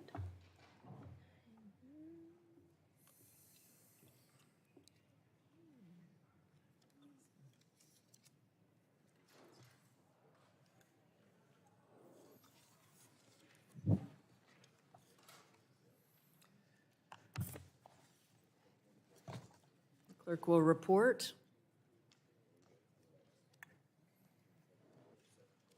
Chair Rogers, on that vote, we have 27 ayes and 23 noes. The ayes have it, and the bill is adopted. Chair calls up HR 1070 and asks the clerk to report. Committee print of HR 1070 as forwarded by the Subcommittee on Environment. Without objection, the first reading of the bill is dispensed with, and the bill will be open for amendment at any point. So ordered. Does anyone seek to be recognized on the bill? For what purpose does the gentleman seek recognition? Ask to strike the last word and speak in favor of the bill. Mr. Carter is recognized for 5 minutes to strike the last word. Madam Chair, I'd like to speak in favor of H.R. 1070. I think it's all too appropriate that this bill came up in the very first markup of the renamed Environment, Manufacturing, and Critical Minerals Subcommittee last week. The name change reflects our very real shared desire and need to bring more manufacturing and critical mineral supply chains to the United States. Again, they aren't called critical minerals for nothing. They are the minerals that fuel our modern advanced economy and high standard of living. They are in each one of our pockets with our own cell phones. They are in solar panels and wind energy. I'm a medical professional by training, and they're needed in everything from technologies for surgery to x-rays to fighting the common cold. We need to look at ourselves and acknowledge that we don't have enough in the United States to ensure we have enough of these essential materials to supply our country. I don't care who you are. My colleagues across the aisle may point to all the money they've borrowed from our children as examples of investments we will make. But those investments will be wasted if it takes years and billions more dollars than they intended because of excessive regulations and permitting requirements. That is why we need this bill. Today, it can take anywhere from 7 to over 20 years, 7 to 20 years, to bring a new mineral to market with millions, if not billions of dollars required. No wonder companies' investors have looked elsewhere to do this work. I said it last week, but I'll say it again. No wonder China supplies us with the vast majority of these critical minerals. They don't just dig it out of the ground, they're also by far the world's biggest refiner of these minerals. We are behind in this race, and it's not even close. The time to act is now. My bill would take a step in the right direction to demonstrate that the U.S. is back in the business of processing critical minerals. My bill would simply allow for facilities dealing with critical energy resources like these minerals to receive an interim status permit for handling, storing, or treating on-site hazardous waste. This will allow projects to continue, be constructed, and have the certainty that operations will be able to occur instead of being held hostage by the EPA or other authority waiting for their paperwork to get approved. I'm not advocating or even saying we should blindly let those processing these minerals haphazardly handle hazardous material and waste. I'm saying that I trust our system and its numerous existing protections that have made us the cleanest energy producer in the world. I want to repeat that. I'm saying that I trust our system and its numerous existing protections that have made us the cleanest energy producer in the world. In fact, under existing EPA regulations, interim permit holders must comply with notification, waste treatment, storage, and disposal requirements, as well as specific hazardous waste and waste facility standards. Mines and other facilities are already subject to over dozens of federal and state laws. This bill is just one part of a much larger effort to fix permitting in our country and extend the official invitation to those who seek to come build in America again. I urge support for this bill, and I yield back. Gentleman yields back. Further discussion? Madam Chair. Gentleman from, do you have anybody? Not yet. Okay. Gentleman from Georgia, for what purpose do you seek recognition? I move to strike the last word, speak in favor of this legislation.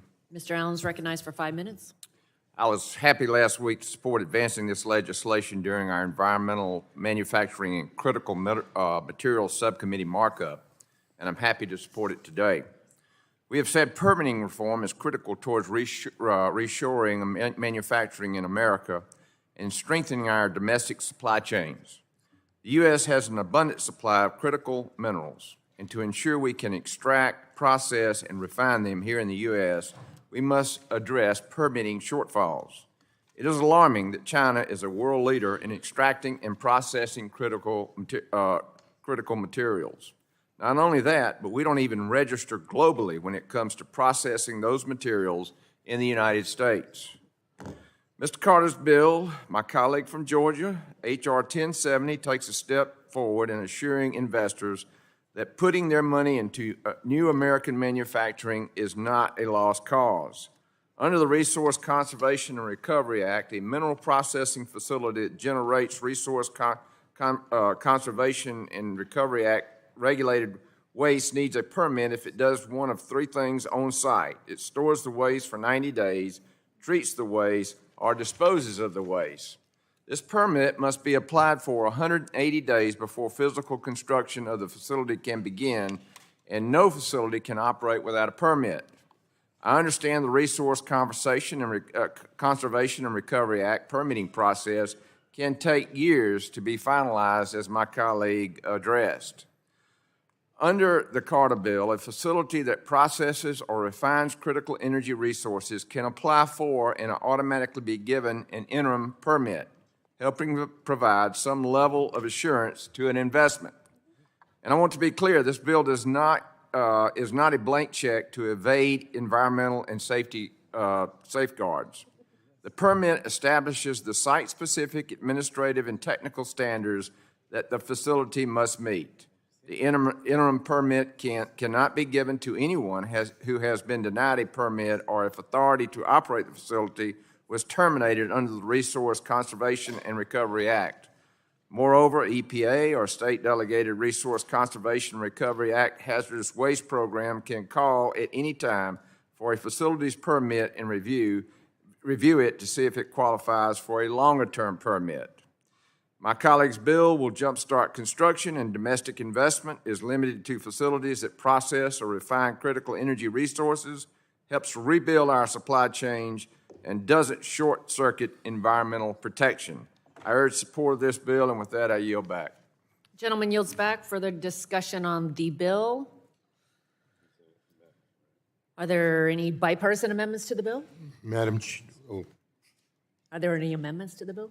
Madam Chair, I have an amendment at the desk labeled FCD 01, I believe. Clerk will report the amendment. FCD 01. Yes. Tonko. No, you're okay.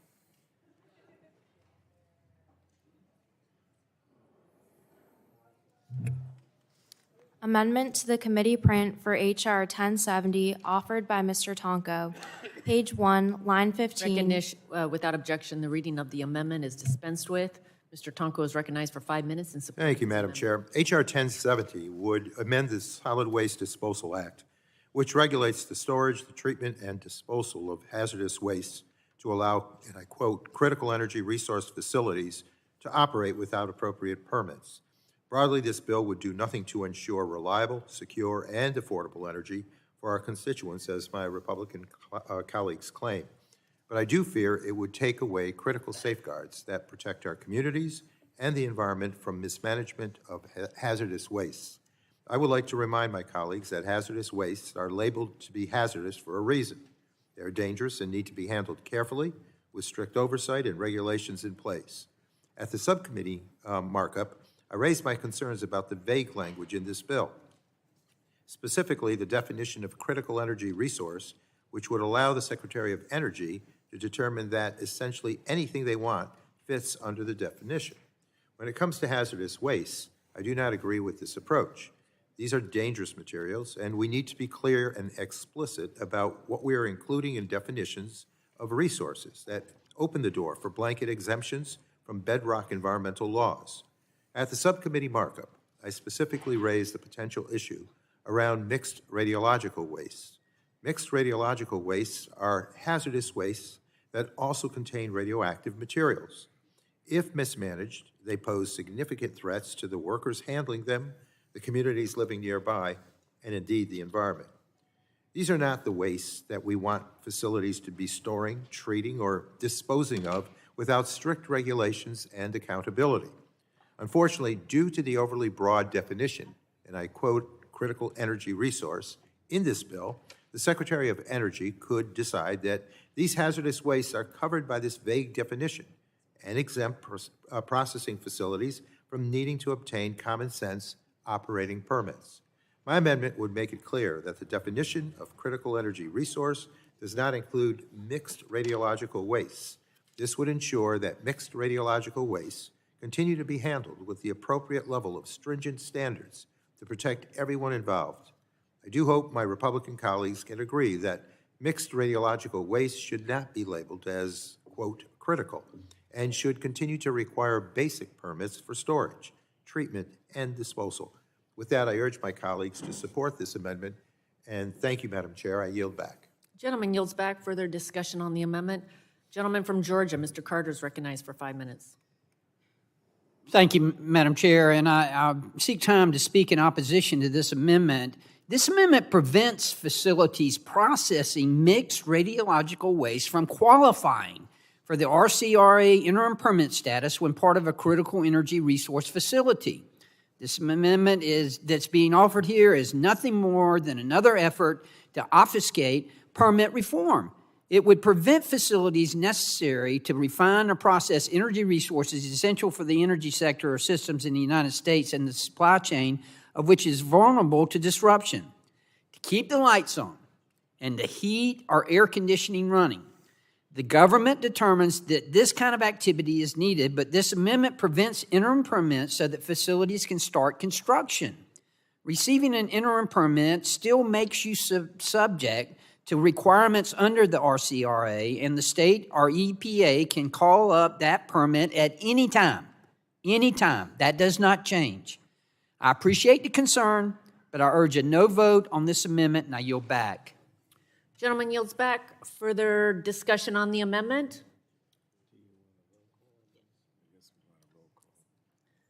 Seeing no further discussion, the vote will occur on Mr. Tonko's amendment. A roll call vote has been requested. The clerk will call the roll. Rogers. No. Rogers votes no. Burgess. Latta. Latta votes no. Guthrie. Griffith. No. Griffith votes no. Bilirakis. Bilirakis votes no. Johnson. No. Johnson votes no. Bouchon. No. Bouchon votes no. Hudson. Wahlberg. Wahlberg votes no. Carter. Carter votes no. Duncan. Duncan votes no. Palmer. Dunn. Dunn votes no. Curtis. Lesko. Lesko votes no. Pence. Crenshaw. Crenshaw votes no. Joyce. Joyce votes no. Armstrong. Armstrong votes no. Weber. Weber votes no. Allen. Allen votes no. Balderson. Balderson votes no. Fulcher. Fulcher votes no. Pfluger. Pfluger votes no. Harshbarger. Harshbarger votes no. Miller Meeks. Miller Meeks votes no. Kamek. Kamek votes no. Obernolte. Obernolte votes no. Pallone. Yes. Pallone votes aye. Eshu. Eshu votes aye. Deget. Deget votes aye. Schakowsky. Schakowsky votes aye. Matsui. Matsui votes aye. Castor. Castor votes aye. Sarbanes. Aye. Sarbanes votes aye. Tonko. Aye. Tonko votes aye. Clark. Clark votes aye. Cardenas. Cardenas votes aye. Ruiz. Ruiz votes aye. Peters. Dingell. Dingell votes aye. VC. VC votes aye. Custer. Kelly. Kelly votes aye. Barragan. Blunt Rochester. Blunt Rochester votes aye. Soto. Soto votes aye. Craig. Craig votes aye. Schreier. Trahan. Trahan votes aye. Fletcher. Fletcher votes aye. Any members who would like to be recorded? Mr. Guthrie is not recorded. Guthrie votes no. Mr. Pence is not recorded. Pence votes no. Mr. Curtis is not recorded. Curtis votes no. Mr. Palmer is not recorded. Palmer votes no.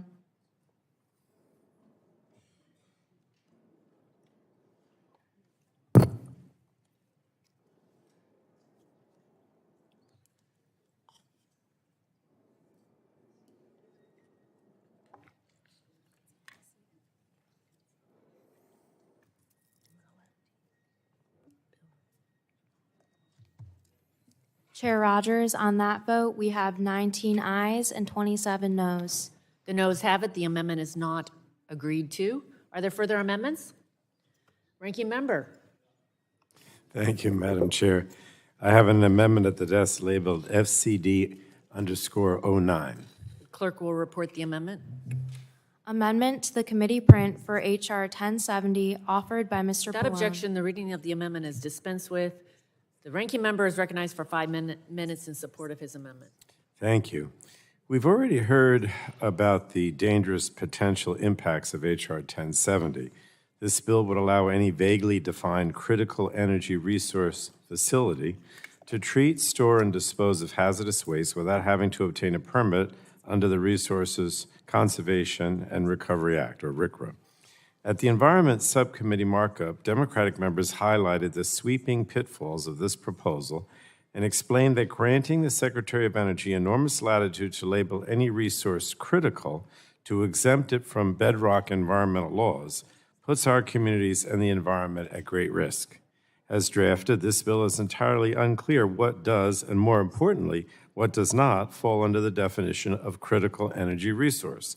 My amendment would clarify some of the uncertainty stemming from the bill's imprecise drafting.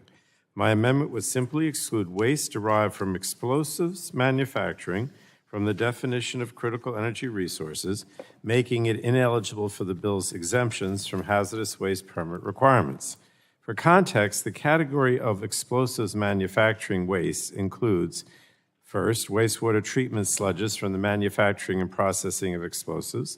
Second, spent carbon from the treatment of wastewater containing explosives. 3, wastewater treatment sludges from the manufacturing, formulation, and loading of lead-based initiating compounds. And 4, pink and red water from TNT operations. The EPA uses 2 hazard codes to identify these wastes, R, which stands for reactive, and T, which stands for toxic. As their hazard codes indicate, these wastes pose serious dangers to the communities near the facilities that manage them and the surrounding environment. It is imperative that these facilities operate under common sense permits to protect the health and safety of those around them. As drafted, this bill would give facilities, even those with a history of violating RCRA permits, free rein to mismanage our hazardous waste, freely pollute the environment, and endanger the communities nearby. So I can confidently say that my constituents do not want waste that is toxic and reactive to be mismanaged and exempt from appropriate oversight. And I would think that the constituents my Republican colleagues represent would agree with me. I struggle to understand a situation in which any of these wastes should be treated, stored, or disposed of without a permit. I am entirely supportive of working on policies that lower energy costs, secure our energy supply chains, and strengthen our national security. However, exempting dangerous hazardous materials like waste from explosive manufacturing from basic common sense operating permits is not the correct approach. I urge all my colleagues to work with me on policies that will actually help our constituents, not just provide massive loopholes for polluting industries. And with that, I would urge a yes vote on my amendment, and I yield back, Madam Chair. It's Mr. Chair, but that's okay. That's all. That was Mr. Johnson that you were. That's okay. Substitute. Do any other members wish to speak on the amendment? The gentleman from Georgia, Mr. Carter, is recognized. Mr. Chairman, I seek time to speak in opposition to this amendment. This amendment, once again, prevents facilities that are processing waste from explosives or the other materials that the gentleman referred to from qualifying for the interim permit status when part of a critical energy resource facility. This is nothing more than the other side of the aisle, again, trying to block permit reform. That's all it is. This is not going to happen. Again, receiving an interim permit still makes you subject to requirements under the RCRA, and the state or EPA can call up that permit at any time. That does not change. I appreciate the concern, but I urge a no vote. This is nothing more, again, than trying to stop and trying to block permit reform. We're talking about the opportunity here. What the other side of the aisle is trying to do here is to stop what we need to be doing in the way of wind and solar energy. We need these critical minerals, and we can do this, but the permitting is killing us. We're having to wait anywhere from 1 to 7 years. This would allow us to be able to continue on, still making sure that we're following the permits as they should be. There's no danger whatsoever here. So I would urge a no vote on this amendment, and I yield back. The gentleman yields back. Are there other members wishing to speak on the amendment?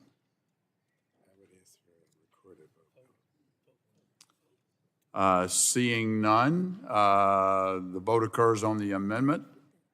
Recorded vote has been requested, and the clerk will call the roll. Rogers.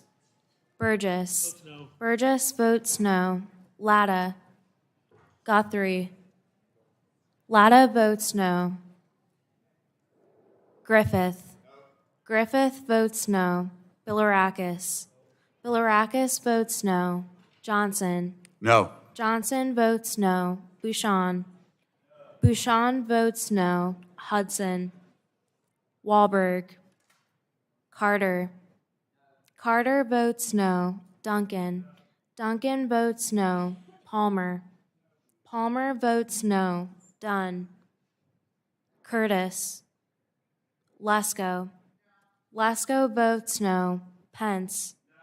Pence votes no. Crenshaw. Crenshaw votes no. Joyce. Joyce votes no. Armstrong. Armstrong votes no. Weber. Weber votes no. Allen. Allen votes no. Balderson. Balderson votes no. Fulcher. Fulcher votes no. Pfluger. Pfluger votes no. Harshbarger. Harshbarger votes no. Miller Meeks. Miller Meeks votes no. Kamek. Kamek votes no. Obernolte. Obernolte votes no. Pallone. Pallone votes aye. Eshu. Eshu votes aye. Deget. Deget votes aye. Schakowsky. Matsui. Matsui votes aye. Castor. Castor votes aye. Sarbanes. Sarbanes votes aye. Tonko. Clark. Clark votes aye. Cardenas. Cardenas votes aye. Ruiz. Ruiz votes aye. Peters. Peters votes aye. Dingell. Dingell votes aye. Vesey. Vesey votes aye. Custer. Kelly. Kelly votes aye. Barragan. Barragan votes aye. Blunt Rochester. Blunt Rochester votes aye. Soto. Craig. Craig votes aye. Schreier. Trahan. Trahan votes aye. Fletcher. Fletcher votes aye. Mr. Guthrie is not recorded. Guthrie votes no. How's Mr. Tonko report? Mr. Tonko is not recorded. Tonko votes aye. How's Mr. Dunn report? Mr. Dunn is not recorded. Chair Dunn, Rogers? Dunn votes no. Chair Rogers is not recorded. Chair Rogers votes no.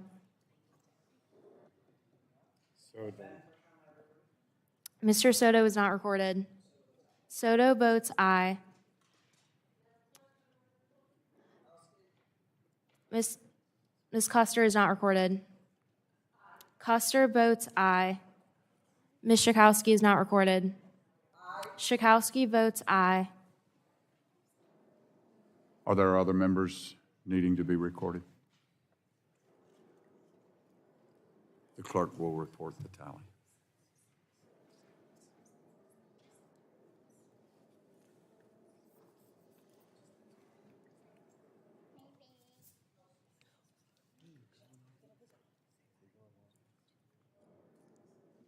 Mr. Johnson, on that vote, there are 22 ayes and 26 noes. The nays have it, and the amendment is not agreed to. Are there other amendments?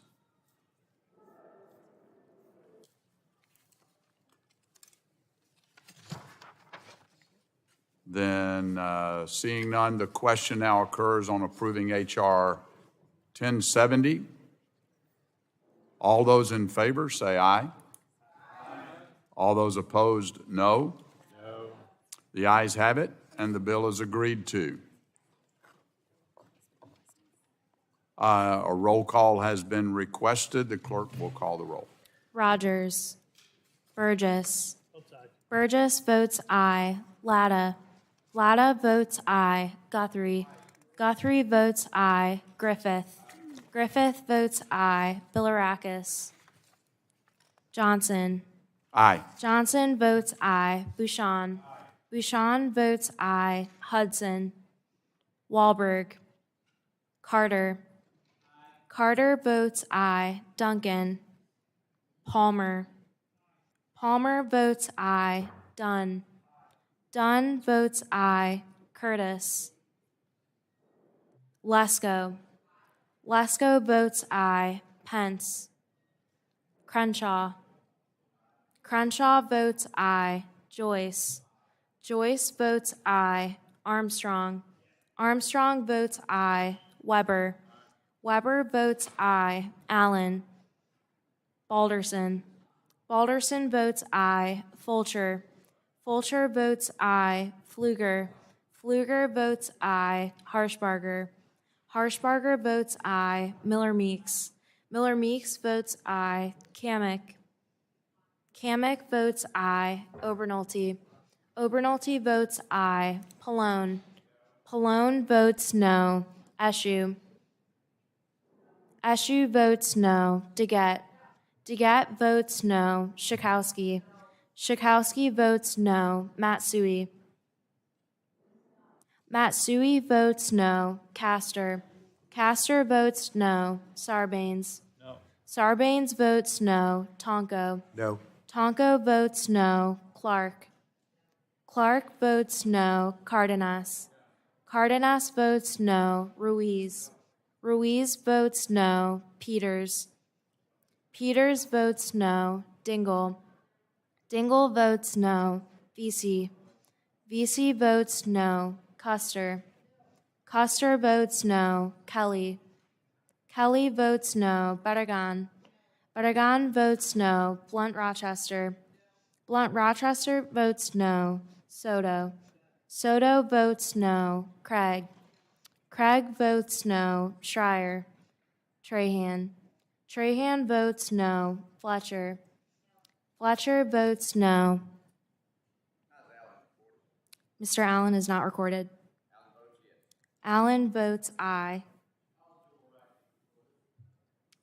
Mr. Bilirakis is not recorded.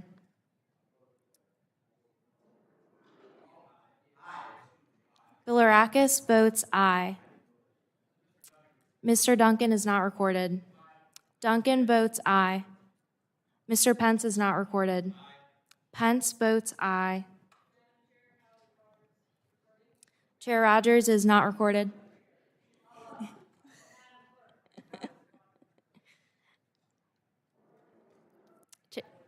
Chair Rogers votes aye. Mr. Wahlberg votes aye. Are there other members needing to be recorded? The clerk will report.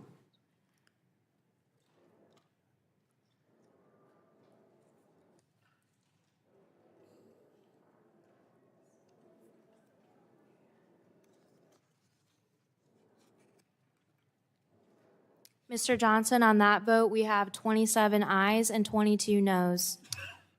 The ayes have it, and the bill is adopted. The chair now calls up H.R. 1131 and asks the clerk to report. H.R. 1131, to require the Administrator of the Environmental Protection Agency to authorize the use of flexible air permitting with respect to certain critical energy resource facilities and for other purposes. Without objection, the first reading of the bill is dispensed with, and the bill will be open for amendments at any point. So ordered.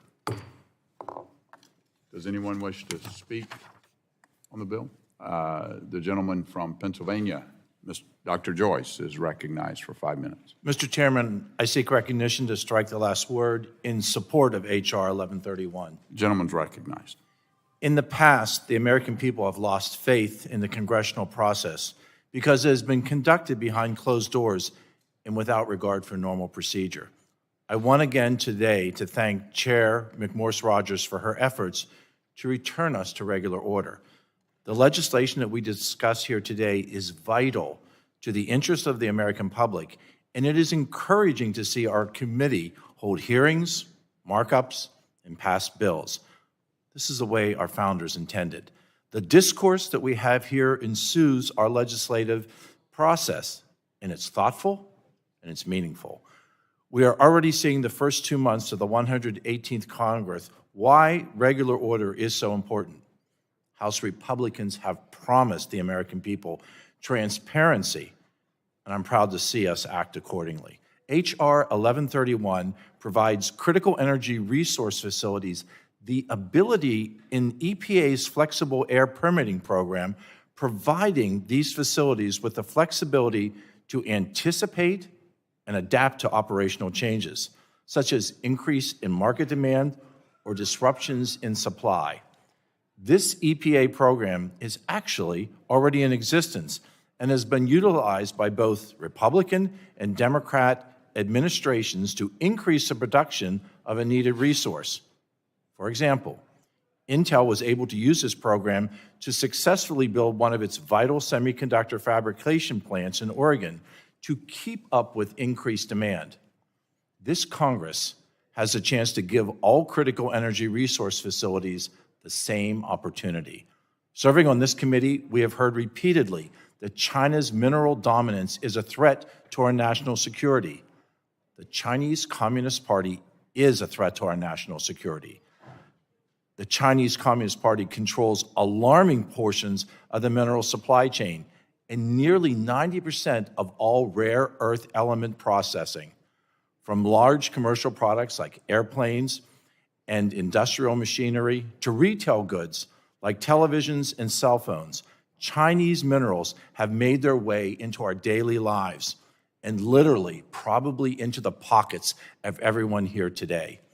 Energy security is needed national security. We cannot afford to submit to the whims of adversarial nations. Instead, we need to invest in our own energy potential beneath the feet of my constituents to jumpstart our domestic production. Unsurprisingly, the roadblock that American industry faces is short-sighted regulation. Government delays, spurred backlogs, and viable projects and applications wither on the vine before they can begin. We cannot expect to grow our domestic capacity while suffocating in bureaucratic red tape.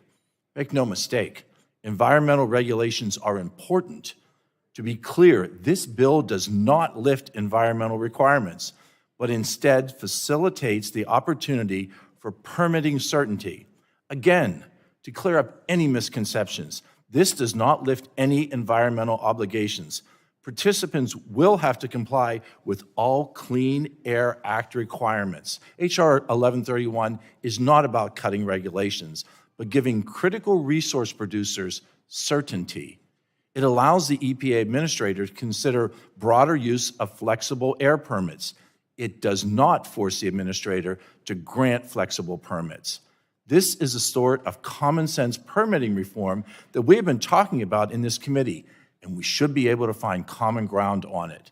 Entities with flexible market responsive operations with 5-year permits can cut time, delays, and costs associated with the permitting approval process. The benefits that these programs provide are clear regulations, the ability to grow, and the assurance that operations meet environmental standards. H.R. 1131 is a start toward pulling private capital off the sidelines to finance new projects that can deliver the resources that we need in our modern economy. For too long, regulations have scared off investment in desperately needed sectors. We saw recently with the supply chain issues caused by the pandemic how easy it is for our economy to be disrupted by shortages. The only way to guarantee American access is to utilize American resources.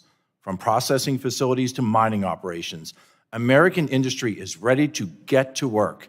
Providing the private sector with permitting certainty is the first step in breaking China's tight hold over the global critical mineral supply and reclaiming American energy dominance. Thank you, Mr. Chair, and I yield. The gentleman yields back.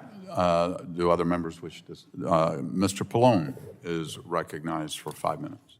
Thank you. I'm just wanted to say, and you know, I'm not trying to make things difficult. I know the time is short, but Dr. Joyce mentioned regular order, and you know, I just want you to know that I really appreciate the fact that Chairwoman Rogers is proceeding with regular order on these bills. But I think both of us have tried, whenever we've been in charge, to proceed with regular order. The problem is that from time to time, we get the House leadership, be it Democrat or Republican, that because they want to act quickly, don't go through regular order. And we saw that with your leadership in the first month or so, where many bills came to the floor that were under this committee's jurisdiction, went directly to the floor without having regular order. And of course, that happens sometimes as well when the Democrats were in charge. But I just want you to know that, both myself and I know Chairman Rogers, speak for her, we really... Will the gentleman yield? We like to do regular order whenever we can, but sometimes it just doesn't happen. I'll certainly yield to you because I know you're the biggest advocate of all. Well, and you know this to be true, it's not just occasionally, it's either party in charge the first 2 months of the year. You haven't constituted the committees, barely constituted the Rules Committee. I mean, it's hard to have regular order during the first 2 months. That's why when you passed your rules package 2 years ago, when we passed our rules package this time, we embedded in those first rules the bills that would be coming to the floor during the first 2 months. Now we're past the 1st of March. That time has passed. Yes, things are proceeding through regular order, so we should congratulate ourselves on how successful this has been through both the subcommittee process and the full committee process. And I'll yield back to the ranking member. And I certainly appreciate having appeared before you on the Rules Committee on many occasions, and I'm sure will in the future. I'm not trying to take away from what Dr. Joyce said. I just want to point out that I do believe that this committee's leadership has always tried to, whenever possible, do regular order, and I appreciate the fact that we're doing that today. Thank you. I yield back. Gentleman yields back. Do other members wish to speak on the bill? Are there any bipartisan amendments? Are there any amendments? Mr. Chair. For what purpose does the gentleman seek recognition? Mr. Chair, I have an amendment at the desk labeled FCD 01. The clerk will report. Amendment to H.R. 1131, offered by Mr. Tonko. Page 3, line 2, before the Without period... objection, the reading of the amendment is dispensed with. The gentleman is recognized for 5 minutes in support of his amendment. Thank you, Mr. Chair. H.R. 1131 would compel the EPA administrator to authorize use of flexible air permits for any and all critical energy resource facilities. As we have heard, this term is very loosely defined and could include almost any type of industrial facility. Specifically, a flexible air permit contains approaches that allow the source to make certain types of operational changes without further review or approval by the appropriate permitting authority. These permits are considered and granted by states and EPA on a case-by-case basis and include terms and conditions for each unique facility. At the Environment Subcommittee markup, I expressed my concerns with this legislation. Since no efforts were made to address my concerns, I feel the need to reiterate the glaring problems with this legislation. As I said at the subcommittee markup, the use of flexible air permitting may make sense in specific situations. However, we have witnessed egregious abuses of flexible air permits. A recent example is at the Lime Tree Bay refinery in the Virgin Islands. After being shuttered for almost a decade, the Trump administration granted this troubled facility a flexible air permit, allowing it to reopen, continue to operate, increase pollution, and evade stricter air pollution controls. Despite this sweetheart deal from the Trump administration, the company refused to comply with simple tasks like air monitoring. The Biden EPA yanked the flexible air permit when a malfunction just a few days after the refinery restarted sent oil droplets into the air, and a series of chemical releases into the environment sickened nearby communities. Flexible air permits need to be considered on a case-by-case basis, as each facility has its own unique set of circumstances that may warrant this type of regulatory and operational flexibility. As drafted, this bill would force the EPA administrator to put public health and the welfare of communities surrounding these so-called critical energy resource facilities at risk by granting blanket air permits even to facilities that have previously violated the Clean Air Act. My amendment would address this problem by excluding facilities that have previously violated the Clean Air Act from being eligible for flexible air permits. Air permits are one tool that EPA has to protect our communities and the environment from dangerous pollutants. Forcing the EPA administrator to grant more flexible air permits to facilities that have a history of violating their past permits simply does not make sense. Why should we reward sources if they have a bad track record? In order to make certain we're guarding against bad actors that have demonstrated they're willing to put our constituents and the environment at risk. So, Mr. Chair, I urge my colleagues to support this amendment. With that, I yield back. The gentleman yields back. Are there other members seeking recognition? Dr. Joyce from Pennsylvania. I seek to speak in opposition to this amendment. Gentleman's recognized for 5 minutes. This amendment is unnecessary because the existing flexible air permitting program already requires sources to comply with all Clean Air Act requirements. The EPA itself, in the fact sheet on the final flexible air permitting rule, reaffirms that the source must continue to meet all Clean Air Act requirements that apply. The underlying bill provides critical energy resource producers certainty by providing a flexible, market-responsive approach to permitting. I urge a no vote on this amendment and yield back. The gentleman yields back. Are there other members seeking to speak on the amendment? Seeing none, a roll call vote has been requested. The clerk will report. We'll call the roll. Rogers. Burgess. Burgess votes no. Latta. Latta votes no. Guthrie. Guthrie votes no. Griffith. Griffith votes no. Bilirakis. Bilirakis votes no. Johnson. No. Johnson votes no. Bouchon. Bouchon votes no. Hudson.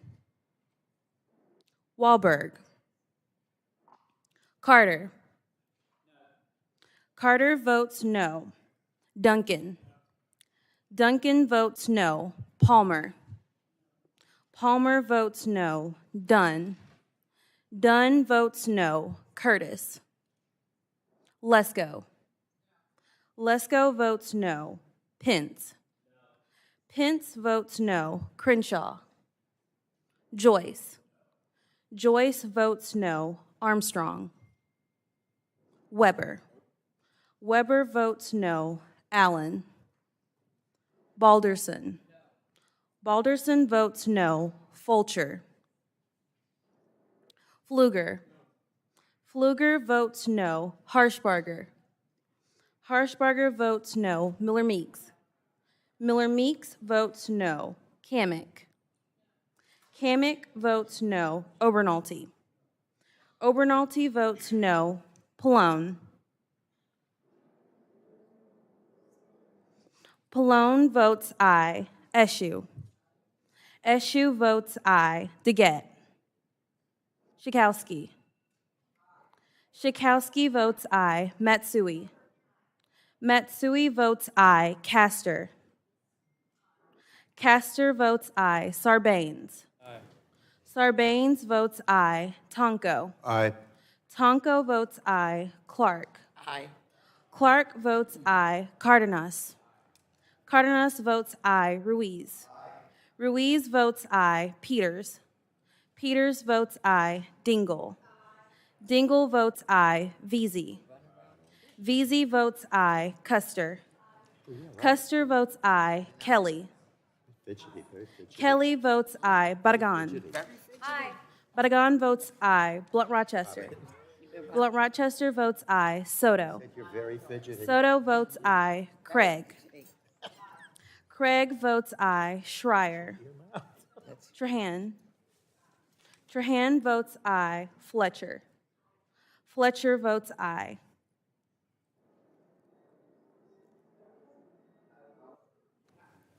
Are there members not recorded? How's Mr. Fulcher recorded? Mr. Fulcher is not recorded. Fulcher votes no. How's Mr. Allen recorded? Mr. Allen is not recorded. Allen votes no. DeGette is not recorded. Dingell votes aye. Wahlberg votes no. Ms. Rogers is not recorded. Rogers votes no. Are there other members seeking to be recorded? The clerk will report.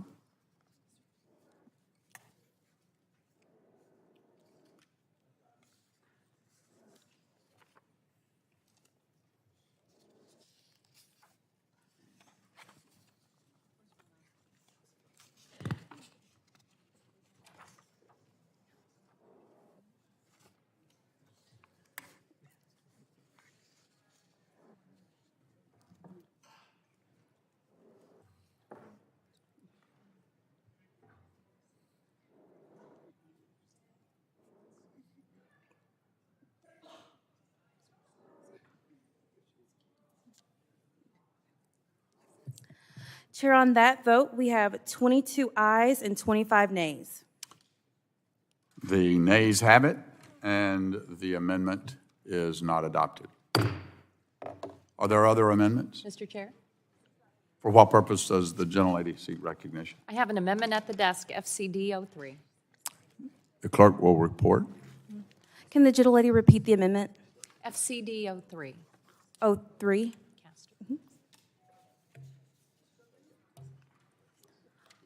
Amendment to HR. Without objection, the reading of the amendment is dispensed with, and the gentlelady is recognized for 5 minutes in support of her amendment. Thank you, Mr. Chairman. Colleagues, the Clean Air Act is the most important federal law protecting the air that we breathe from harmful pollution. Many vulnerable and working class communities suffer disproportionate risk from daily exposure to air pollution. Often, they bear the burden of cumulative impacts. We see this often in our neighborhoods for our Black neighbors, Latino neighbors, working class neighborhoods.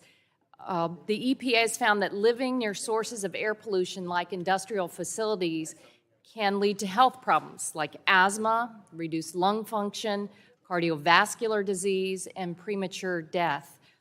This amendment would make sure that before this legislation can take effect, the EPA administrator publish a determination that the legislation will not cause a disproportionate burden of adverse human health and environmental effects and will not result in disparate economic impacts to vulnerable and low-income communities.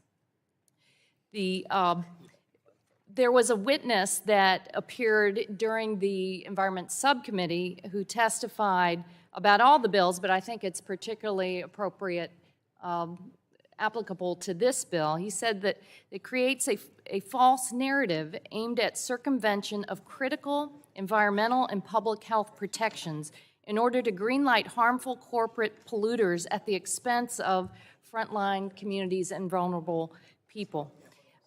In addition, just saying you have carte blanche if you're a critical energy resource facility it's a bridge too far. It's entirely vague. It creates a massive loophole. If Mr. Joyce would like to work on refining some of this, I'd be happy to work with him on it. And the good news is that the last Congress passed the Inflation Reduction Act and the bipartisan infrastructure law that is establishing the policies necessary to lower costs, to clean up the air, to create jobs across America in the clean energy economy.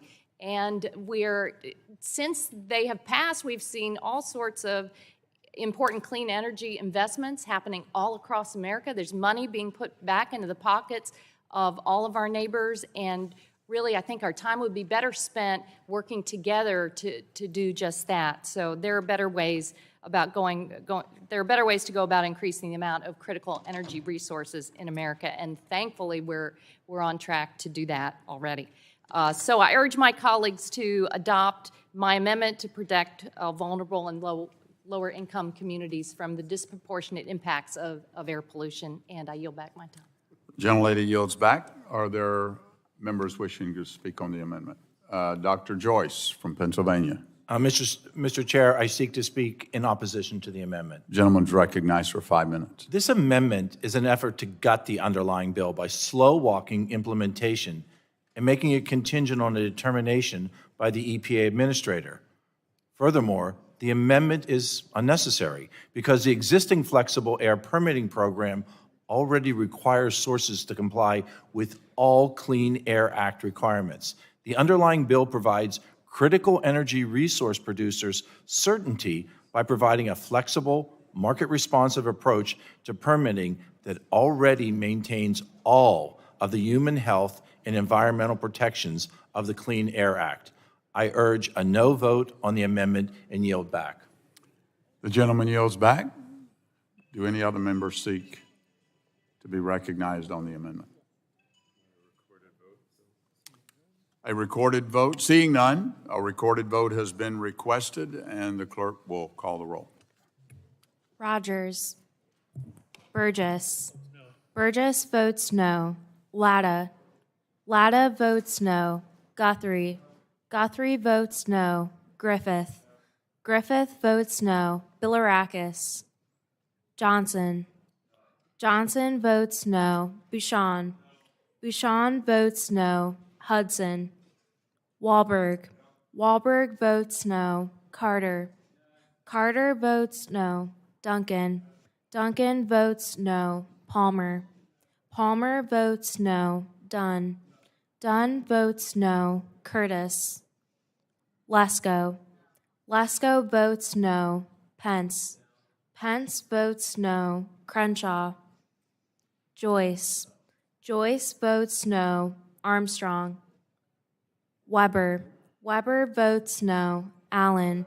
Allen votes no. Balderson. Balderson votes no. Fulcher. Fulcher votes no. Pfluger.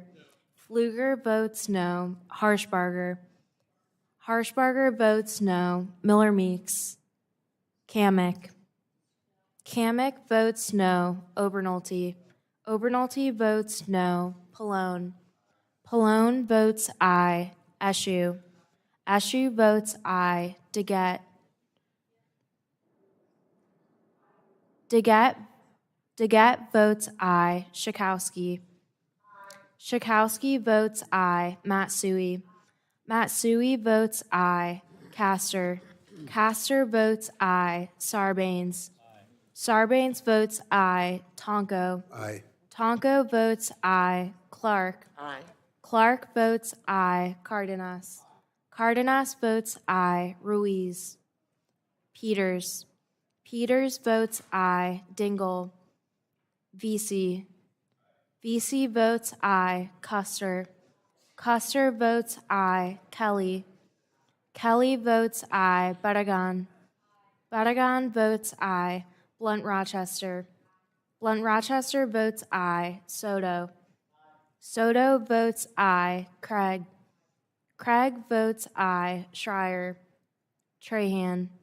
Trahan votes aye. Fletcher. Fletcher votes aye. Are there members seeking to be recorded? Mr. Ruiz is not recorded. Mr. Ruiz votes aye. How's Mr. Bilirakis recorded? Mr. Bilirakis is not recorded. Bilirakis votes no. How's Chair Rogers recorded? Chair Rogers is not recorded. Rogers votes aye. No. Rogers is off aye on no.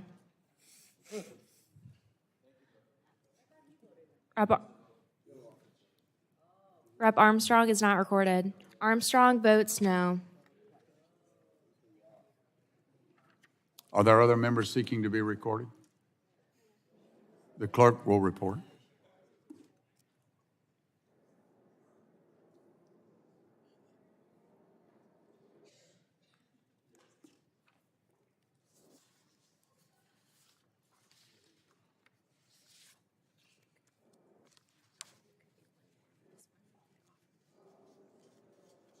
Mr. Johnson, on that vote, there were 21 ayes and 25 noes. The nays have it, and the amendment is not adopted. Are there other amendments? The question now occurs on approving H.R. 1131. All those in favor, say aye. All those opposed, no. No. The ayes have it, and the bill is agreed to.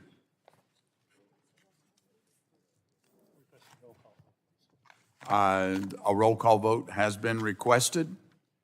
The clerk will call the roll. Rogers. Burgess. Votes aye. Burgess. Rogers votes aye. Burgess. Burgess votes aye. Latta. Latta votes aye. Guthrie. Guthrie votes aye. Griffith. Griffith votes aye. Bilirakis. Bilirakis votes aye. Johnson. Johnson votes aye. Bouchon. Bouchon votes aye. Hudson. Wahlberg. Wahlberg votes aye. Carter. Carter votes aye. Duncan. Duncan votes aye. Palmer. Palmer votes aye. Dunn. Curtis. Lesko. Lesko votes aye. Pence. Pence votes aye. Crenshaw. Joyce. Joyce votes aye. Armstrong. Armstrong votes aye. Weber. Weber votes aye. Allen. Allen votes aye. Balderson. Fulcher. Fulcher votes aye. Pfluger. Pfluger votes aye. Harshbarger. Harshbarger votes aye. Miller Meeks. Miller Meeks votes aye. Kamek. Kamek votes aye. Obernolte. Obernolte votes aye. Pallone. Pallone votes no. Eshu. Eshu votes no. Deget. Deget votes no. Schakowsky. Schakowsky votes no. Matsui. Matsui votes no. Castor. Castor votes no. Sarbanes. Sarbanes votes no. Tonko. No. Tonko votes no. Clark. Clark votes no. Cardenas. Cardenas votes no. Ruiz. Ruiz votes no. Peters. Peters votes no. Dingell. VC.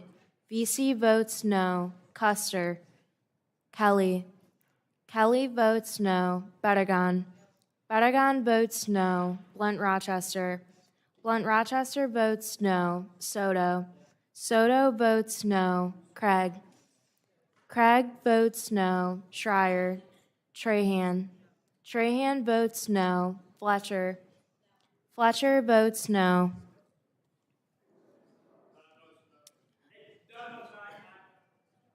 Dunn votes aye. Are there other members needing to be recorded? The clerk will report.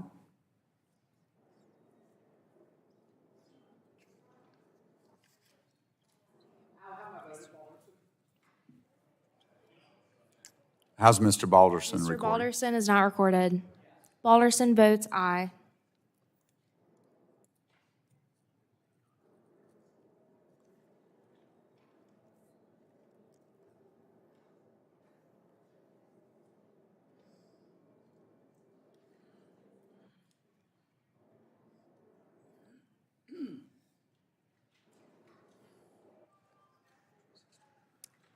Mr. Johnson, on that vote, we have 26 ayes and 20 noes. The ayes have it, and the bill is adopted.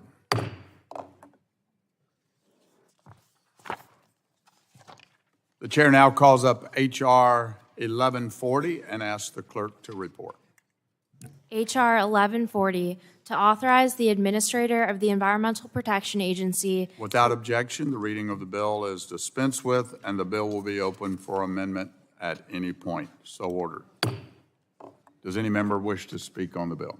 Mr. Chairman, I move strike the last word. Gentleman from Indiana is recognized for 5 minutes. Thank you, Mr. Chairman. I urge my colleagues to join me in supporting H.R. 1140. This bill provides the executive branch with a new and important tool to waive burdensome regulations for processors or refiners that may serve as an impediment to adequate supplies of energy resources. And I quote, "If the administrator of the Environmental Protection Agency, in consultation with the Secretary of Energy, determines that by reason of a sudden increase in demand for or a shortage of a critical energy resource or another cause, the processing or refining of a critical energy resource at a critical energy resource facility is necessary to meet the national security or energy security needs of the United States, the administrator may issue a temporary waiver of any requirement under the Clean Air Act. And I want to note for some of the amendments that are being offered, we also have the administrator shall ensure that any waiver of a requirement under the Clean Air Act does not result in a conflict with a requirement of any other applicable state, federal, or local environmental law or regulation, and minimizes any adverse environmental impacts. You know, in the event of a supply crisis, this bill will ensure that Hoosiers can access the energy resources they need. As expert witnesses have testified before our committee, the U.S. is entering the most mineral and metal-intensive era in our human history. Meanwhile, the need for more oil and gas is only going to grow, which we've had many folks testify to that. An increased demand for all types of resources could also raise the risk associated with unexpected supply disruptions.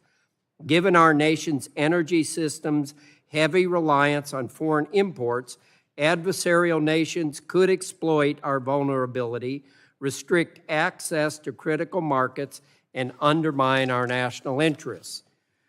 The everyday livelihood of Hoosiers in southern Indiana should not hinge on the whims of countries that may not share our values.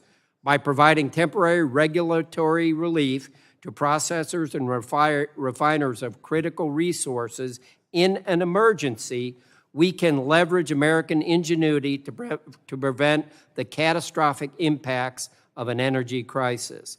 Importantly, as I've read from the text, these temporary waivers would need to be crafted in the public interest in consultation with the Secretary of Energy. This common sense bill is a critical next step to reestablishing American energy dominance and putting our nation back on track. I urge support for this bill, and I yield back. The gentleman yields back. Does anyone wish to be recognized to speak on the bill? Are there any amendments? For what purpose does the gentleman from California seek recognition? I have an amendment at the desk. The clerk will report the amendment. FCN 01. Amendment to H.R. 1140, offered by Mr. Cardenas. Add at the end the Without following. objection, the reading of the amendment is dispensed with, and the gentleman is recognized for 5 minutes in support of his amendment. Thank you, Mr. Chairman. Like most of the bills in today's markup, H.R. 1140 would waive bedrock environmental laws, specifically the Clean Air Act and the Resource Conservation and Recovery Act, for vaguely defined critical energy resource facilities. My amendment is very simple. It ensures the bill will not go into effect until the EPA administrator certifies that it will not adversely impact environmental justice communities. Environmental justice communities are environmental justice communities are this. They're communities that are low-income communities, underserved communities, communities next to highly polluting facilities, and communities with poor air quality. No, I didn't just describe Texas like I pointed out. I just described environmental justice communities. I'll be willing to bet that each of us has at least one community like this in each one of our districts. And why is that? Is because when we didn't know any better as a growing, amazing economy, we polluted communities and we did things unbeknownst to us that it was causing harm not only to the people of those communities, but in many cases would cause harms for decades to come. But we know better now. Like I said before, and I'll say it again, members of Congress, we have a duty to ensure that all communities we represent, even those that have historically been left behind, are protected. And as members of this committee, we have an obligation to put forth solutions that advance our nation's energy independence while ensuring a healthier future for our children and grandchildren, including those that live in environmental justice communities. At a bare minimum, we should be making sure that the bills we pass aren't exacerbating the negative impacts of pollution on those most vulnerable among us. Considering this administration's commitment to environmental justice and equality, we should be taking steps to forward and strengthen our nation's critical environmental safeguards. My amendment would ensure we fulfill our commitment and duty to all of the people in our great country, not just some communities. So it's really important that we do our best to do our duty, and I believe that this amendment is in line with that. So I urge my colleagues to vote yes on this amendment and no on the underlying bill. With that, Mr. Chairman, I yield back. The gentleman yields back. For what purpose does the gentleman seek? Mr. Chairman, I wish to speak in opposition to the amendment. Gentleman is recognized for 5 minutes. Again, in an emergency, I would like to reread what I read at the beginning. The administrator shall ensure that any waiver of a requirement under the Clean Air Act under this subsection to the maximum extent practicable does not result in a conflict with the requirement of any other applicable state, federal, local environmental law or regulation and minimizes any adverse impacts in an emergency. With that, I yield back. The I urge a gentleman no yields back. vote. I urge a no vote on the amendment. I The yield gentleman yields back. Do any other members seek to speak on the amendment? Seeing none, the vote occurs on the amendment. All those in favor, say aye. All those opposed, say nay. Recorded vote has been requested, and the clerk will call the roll. Rogers. Burgess. Latta. Latta votes no. Guthrie. Guthrie votes no. Griffith. Griffith votes no. Bilirakis. Johnson. No. Johnson votes no. Bouchon. Bouchon votes no. Bilirakis votes no. Hudson. Hudson votes no. Wahlberg. Wahlberg votes no. Carter. Duncan. Duncan votes no. Palmer. Dunn. Dunn votes no. Curtis. Lesko. Lesko votes no. Pence. Pence votes no. Crenshaw. Joyce. Joyce votes no. Armstrong. Armstrong votes no. Weber. Allen. Allen votes no. Balderson. Balderson votes no. Fulcher. Fulcher votes no. Pfluger. Pfluger votes no. Harshbarger. Harshbarger votes no. Miller Meeks. Miller Meeks votes no. Kamick. Kamick votes no. Obernolte. Obernolte votes no. Pallone. Pallone votes aye. Eschew. Eschew votes aye. Deget. Deget votes aye. Schakowsky. Schakowsky votes aye. Matsui. Matsui votes aye. Castor. Castor votes aye. Sarbanes. Sarbanes votes aye. Tonko. Aye. Tonko votes aye. Clark. Clark votes aye. Cardenas. Cardenas votes aye. Ruiz. Ruiz votes aye. Peters. Peters votes aye. Dingell. VC. VC votes aye. Custer. Custer votes aye. Kelly. Kelly votes aye. Barragan. Barragan votes aye. Blunt Rochester. Blunt Rochester votes aye. Soto. Soto votes aye. Craig. Craig votes aye. Schreier. Trahan. Trahan votes aye. Fletcher. Fletcher votes aye. Chair Rogers is not recorded. Rogers votes no. Are there other members seeking? How is Mr. Weber? Mr. Weber is not recorded. Weber votes no. Are there other members seeking to be recorded? The clerk will report.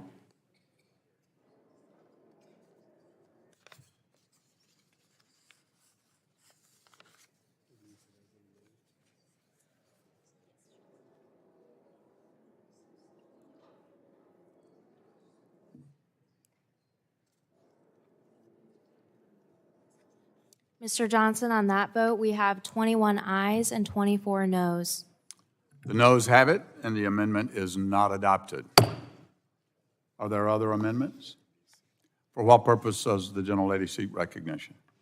Thank you, Mr. Chairman. I have an amendment at the desk labeled 1140FCN_02. The clerk will report the amendment. Amendment to H.R. 1140, offered by Ms. Blunt Rochester. Without objection, the reading of the amendment is dispensed with, and the gentlelady is recognized for 5 minutes in support of her amendment. The amendment I'm offering will place public notice and community engagement requirements back into the waiver approval process. For generations, low-income communities and communities of color have been subjected to unsafe environmental practices and have suffered severe health consequences because of it. H.R. 1140 would impede key community-level knowledge from getting to our federal agencies and silence the voices of our frontline and fence line communities. My amendment will ensure public engagement continues as a federal practice authorized through the Clean Air Act and the Resource Conservation and Recovery Act. I'm offering this amendment because government is a partnership between us and the people we serve, and we need to empower the voices of our communities because they are a vital partner in ensuring our policies best address their needs. Public engagement provides critical information and is a practice that creates not only accountability, but better and more equitable policy outcomes. This bill would not only take away the right of our communities to know what they are breathing, but also eliminate important data, a lack of which will create poor regulatory policy and lead to greater environmental injustice. These are also public health and economic issues as well. Communities around our country deserve an ability to advocate for themselves, to make their voices heard, and deserve a federal government that will hear their voices, take those concerns seriously, and create policy that leaves no community behind. I hope my colleagues on both sides of the aisle will vote yes, and I yield back. The gentlelady yields back. For what purpose does the gentleman from Indiana seek Mr. Chairman, I wish to speak in opposition to the amendment. Gentleman's recognized for 5 minutes. And I will repeat that on these messaging bills, that this is a temporary waiver in an emergency that does not result in a conflict with the requirement of any other applicable federal, state, or local environmental law or regulation, and minimizes any adverse environmental impact in conjunction between the EPA and the Secretary of Energy. I urge a no vote on the amendment, and I yield back. Gentleman yields back. Does do any other members seek recognition to speak on the bill or the amendment? Seeing none, and there being no further discussion, the vote occurs on the amendment. All those in favor shall signify by saying aye. Aye. All those opposed, nay. And a roll call vote has been requested, so the clerk will call the roll. Rogers. Rogers votes no. Burgess. Burgess votes no. Latta. Latta votes no. Guthrie. Guthrie votes no. Griffith. Griffith votes no. Bilirakis. Bilirakis votes no. Johnson. Johnson votes no. Bouchon. Bouchon votes no. Hudson. Hudson votes no. Wahlberg. Wahlberg votes no. Carter. Carter votes no. Duncan. Duncan votes no. Palmer. Dunn. Dunn votes no. Curtis. Lesko. Lesko votes no. Pence. Pence votes no. Crenshaw. Joyce. Joyce votes no. Armstrong. Armstrong votes no. Weber. Allen. Allen votes no. Balderson. Balderson votes no. Fulcher. Fulcher votes no. Pfluger. Pfluger votes no. Harshbarger. Harshbarger votes no. Miller Meeks. Miller Meeks votes no. Kamick. Kamick votes no. Obernolte. Obernolte votes no. Pallone. Pallone votes aye. Eshu. Eshu votes aye. DeGette. DeGette votes aye. Schakowsky. Matsui. Matsui votes aye. Castor. Castor votes aye. Sarbanes. Sarbanes votes aye. Tonko. Aye. Tonko votes aye. Clark. Clark votes aye. Cardenas. Cardenas votes aye. Ruiz. Ruiz votes aye. Peters. Peters votes aye. Dingell. Vesey. Vesey votes aye. Custer. Custer votes aye. Kelly. Kelly votes aye. Barragan. Barragan votes aye. Blunt Rochester. Blunt Rochester votes aye. Soto. Soto votes aye. Craig. Craig votes aye. Schreier. Trahan. Trahan votes aye. Fletcher. Fletcher votes aye.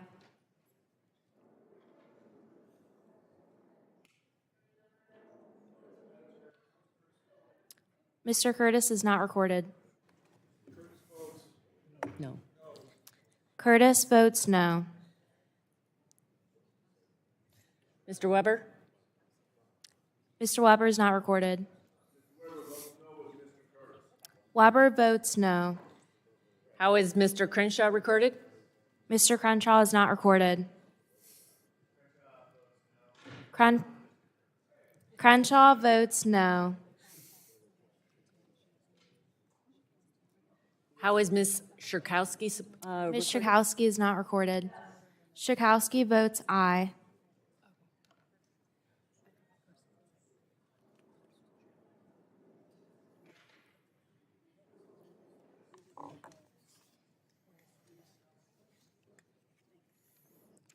The clerk will report.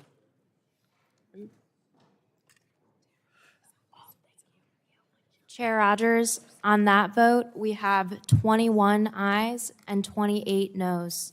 The noes have it, and the amendment is not agreed to. Are there further amendments? No. Oh, good. Question now occurs on approving HR 1140 as amended. All those in favor? We will do a recorded vote on final passage here of HR 1140 as amended. Clerk will call the roll. Rogers. Aye. Rogers votes aye. Burgess. Burgess votes aye. Latta. Latta votes aye. Guthrie. Guthrie votes aye. Griffith. Griffith votes aye. Bilirakis. Bilirakis votes aye. Johnson. So what if? Johnson votes aye. Bouchon. Bouchon votes aye. Hudson. Hudson votes aye. Wahlberg. Wahlberg votes aye. Carter. Carter votes aye. Duncan. Duncan votes aye. Palmer. Dunn. Dunn votes aye. Curtis. Curtis votes aye. Lesko. Lesko votes aye. Pence. Pence votes aye. Crenshaw. Crenshaw votes aye. Joyce. Joyce votes aye. Armstrong. Armstrong votes aye. Weber. Allen. Allen votes aye. Balderson. Balderson votes aye. Fulcher. Fulcher votes aye. Pfluger. Pfluger votes aye. Harshbarger. Harshbarger votes aye. Miller Meeks. Miller Meeks votes aye. Kamick. Kamick votes aye. Obernolte. Obernolte votes aye. Pallone. Pallone votes no. Eshu. Eshu votes no. DeGette. DeGette votes no. Schakowsky. Schakowsky votes no. Matsui. Matsui votes no. Castor. Castor votes no. Sarbanes. Sarbanes votes no. Tonko. No. Tonko votes no. Clark. Clark votes no. Cardenas. Cardenas votes no. Ruiz. Ruiz votes no. Peters. Peters votes no. Dingell. VC. VC votes no. Custer. Custer votes no. Kelly. Kelly votes no. Barragan. Barragan votes no. Blunt Rochester. Blunt Rochester votes no. Soto. Soto votes no. Craig. Craig votes no. Schreier. Trahan. Trahan votes no. Fletcher. Fletcher votes no. Any other members seeking to be recorded? Mr. Weber is not recorded. Weber votes aye.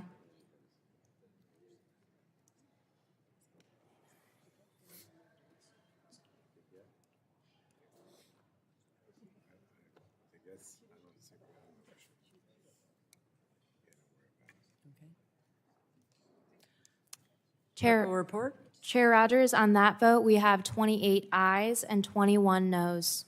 The ayes have it, and the bill is adopted. Chair calls up HR 1150. Chair calls up HR 1158 and asks the clerk to report. HR 1158, to amend the Toxic Substances Control Act with respect to new critical energy resources and for other Without purposes. objection, the first reading of the bill is suspended with, and the bill will be open for amendment at any point. So ordered. Does anyone seek to be recognized on the bill? For what purpose does the gentleman from Utah seek recognition? Madam Chair, I request to strike the last word to speak on the amendment. The gentleman, Mr. Curtis, is recognized for 5 minutes to Thank you. strike the last word. Thank you. I'd like to kind of start at a 30,000-foot view with the Elimination of Future Technology Delays Act. The bill deals a lot with how we deal with risk and how we interpret risk. And I'd like to point out, for those who feel like no risk is ever acceptable, that we all drive an automobile, we put a seatbelt on, and there is a risk of an accident. Yet, that's an acceptable risk. Some actually drive an automobile without a seatbelt and text, and that's an unacceptable risk. And I think this bill tries to find the right place between what is an appropriate risk and what is not. Also, I'd like to, as we start talking about this, tie this into renewables. I, with many of my colleagues and my Democratic colleagues, support the fact that we want to enhance our renewables. There is a risk that lithium batteries can explode. Wind turbines can kill birds. Solar panels can catch fire. However, the benefits of these technologies outweigh the risk. This brings me to the bill today, the Elimination of Future Technology Delays Act. H.R. 1158 focuses only on the unreasonable risk approach to critical energy resources, those that DOE has determined are essential for the energy sector and energy system, and for which the supply chain is vulnerable to disruption. If you believe reducing carbon emissions by technology innovation is important, this bill's for you. The bill prevents EPA from proactively asking a new technology maker to suspend or withdraw their application unless EPA has first reviewed their notice. That sounds pretty reasonable.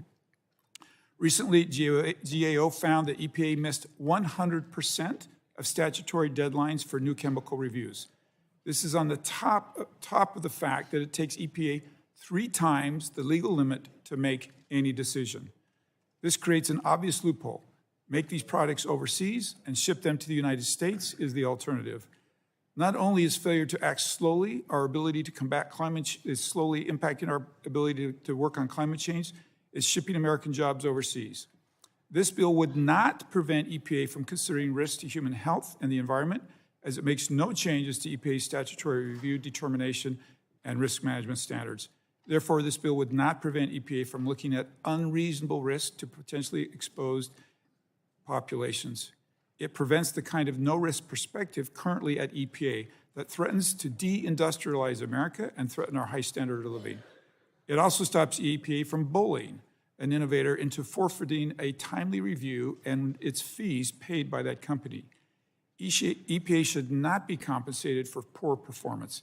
They should meet the law's deadlines and without intimidating others, particularly when the companies themselves are funding the process. I urge my colleagues to support this bill and yield my time. Further discussion on the bill? Madam Gentleman. The gentleman from Georgia, Mr. Carter is recognized for 5 minutes. Madam Chair, I'd like to strike the last word in support of H.R. 1158, introduced by my friend from Utah. This legislation only covers chemical substances that are critical energy resource that the Secretary of Energy has determined is essential to the United States energy sector and systems whose supply chain is vulnerable to disruption. If the chemical substance is not a critical energy resource, these provisions do not apply. This bill does not prevent the EPA from deciding on new chemicals and new uses of a chemical. That mandate still applies to EPA. This bill does not force EPA to approve chemicals regardless of their toxicity. EPA has its full complement of authority to make determinations and regulate new chemicals and new uses. This bill makes no changes to the fact that EPA, under statute, still must assess for the existence of and adequately control an unreasonable risk to a potentially exposed or susceptible population identified by EPA. This bill also does not change that a potentially exposed or susceptible population is broadly defined in TSCA. This bill does not put corporate profits over the public interest. Because the substance is critical, the bill asks EPA to consider the economic, societal, and environmental costs and benefits. If a substance could cost-effectively address climate change, address our urban heat islands, do you want that factor ignored or killed due to theoretical risk? In addition, existing TSCA Section 5 authority removes excuses for blowing deadlines and not deciding, yet EPA is becoming increasingly proficient at it. If EPA is stuck because it needs more information, EPA can stop the clock to order it. This bill does not change that feature. EPA has been missing deadlines, and this bill also prevents EPA from leaning on applicants to withdraw their notices because after 6 months, EPA couldn't bother to see what the applicant wanted to make. This bill says, when you have the information to decide, do it. Don't stall, don't avoid it, don't lean on the applicant to withdraw, don't make excuses, just do it. Finally, to those that point to GOP votes for this final TSCA bill, this committee unanimously in the House with 398 votes originally passed TSCA reform without any changes to new chemical programs to avoid this very mess.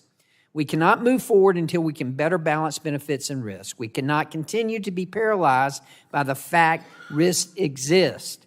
As my colleagues have pointed out many times, we have ways of mitigating risk, and we will do just that. Thank you, Madam Chair, and I yield back. Gentleman yields back for the discussion on the bill.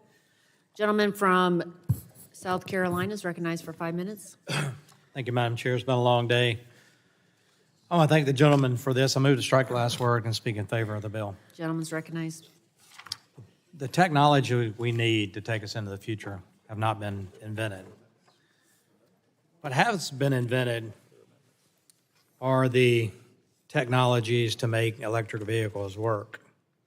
But I remember a hearing that we had, and we had the CEO or a high-ranking official from Ford Motor Company sitting at that table right there.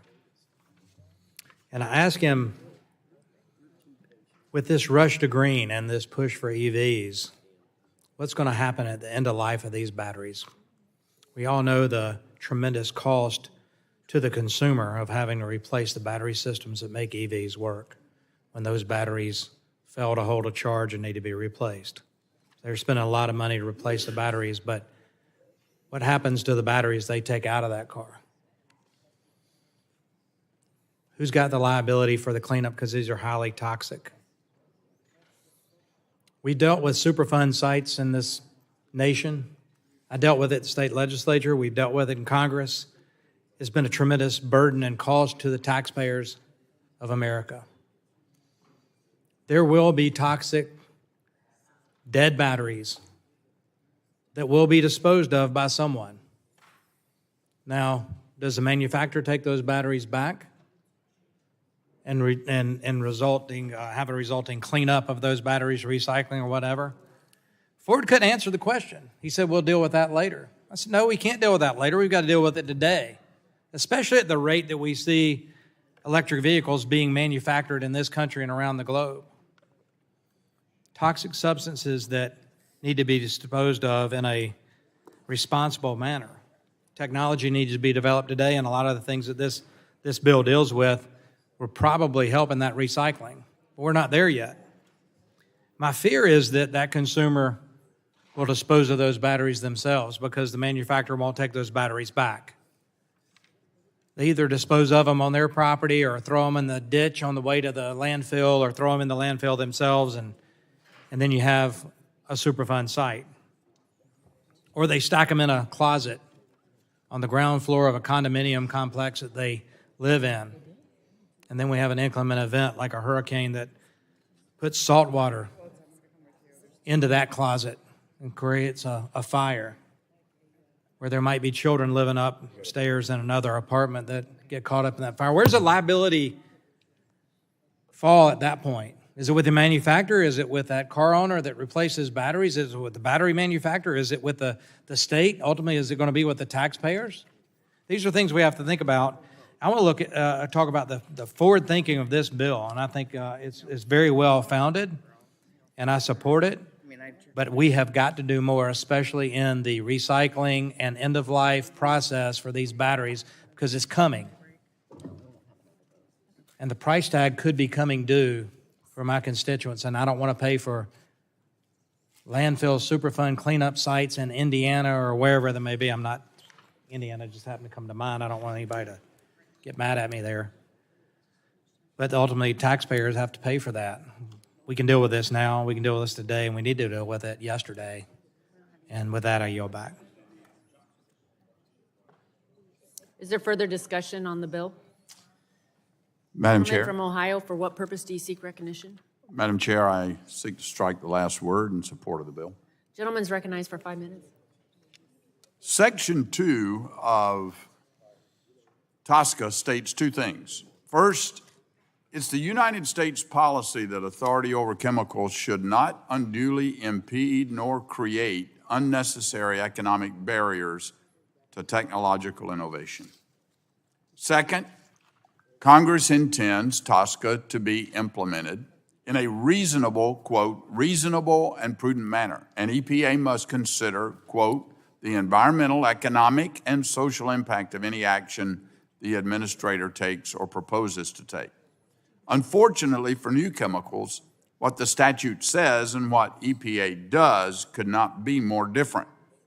TSCA prevents innovation without EPA permission, and the law requires EPA to decide in 90 days or 180 days if the EPA needs time. Yet data shows that the EPA is dragging its feet to make decisions, considers risks of any magnitude to be unreasonable, that all conditions of use are foreseeable regardless of likelihood, and is getting worse with no real effort to change. GAO recently noted EPA has been getting worse with time, with a dramatic spike in inefficiency coming in the last 2 years. 79% of reviews didn't meet the mark, and 100% failed last year. I know some of my colleagues claim that more money in government bodies can solve the issue, or the fault lies with the innovators, not the government. This disregard for American innovators has real consequences. New pre-manufacturing notices have dropped by almost 2/3 in the last 7 years. Domestic research and development on new products dropped by 80% from 2019 to 2021. A loss of at least $6.2 billion in U.S. gross domestic product is expected if nothing is done. Jobs and innovation are moving overseas. We need a course correction now, Madam Chair. This legislation will right some serious flaws and provide durable relief. It does not undermine the EPA's authority to review submissions, and again, I urge support for the bill and a more sustained effort to help American innovation. And with that, I yield back. Gentleman yields back. Further discussion on the bill? Are there any bipartisan amendments? Are there other amendments? How about we break? Okay, we'll come back and do the amendments immediately following the votes on the floor. So the committee is at recess for the purpose of votes on the floor, and we'll return After that, to debate the amendments. Committee stands at recess. The amendments. Yeah, well, that was too much to ask for, I thought.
Amendments.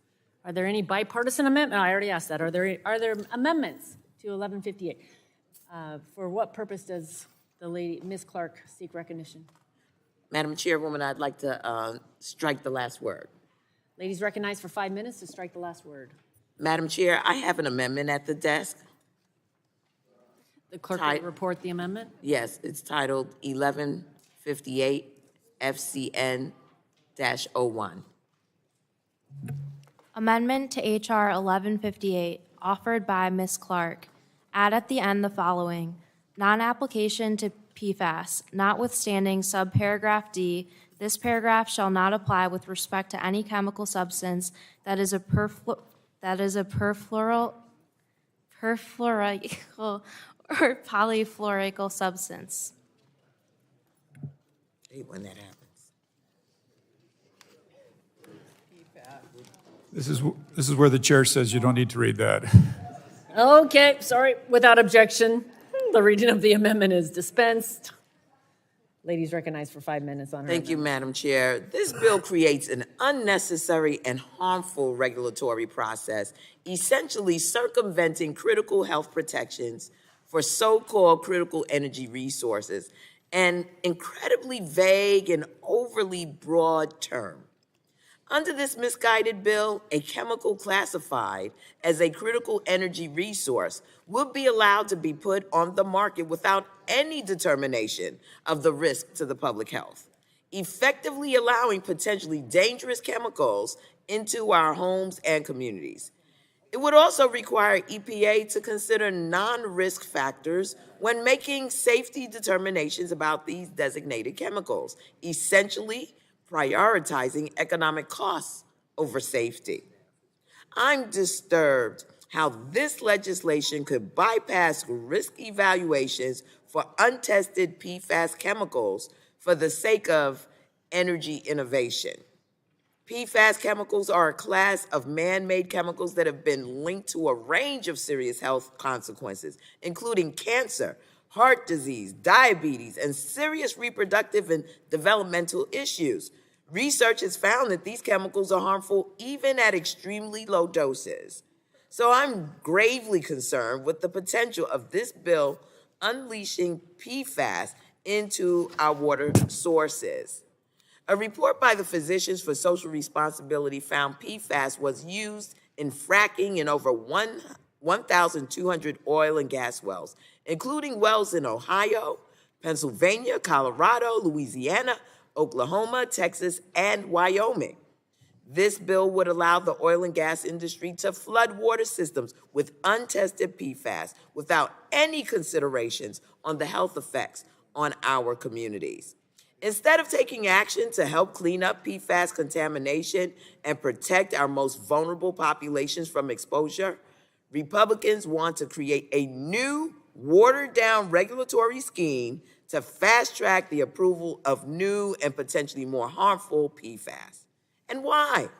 Because it could be critical to energy development. That's not only dangerous, but unnecessary. The EPA already has the authority to consider critical and essential uses of chemicals, like uses in energy industries, when they define the protocols for risk management. It is wholly unnecessary to sacrifice public health and safety by circumventing reviews for PFAS chemicals. That's why I'm offering this common sense change. This amendment simply excludes PFAS from being considered under the regulatory pathway created under this bill. In light of the growing evidence around PFAS contamination and health risks, we should be strengthening protections against PFAS exposure and providing communities resources to protect themselves from harmful effects, not creating more pipelines for cancer-causing chemicals into our air, drinking water, and homes. If Republicans really want to unleash American energy, I invite them to stop attempting to roll back critical climate and environmental programs and work with us to build a brighter future for all by investing in clean energy and bolstering our environmental safeguards. I urge my colleagues to support this common sense amendment that would protect workers, families, and children from harmful PFAS chemicals. And with that, Madam Chair, thank you, and I yield back the balance of my time. Gentle lady yields back.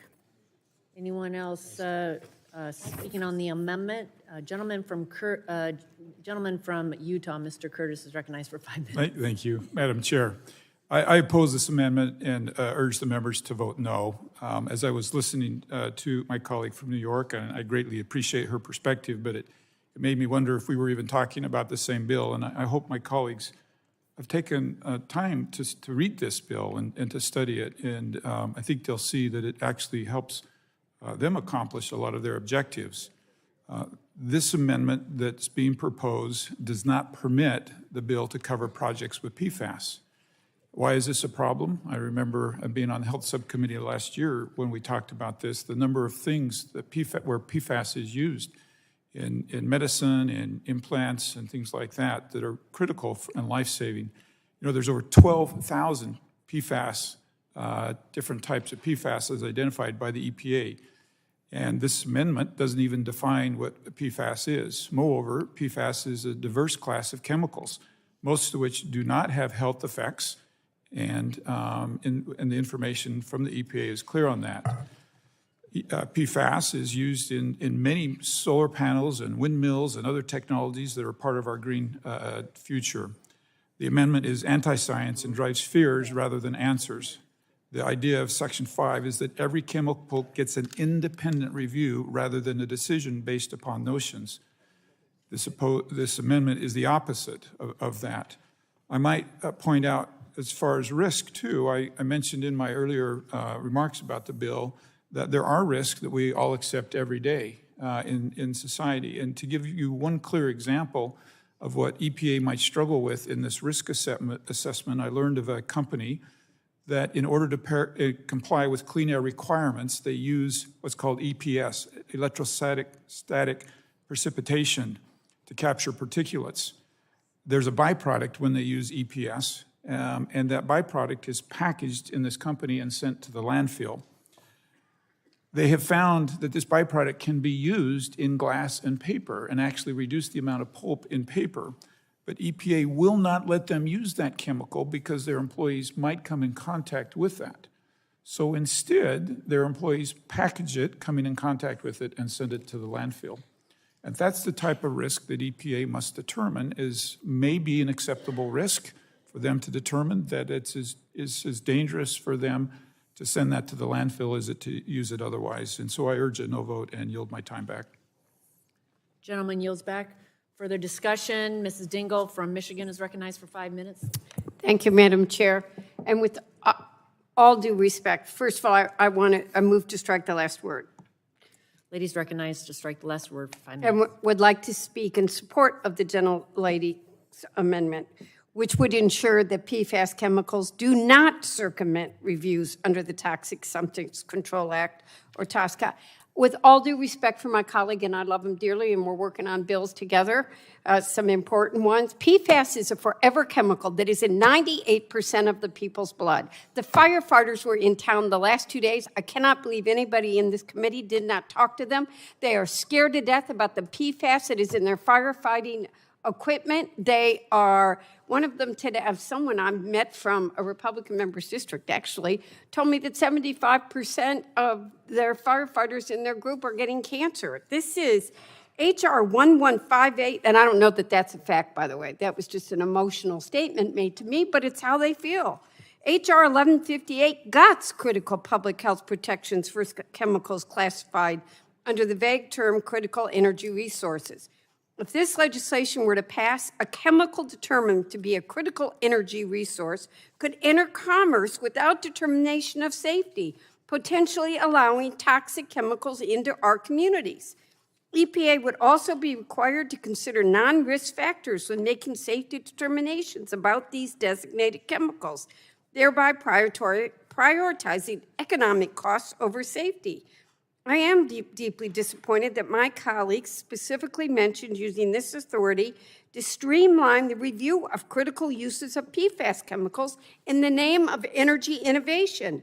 PFAS chemicals have been linked to cancer, developmental issues, and other serious health problems at extremely low doses.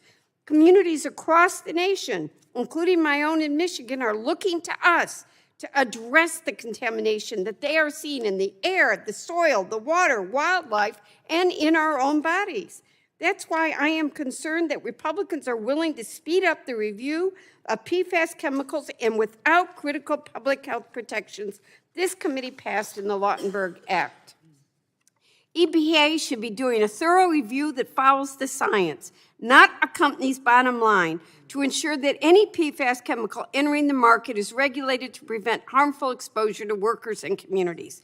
And to be clear, EPA has the authority to consider critical and essential uses of chemicals. There is no evidence that we need to compromise between public health and a clean energy future. In fact, under current new chemical reviews, EPA is able to support the introduction of new energy-related chemicals into the market while protecting human health and the environment. It is crucial that chemicals for these technologies be produced and used in a manner that does not harm vulnerable groups such as workers and frontline communities. I support my colleague's amendment. It would ensure that, considering the mounting concerns and evidence that at least some PFAS chemicals may pose health risks, EPA conduct thorough health protective reviews and manage the risks associated with the chemicals before workers and families are exposed. I say to my colleagues, people used to think I'm a lousy cook. I use Teflon pans. Teflon had the PFAS. It's in socks. It's in cosmetics. It was in food wrappers. We just got a new study showing that it was 100% in every fish that was caught in the Great Lakes. That's why I've championed the PFAS Action Act and why I will continue to advocate for a strong regulatory framework for PFAS chemicals. I urge my colleagues to support Ms. Clark's amendment. I strongly encourage my Republican counterparts to rethink this legislation, and I yield back the balance of my Will the time. gentlewoman yield? Yes. So, Ms. Dingell, may I first admire your passion? I'm intense. And I so value that. I wish you could slice off just a little bit of that and give it to me. I would take it. We're going to do it on dental together. Yes, we are. So I also very much like your work and value that. And I would simply say to your response, I join you in your concern about PFAS. But I want to be really clear that if not careful, if somebody hadn't read the bill and was just listening to this conversation, they might think this was a bill that's giving a green light to PFAS. And I have just a few seconds, but I want to just clarify. We're asking EPA to do their job on time. Mm-hmm. That's what we're asking with this bill. There's a small provision that says, yes, you can consider other things like the risk that I've tried to outline, that there is some acceptable risk. But I'm out of time, and I do appreciate your comments. Thank you. I yield back. We yield back. We have no more time. Gentlelady yields back. Further discussion on the amendment?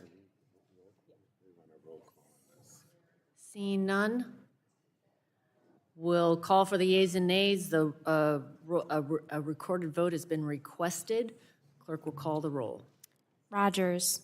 No. Rogers votes no. Burgess. Latta. Latta votes no. Guthrie. Guthrie votes no. Griffith.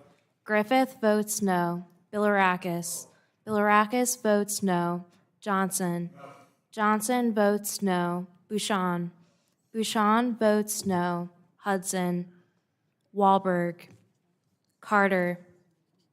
Duncan. Duncan votes no. Palmer. Palmer votes no. Dunn. Curtis. Curtis votes no. Lesko. Lesko votes no. Pence. Pence votes no.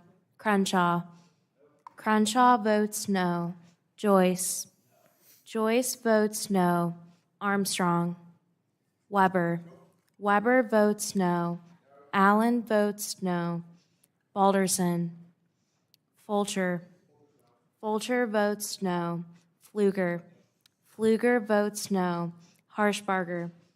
Harshbarger votes no. Miller Meeks. Miller Meeks votes no. Kamek. Kamek votes no. Obernolte. Obernolte votes no. Pallone.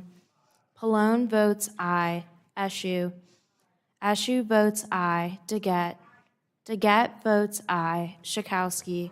Schakowsky votes aye. Matsui. Matsui votes aye. Castor. Castor votes aye. Sarbanes. Sarbanes votes aye. Tonko. Aye. Tonko votes aye. Clark. Clark votes aye. Cardenas. Cardenas votes aye. Ruiz. Peters. Peters votes aye. Ruiz votes aye. Dingell. Dingell votes aye. VC. VC votes aye. Custer. Custer votes aye. Kelly. Kelly votes aye. Barragan. Barragan votes aye. Blunt Rochester. Blunt Rochester votes aye. Soto. Soto votes aye. Craig. Craig votes aye. Schreier.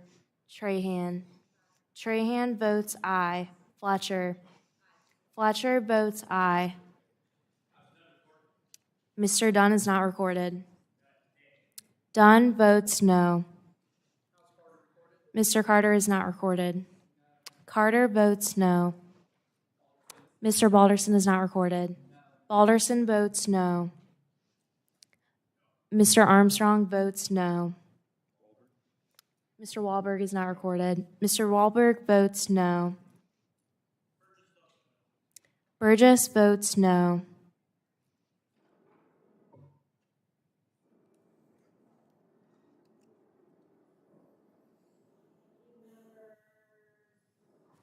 Requesting to be recorded. Okay. Good. Clerk will report the vote. Chair Rogers, on that vote, we have 22 ayes and 28 noes. The noes have it. The amendment is not agreed to. Any further amendments? Mr. Sarbanes, for what purpose do you seek recognition? I have an amendment at the desk. Clerk will report the amendment. Can Mr. Sarbanes please specify the amendment? Yeah, it's 1158 FCN_03. Amendment to H.R. 1158, offered by Mr. Sarbanes. Add at the end the following. Section 3, effective date. This act and the amendments made by this act. Without objection, the reading of the amendment is dispensed with, and the gentleman is recognized for 5 minutes in support of his amendment. Thank you very much, Madam Chair. So we've been talking about the Lautenberg Act today, obviously, which is the TSCA reform bill passed back in 2016. And by the way, it was passed with overwhelming bipartisan support. I think there was only 3 Republicans on the House floor who did not support it. Every Republican in this committee reported it when it was, or supported it when it got reported out, and I think there's still 13 Republicans here from them that time that supported the bill. So I wanted to emphasize that the Republican support for creating a framework by which the EPA could review these chemicals up until this point has been pretty solid. And that included strengthening the new chemicals program so that chemicals wouldn't enter the market without the appropriate EPA review and the appropriate regulation that would go with that. The bill that is being proposed here, the Elimination of Future Technology Delays Act, undermines these bipartisan reforms. As some of my colleagues have pointed out, it reverses key public health protections in the name of streamlining the reviews. And my concern, and it's shared, I think, by many, certainly on our side of the aisle, is that's going to endanger the health and safety of workers and consumers. Now, there's been a lot of talk about delays at EPA, and that's sort of being cited as the rationale for this proposal. But the GAO report that has been cited here, that did, yes, recognize and acknowledge there were some delays, also pointed out that there's workforce capacity issues at the EPA. And that's really what needs to get addressed. In other words, doesn't make sense to set up a framework and say, well, go do these important reviews.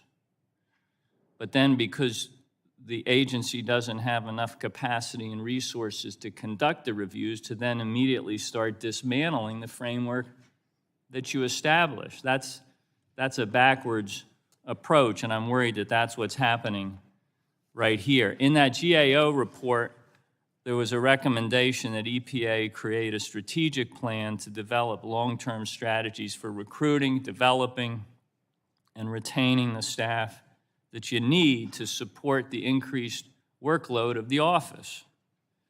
In other words, we created that extra workload for the agency by saying, here's what you need to go do to protect Americans from these chemicals. Now that extra workload and the fact that we haven't provided enough support for them to do it is becoming the excuse to go undo the authority that they have. And again, that doesn't make any sense. So the amendment that I'm proposing here would require that EPA conduct the workforce planning efforts that were cited by the GAO before the act goes into effect. In other words, before this proposal that you put forward would go into effect, make sure that EPA is undertaking the efforts to address the workforce issues. It would require GAO to certify that EPA has developed a workforce plan to support the chemical reviews conducted under the new chemicals program. So if you all really want to speed up the reviews and you keep talking about these delays, the impact it's having in terms of critical energy resources and so forth, let's make sure the office has the tools, the capacity, the workforce to do these reviews in a responsible way. And by the way, the industry and environmental groups both have said that EPA needs more resources in order to administer TSCA. So EPA is trying to take steps to address the resources constraints that they have by revisiting the TSCA fee rule, actively working to hire staff with relevant expertise. Biden administration, by the way, recognizing this capacity issue, has requested an increase in funding for TSCA in their budget. We ought to do that, again, to help with the timeliness of these reviews. So let's ensure the agency has the resources and the staff it needs to address the increased workload. That's what I'm trying to do with this amendment to the proposal, and for that reason, I would urge support of it, and I yield back my time. Is there further discussion on the amendment? Yes, Madam Chair. Gentleman from Utah, Mr. Curtis, is recognized for 5 minutes. I seek time to strike the last word. I claim time in opposition to this amendment. The amendment relies on GOA to certify that EPA has a plan in place to align its workforce for implementing TSCA. And I'd rhetorically ask my colleagues if they would support the underlying bill if this amendment was accepted, and I suspect they would not. The facts are that EPA, with only 5 less staff on board, is missing deadlines 100% of the time. That and EPA user fees have gone up 600%. Throwing money at the problem doesn't always solve it, the inefficiencies. In addition, GAO was clear that workforce was only one issue that could have an impact on deadlines. E&E News reported the other day that even with all the new money, EPA is having a problem adding new employees. Once again, my colleagues want innovation to wait on government, while adversaries beat us and exceed us on these very important issues. I urge a no vote. Gentleman yields back. Further discussion on the amendment? Mr. Tonko, for what purpose do you seek recognition? Madam Chair, I move to strike the last word. Gentleman's recognized for 5 minutes to strike. Thank you, Madam Chair. I offer my support for the gentleman's amendment. Before I make comment on the amendment, I would like to ask to introduce into the record a memo from 46 organizations which urge opposition to the bill. Without objection, so ordered. Thank you. So back to the support of Representative Sarbanes' amendment. At the subcommittee markup, I expressed my concerns about this bill. I really do not believe that any given Secretary of Energy should be assumed to be an expert so as to determine a chemical's potential risks to public health, workers, or the environment. So I cannot support allowing a DOE determination to short-circuit EPA's new chemical review process or allow costs to be taken into consideration in the risk assessment stage. There's no question that the Lautenberg Act, which transformed TSCA, asked EPA to do much more. Before TSCA reform, nearly 80% of new chemicals entered commerce without a formal determination from EPA about the chemical's safety. The Lautenberg Act provided EPA with new authorities to better protect Americans from chemical risks, including requiring an affirmative determination on every new chemical before it entered the market. And for several years following that bill's enactment, EPA was asked to do more with less. During the Trump administration, we saw budget requests that would have starved the agency of resources. Staff levels dropped, and employee morale, indeed, was low. I appreciate that the Biden administration has been working hard to hire more skilled people into the federal service. In 2021, this committee received testimony from Assistant Administrator Friedoff from EPA's Office of Chemical Safety and Pollution Prevention. We heard firsthand the challenges they were having on staffing and resources. Since then, I know EPA has worked to reform TSCA's fee rule, but that is only part of the solution. EPA does need to do more to align its workforce planning with its statutory responsibilities. So I support Mr. Sarbanes' amendment, which would encourage EPA to get the people and resources it needs in place to conduct timely chemical reviews. And before enacting a new loophole to undermine the goals of the new chemical program, I hope we can work together to provide EPA with the resources that it truly needs to scale up the office. We should not be choosing between public health and energy development. We should not be promoting the false narrative that undercutting health protections embedded in TSCA are an acceptable risk to take. So with that, I urge members to support the amendment, and Madam Chair, I yield back. Yields back? Oh. Yeah, the gentleman has asked that I yield my remaining time, and I do so gladly. Yeah, just real quick, fair enough, Representative Curtis, your point that money's not the only solution here. And in fact, the amendment is not suggesting that the bill not take effect until all the capacity issues are addressed. It's saying that it will not take effect until the EPA has put in place a process, a timeline, a plan, a strategic approach to address these issues. So it is going to, it's asking the EPA to step up, get more aggressive about how it's thinking on the workforce side and its capacity side about these challenges. So it's a combination both of resources, and I still think that we need more resources there, and focus and planning from EPA. And again, I think that's why it's a reasonable amendment, and I'll yield back to the... The gentleman yields back, and I yield back, Madam Chair. Gentleman yields back. Further discussion on the amendment? Gentleman from Ohio. Thank you, Madam Chair. I'll strike the last word in 5 opposition minutes. to the amendment. Go ahead. Madam Speaker, I want to add one last thing to this amendment debate in opposition. Until recently, EPA's budget for TSCA back to the Obama administration has been flat, but every other administration has gotten better production with twice the new chemicals applications. In fact, the Obama administration missed the deadline only 3% of the time, while simultaneously proposing and implementing entirely new TSCA framework regulations. Second, EPA's overall budget has grown 10% over the last few years, from $9.24 billion in fiscal year 21 to $10.14 billion in fiscal year 23.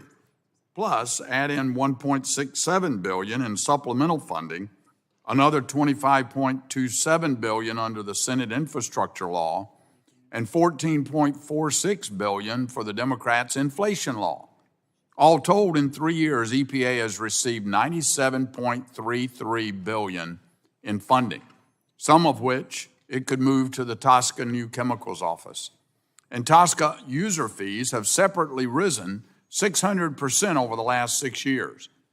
Concerning staffing, EPA's December 21 skills gap analysis The baseline number of employees in the new chemicals division at the end of the Trump administration was 64, with a target of 74.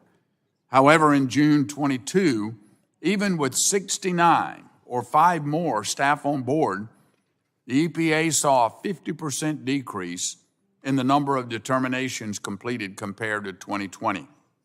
And EPA has gone from 458 determinations in 2017 to 116 last year. So I think these statistics and the money that they've been allocated speak for themselves. So I urge a no vote on the Sarbanes amendment and a yes vote on the underlying bill. And with that, I'll yield my remaining time to Mr. Curtis of Utah. Thank you. If I understand the amendment correctly, it would say that this doesn't take effect until a plan is submitted by the EPA. And I think I'm wondering out loud why the EPA would ever submit a plan if they knew simply not submitting a plan would mean the bill would never be implemented. So I offered to my colleague I could perhaps support the amendment under 2 conditions. And one was if there was a reasonable timeline in how soon they would submit that plan.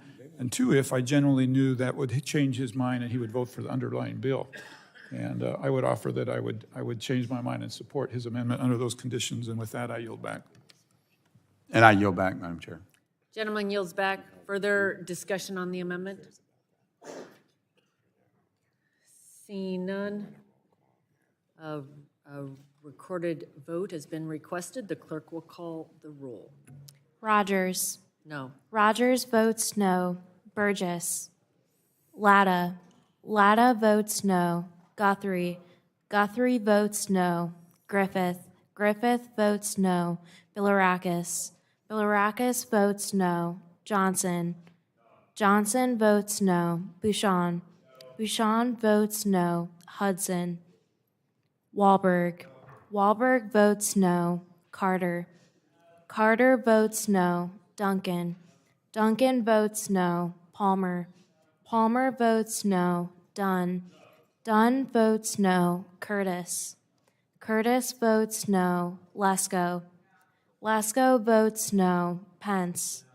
Pence votes no. Crenshaw. Crenshaw votes no. Joyce. Joyce votes no. Armstrong. Armstrong votes no. Weber. Weber votes no. Allen. Allen votes no. Balderson. Balderson votes no. Fulcher. Fulcher votes no. Pfluger. Pfluger votes no. Harshbarger. Harshbarger votes no. Miller Meeks. Miller Meeks votes no. Kamick. Kamick votes no. Obernolte. Obernolte votes no. Pallone. Aye. Pallone votes aye. Eshu. Eshu votes aye. Deget. Deget votes aye. Schakowsky. Schakowsky votes aye. Matsui. Matsui votes aye. Castor. Castor votes aye. Sarbanes. Sarbanes votes aye. Tonko. Clark. Clark votes aye. Cardenas. Cardenas votes aye. Ruiz. Ruiz votes aye. Peters. Dingell. Dingell votes aye. VC. VC votes aye. Custer. Custer votes aye. Kelly. Kelly votes aye. Barragan. Blunt Rochester. Blunt Rochester votes aye. Soto. Soto votes aye. Craig. Craig votes aye. Schreier. Trahan. Trahan votes aye. Fletcher. Fletcher votes aye. How is Mr. Peters recorded? Mr. Peters is not recorded. How's Mr. Tonko? Mr. Peters votes aye. Mr. Tonko is not recorded. Tonko votes aye. How's Mr. Burgess recorded? Mr. Burgess is not recorded. Burgess votes no. Any other members seeking to be recorded?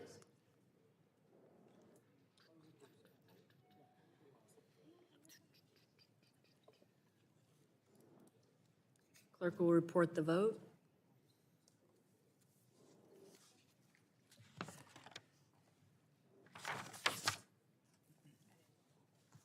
Chair Rogers, on that vote, we have 21 ayes and 28 noes. The noes have it. The amendment is not adopted. Are there further amendments? No? Okay, good. Chair, the question now occurs on approving HR 1158 as amended. A roll call has been requested. The clerk will call the roll. Rogers. Aye. Rogers votes aye. Burgess. Latta. Latta votes aye. Guthrie. Guthrie votes aye. Griffith. Griffith votes aye. Bilirakis. Bilirakis votes aye. Johnson. Johnson votes aye. Bouchon. Bouchon votes aye. Hudson. Wahlberg. Wahlberg votes aye. Carter. Carter votes aye. Duncan. Duncan votes aye. Palmer. Palmer votes aye. Dunn. Dunn votes aye. Curtis. Curtis votes aye. Lesko. Lesko votes aye. Pence. Pence votes aye. Crenshaw. Crenshaw votes aye. Joyce. Joyce votes aye. Armstrong. Armstrong votes aye. Weber. Weber votes aye.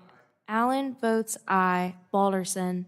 Balderson votes aye. Fulcher. Fulcher votes aye. Pfluger. Pfluger votes aye. Harshbarger. Harshbarger votes aye. Miller Meeks. Kamick. Kamick votes aye. Obernolte. Obernolte votes aye. Pallone. Pallone votes no. Eschew. Eschew votes no. Deget. Deget votes no. Schakowsky.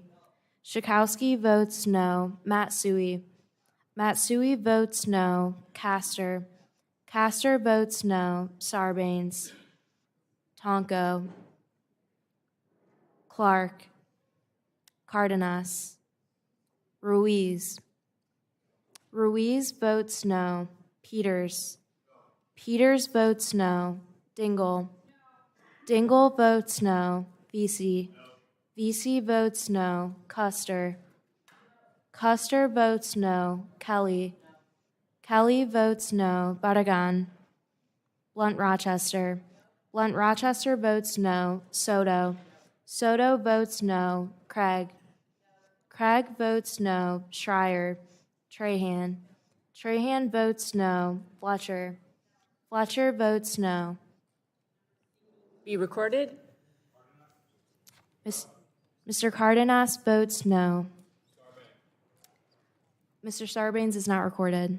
Sarbanes votes no. Ms. Clark? Ms. Clark is not recorded. Clark votes no. Is Mr. Tonko recorded? Mr. Tonko is not recorded. Tonko votes no. Dr. Burgess? Is Dr. Burgess recorded? Mr. Burgess votes aye.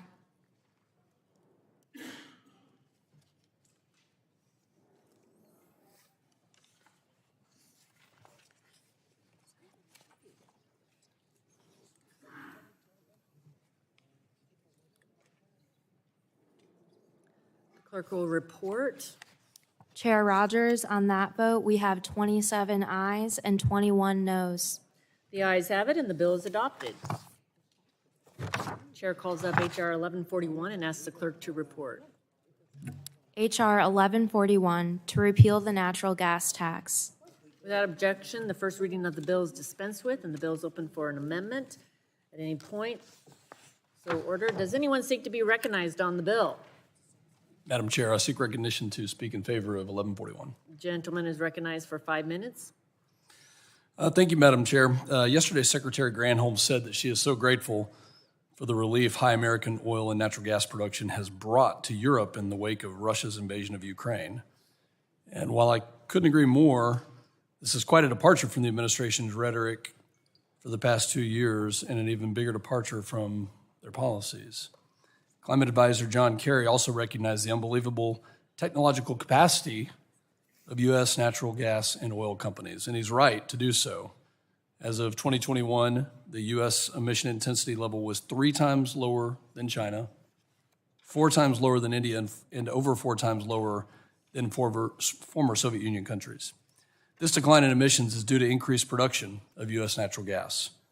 Even as the industry sets production records, methane emissions from oil and gas have continued their downward trend. Nearly 9% since 2005, 4% since 2020, and all in all, for several decades, almost 15%, without the government telling them to do any of this. Between 2005 and 2019, CO2 emissions from the U.S. power sector declined by 28%, with the generation of power from natural gas accounting for more than half of said decline. American producers accomplished these reductions in emissions while increasing production and helping wean Europe off Russian gas due to free market policies, not government intervention. My legislation being marked up today, the Natural Gas Tax Repeal Act, will repeal the ill-conceived tax included in the IRA, which, if implemented, will handicap technological innovation, reduce supplies of affordable energy, and increase both cost and emissions. I'd like to enter a letter for the record, Madam Chair, that was written in 2021 by members of several Democratic members of this committee. In fact, a Democratic letter to the former leadership, including Speaker Pelosi. And to use their words and quote from the letter, it said, "Limiting capital for these industries will impede their ability to continue investing in the technologies needed to meet growing demand for energy while reducing emissions. We firmly believe that the budget reconciliation bill should not unduly disadvantage any industry and oppose the targeting of U.S. oil and natural gas and refining with increased taxes and fees and the exclusion of natural gas production from clean energy initiatives." It's ironic that we're looking at this letter today when the president's budget came out specifically targeting and tax increases for the oil and gas industry. Without objection, so ordered. Thank you, Madam Chair.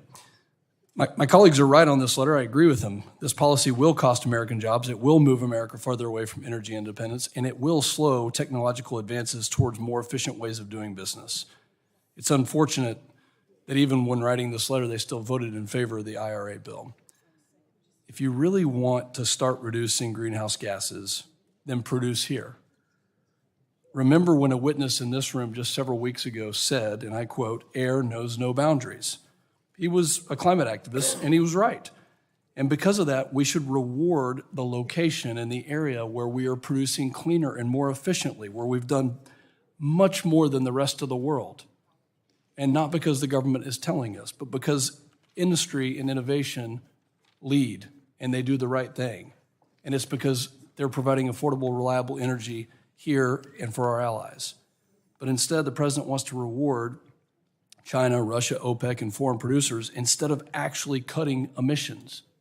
Air knows no boundaries, but yet we're outsourcing the production of energy, which is much less efficient and dirtier with higher methane emissions and other toxins than our own production and our own reductions.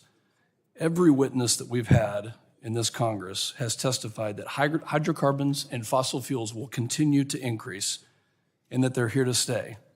Any realistic view of energy demand understands that they are going to grow in quantity.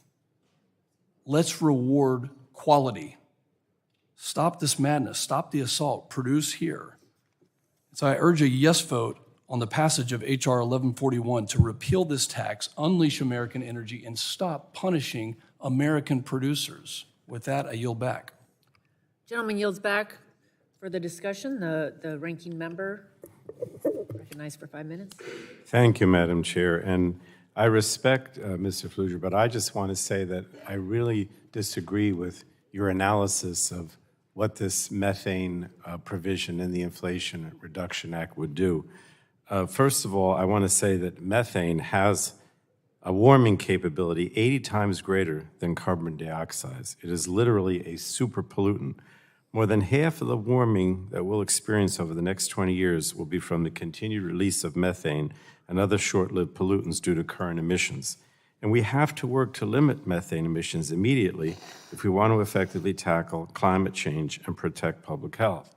When some of us, and there were some Republicans too, went to the last Paris conference, I don't even remember if it was in Egypt, I think it was in Egypt, we were very proud of the fact that we could go there and say that the United States was taking the lead on reducing methane, because it really was one of the major, if not the major thing, that countries pursuant to the Paris Agreement were trying to effectuate. And what I want to stress is really two things: that if you cut methane pollution from oil and gas, it's one of the most immediate and cost-effective ways to slow the rate of global warming, but at the same time improving air quality and protecting public health. And if you focus on the super pollutant, it'll bring much needed protection to communities living near these polluting facilities, many of which are in my home state of New Jersey. But what I really want to stress is to talk briefly about how we got to this, because I think there's a lot of confusion on the part of the Republicans about what this provision does that you're trying to repeal. The original provision in the House-passed Build Back Better Act basically was a mandate to industry to eliminate methane pollution over a period of time. And I guess you would have called that maybe a command and control provision. But there were Democrats in the Senate who refused to adopt this procedure. They said that in their states that they believed that industry could support a methane reduction plan if certain conditions were met, and that's what we did. They said, first of all, we don't want it to be a regulation. We want it to be an incentive through a tax to actually address this issue. And they said that, that what they were really trying to do was to make sure that if they got a permit to to set up the pipes and capture the permit so it could be reused, which they supported, and we didn't impose any kind of a fee while they were trying to accomplish that, or even if they couldn't get the permit, that we would extend it and there would be no fee until they actually had the permit, and provided them with financial incentives before there was any fee that they could support this. And so the program actually provides $1.5 billion to fund and provide assistance to accelerate reduction from petroleum and natural gas systems. And about half of that was for small producers. The biggest concern was for the small producers. So what I want you to understand is that this was done with industry. I'm sure there's always going to be some industry people that say, well, let's repeal it. But it really was done with industry. It was done as a way of trying to capture the methane and reusing it. And it was done in a way that provides the money up front before any penalty would actually be imposed. And if the EPA didn't give you the permit because it was taking too long, because there was some concern about that, you didn't have to pay any fee until you actually got the permit.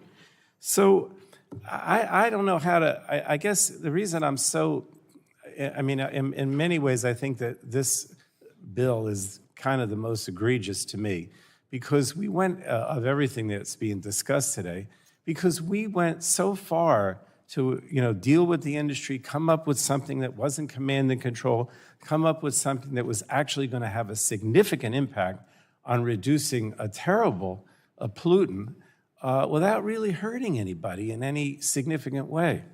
And I know my time is about to run out, but I really think this is a step in the wrong direction. And I think, and I don't want to tell you that you don't know what you're doing, but I really think that if you look at what's actually being accomplished here, it's not at all what you think. It's not this mandate. It's not a command and control. It's actually a way of trying to incentivize the oil and gas industry to do the right thing, and for the most part, they don't object to it.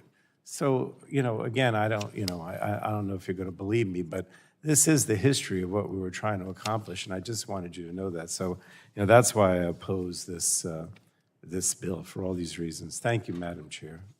Gentleman yields back. Further discussion? Gentleman from Texas, for what purpose do you seek recognition? Thank you, Madam Chair. I seek to yield time to Mr. Pfluger for the purpose of response. Gentleman is recognized for 5 minutes. Thank you, Madam Chair. I appreciate the dialogue, but I think the facts here don't support what we just heard. First off, there was no Republican say in the IRA. There was no Republican discussion. There was no work that was done across the aisle with any member of the opposite party. And in the field hearing, which I referred to in our subcommittee markup, we went to Midland, Texas. We talked to the producers. We engaged with local trade organizations, and we had these conversations. And quite frankly, not a single one of them likes this, but I think the thing we can agree on is every single one of them talked to us about the methods, tactics, techniques, and procedures that they have demonstrated reducing methane over the past couple of decades. And they've done it at a level while we've increased crude oil production to the tune of 1 million barrels to now over 5.5 million barrels in the Permian Basin. They've done it to the level where natural gas production has now risen to a level where we, as the United States of America, are the number one producer. And so I appreciate the ability to have this discussion. We're already doing this. And so I don't believe that industry was consulted. Those that have the most to lose on this are the independent producers who produce 85 to 90% of the crude oil, natural gas, and hydrocarbon production in our country.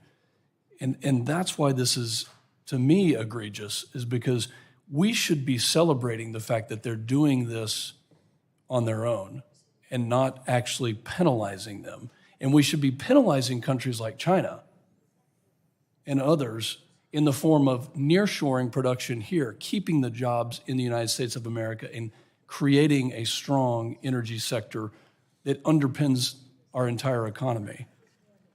And when you look at the president's budget today, he announced $31 billion in new taxes on the energy sector, specifically the oil and gas sector. No, it's committee. That came out today.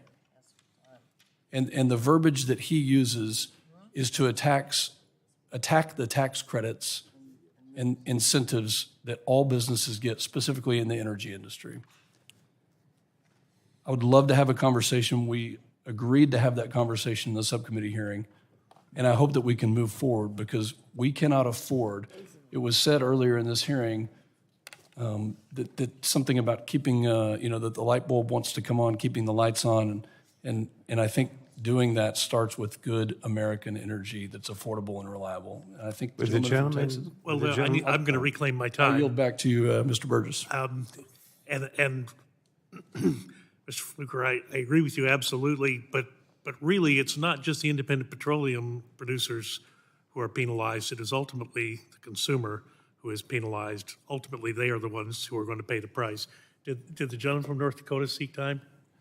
I'll happy to yield to the gentleman from North Dakota. Thank you, Mr. Chair. I was part of a lot of these conversations. I was part of this debate on the floor, and I think it's important to recognize the vast majority of my friends in the oil and gas industry that negotiated this deal produce 85% of their oil off of U.S. shore. 85% of their oil is produced outside of U.S. territory. Probably more so than anybody else, I understand what dual regulation of the oil patch means. We're the geographic center of North America. We are now double regulated from wellhead to market. And with all due respect to my friend from Texas, Mr. Fluger, they're not just doing it on their own. This has never been a conversation about regulation versus no regulation. This has been a conversation about regulation, state regulation versus federal regulation. New Mexico has methane emission regulation. North Dakota has methane regulation emission. All of these places have a regulation emission. And if we consulted with most of the people in the oil and gas industry, we talk about big oil a lot, and we like to throw it out, and we like to put it everywhere it is. The people who are big oil's not in North Dakota. They don't exist there. It's all small oil and gas companies, mid-majors, all of those things. But the reality is, when you come from a place like I do, and you're trying to move your product to market, and now you are being regulated both by the federal government and the state government from wellhead to market, it's an incredible strategic disadvantage, and it's a strategic advantage for the communities in North Dakota, for our national security. And I've seen what the EPA tries to do to a small company if they get sideways of the old methane regulations, not even the new ones. So I completely support this bill, and I yield back. I'll reclaim my time and yield back. Further discussion on the amendment? For what purpose does Ms. Schakowsky seek? I move to strike the last word. Ladies recognized for 5 minutes to strike the last word. I'm so grateful to the ranking member of the full committee, Frank Pallone, for the history that he gave and his concerns, which I share 100% about methane. But I would like to yield my time to him to set the record straight again on the experience that we did have working with industry, et cetera. Well, thank you. I thank the gentlewoman for those kind remarks. Let me just go back to Mrs. Pfluger. I'm not going to take a lot of time. I know the hour's late. I wasn't suggesting that this was negotiated with the Republicans. It is true that, as we were doing the Inflation Reduction Act in late August, it had already passed the House. It was discussions with Senate Democrats who, we wanted to make sure that they supported this, who changed it from the Build Back Better Act. It was not Senate Republicans. But it was definitely with the small producers. I don't want you to think that this was something that, Exxon or Mobil, whatever, came to us and wanted to do. It was the small producers who were concerned about having to meet a permit deadline and not having the resources to achieve it. And that is where we said, I think of this $1.5 billion, about $800 million was specifically for those small independent producers that you mentioned. And I'm not going to go through the list here. I don't have the document. But they were the ones that were concerned that if we just mandated this, as opposed to providing a financial incentive upfront to them before they actually were forced to pay any kind of a fine or fee, and specifically that if there was a problem getting the permits to do the pipes and capture the methane, that no penalty or fee would be imposed on them until they were actually able to get the permit. So that's what I'm talking about. We did go out of our way to change this significantly to achieve that purpose. And again, I'm sure if they had a choice, they would say, well, just repeal this thing outright rather than do what you're doing, Pallone. But it was definitely done in that regard, and it changed significantly from what was in Build Back Better because of the conversations and negotiations with those small independent producers. I mean, you don't have to believe me, but I just wanted you to know, I had to state this because I do think that this is a kind of a win-win situation for everybody. You reduce this terrible super pollutant, you achieve the goals of the Paris Agreement, and sure, maybe China's not going to go along with it, but we set the precedent that we're the best actor, if you will, which I don't think is a bad thing. And I don't think we do it in a way that's really harmful to anyone or raises costs. And remember, once this methane is captured, it's reused. So it's even, I mean, I think it's a total win-win situation. But in any case, I'll yield back. Thank you, Madam. Gentleman yields back. Further amendments? Or further discussion? For what purpose does the lady from Florida seek recognition? Madam Chair, I have an amendment at the desk numbered 1141 FCN-01. Okay, just a minute here. Did I mess up? Yeah. I did. Frank had an amendment? So we're on amendment already. We're on the bottom, is it underlined bill? We were on the underlying bill. Okay. Here we go. Yep. The clerk will report the amendment. Amendment to H.R. 1141, offered by Ms. Castor. Page 2, line 4, strike date of enactment and insert effective date. Without objection, the reading of the amendment is dispensed with. Ms. Castor is recognized for 5 minutes in support of her amendment. Thank you, Madam Chair. I'm going to start by asking unanimous consent to submit 2 letters for the record, one from the Evangelical Environmental Network and one from the Clean Air Task Force. Without objection, so ordered. And just to give you a little flavor, colleagues, of the what's in these letters, first from the Evangelical Environmental Network. As pro-life evangelicals, we have a special concern for the unborn. We want children to be born healthy and unhindered by the ravages of pollution even before they take their first breath. The medical community has long known that unborn children are especially vulnerable to environmental impacts. Of these impacts, fossil fuels are the most serious threat to children's health worldwide. Currently, 17.3 million Americans, including 3.9 million children under 18, live within a half-mile radius of an active oil and gas production operation. In Pennsylvania alone, that amounts to 1.4 million total individuals and over 200,000 children. This makes addressing fugitive and leaking methane from both existing and new oil gas facilities a biblical and moral mandate to defend the unborn and all of God's children. Then from the Climate Action Network that includes the Environmental Defense Fund that has done extensive work on methane control, they write, reducing oil and gas methane emissions is one of the most efficient and effective ways to address climate change, reduce needless waste, and protect the health of millions of Americans living in or around active oil and gas sites. Congress made clear that addressing methane was a priority when they passed the Methane Emissions Reduction Program in the Inflation Reduction Act last year. The groups listed below strongly oppose efforts to repeal the MERP by passing the Natural Gas Tax Repeal Act or through other means. Doing so would harm the climate, impair public health, increase waste, and cost our economy valuable jobs. I think, like Ranking Member Pallone stated, this bill is dangerous, and that's why it's attracting so much opposition all across the spectrum. Methane pollution is a potent greenhouse gas. It causes 25% of today's global heating, all across the chain, from extraction to distribution to burning it.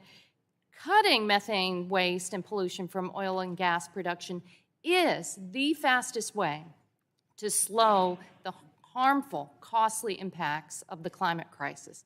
There was a report out just this week from the International Energy Agency that laid out a scary surge that is going on in methane pollution and waste from oil and gas.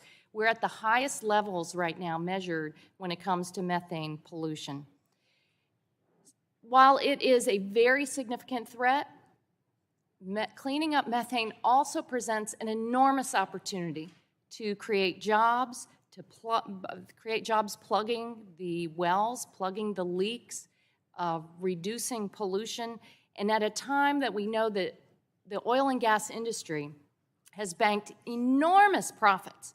I do not think it's too much to ask that we work through this initiative in a collaborative way to plug the leaks, eliminate waste, work together on developing the modern tools necessary to find and repair these leaks and phase out flaring. And if all of that wasn't enough, my amendment is pretty simple. Another major problem with this Republican bill is that it will increase the federal deficit.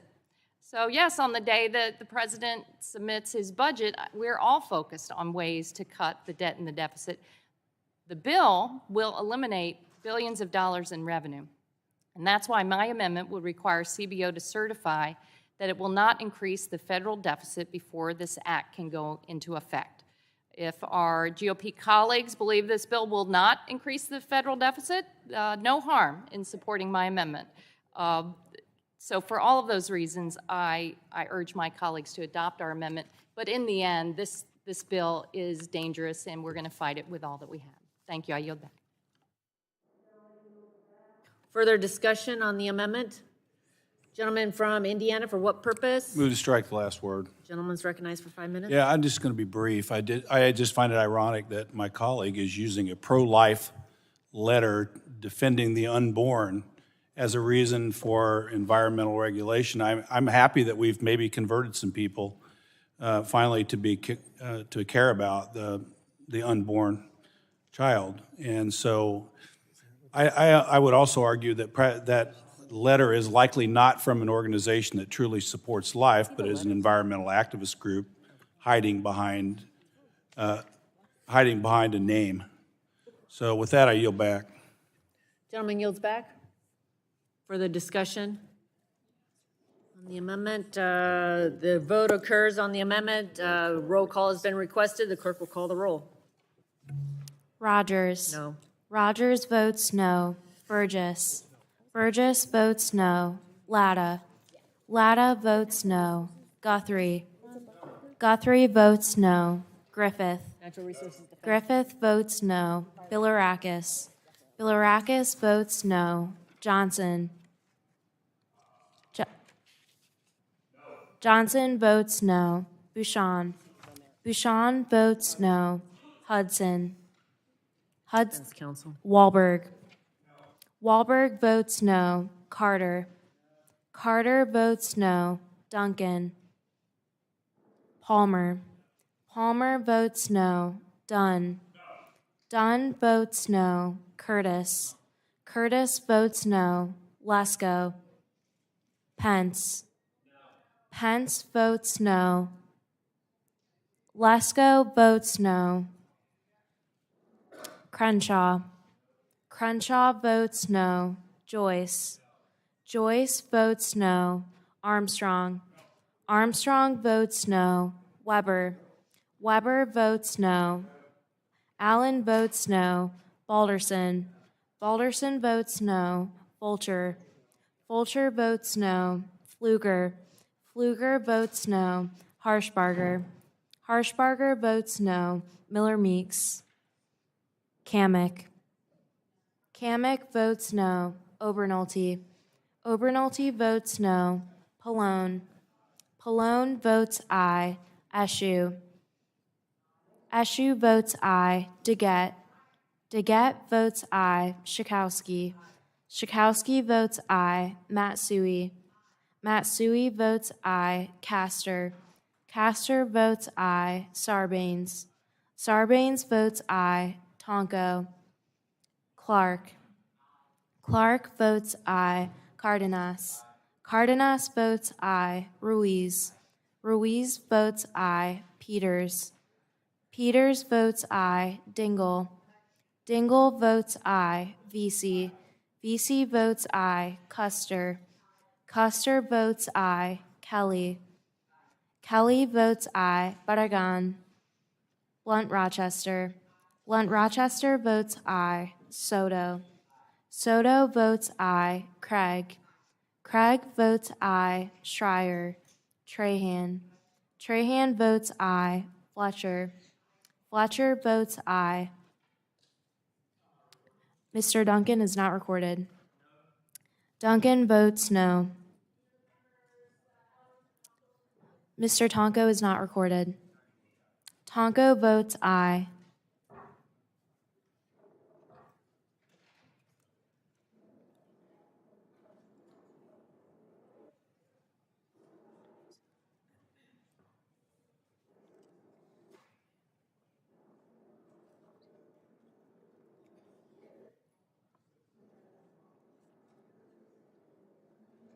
Chair Rogers, on that vote, we have 21 ayes and 27 noes. Not adopted. Are there further amendments? Question now occurs on approving HR 1141 as amended. Roll call vote has been requested. Clerk will call the roll. Rogers. Aye. Rogers votes aye. Burgess. Burgess votes aye. Latta. Latta votes aye. Guthrie. Griffith. Griffith votes aye. Bilirakis. Bilirakis votes aye. Johnson. Johnson votes aye. Bouchon. Bouchon votes aye. Hudson. Wahlberg. Wahlberg votes aye. Carter. Duncan. Duncan votes aye. Palmer. Palmer votes aye. Dunn. Dunn votes aye. Curtis. Curtis votes aye. Lesko. Lesko votes aye. Pence. Pence votes aye. Crenshaw. Crenshaw votes aye. Joyce. Joyce votes aye. Armstrong. Weber. Weber votes aye. Allen votes aye. Balderson. Balderson votes aye. Fulcher. Fulcher votes aye. Pfluger. Pfluger votes aye. Harshbarger. Harshbarger votes aye. Miller Meeks. Kamek. Kamek votes aye. Obernolte. Obernolte votes aye. Pallone. Pallone votes no. Pallone votes no. Eshu. Eshu votes no. Daggett. Daggett votes no. Schakowsky. Schakowsky votes no. Matsui. Matsui votes no. Castor. Castor votes no. Sarbanes. Sarbanes votes no. Tonko. Tonko votes no. Clark. Clark votes no. Cardenas. Cardenas votes no. Ruiz. Ruiz votes no. Peters. Peters votes no. Dingell. Dingell votes no. Vesey. Vesey votes no. Custer. Custer votes no. Kelly. Kelly votes no. Barragan. Blunt Rochester. Blunt Rochester votes no. Soto. Soto votes no. Craig. Craig votes no. Schreier. Trahan. Trahan votes no. Fletcher. Fletcher votes no. Are there any other members seeking to be recorded? Yes? Mr. Guthrie is not recorded. Guthrie votes aye.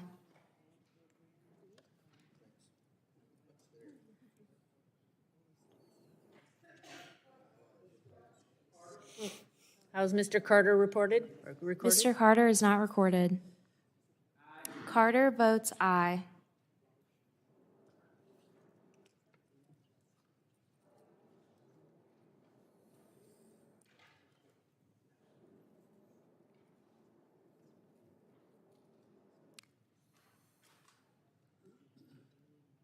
Chair Rogers, on that vote, we have 26 ayes and 21 noes. The ayes have it, and the bill is adopted.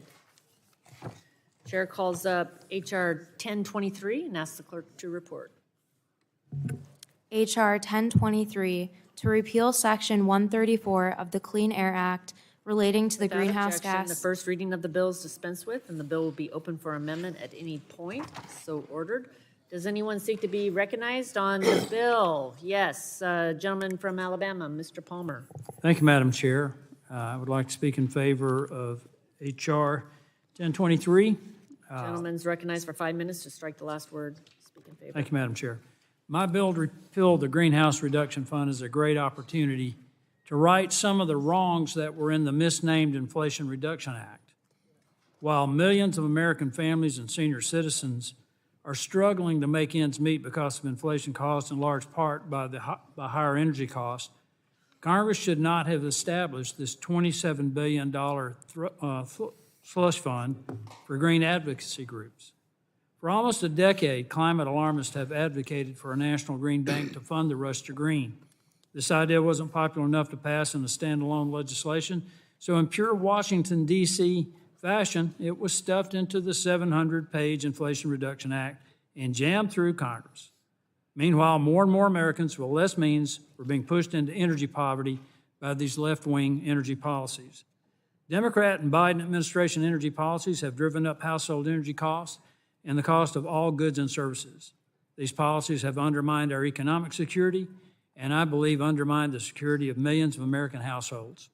There are over 20 million American households right now that are behind on paying their household energy bills. That's 1 in 6 households that can no longer afford their utility bills, and because of much higher inflation, they're struggling with higher food and medicine prices, higher costs for school supplies and clothing for themselves and their children. These are the realities of Democrat and Biden administration policies undermining our economic security and now, I believe, our national security.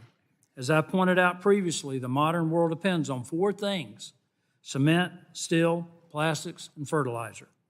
As a result of the cutbacks in energy and the changes in energy policy that we've experienced in the last few years, we are losing these energy-intensive industries to China.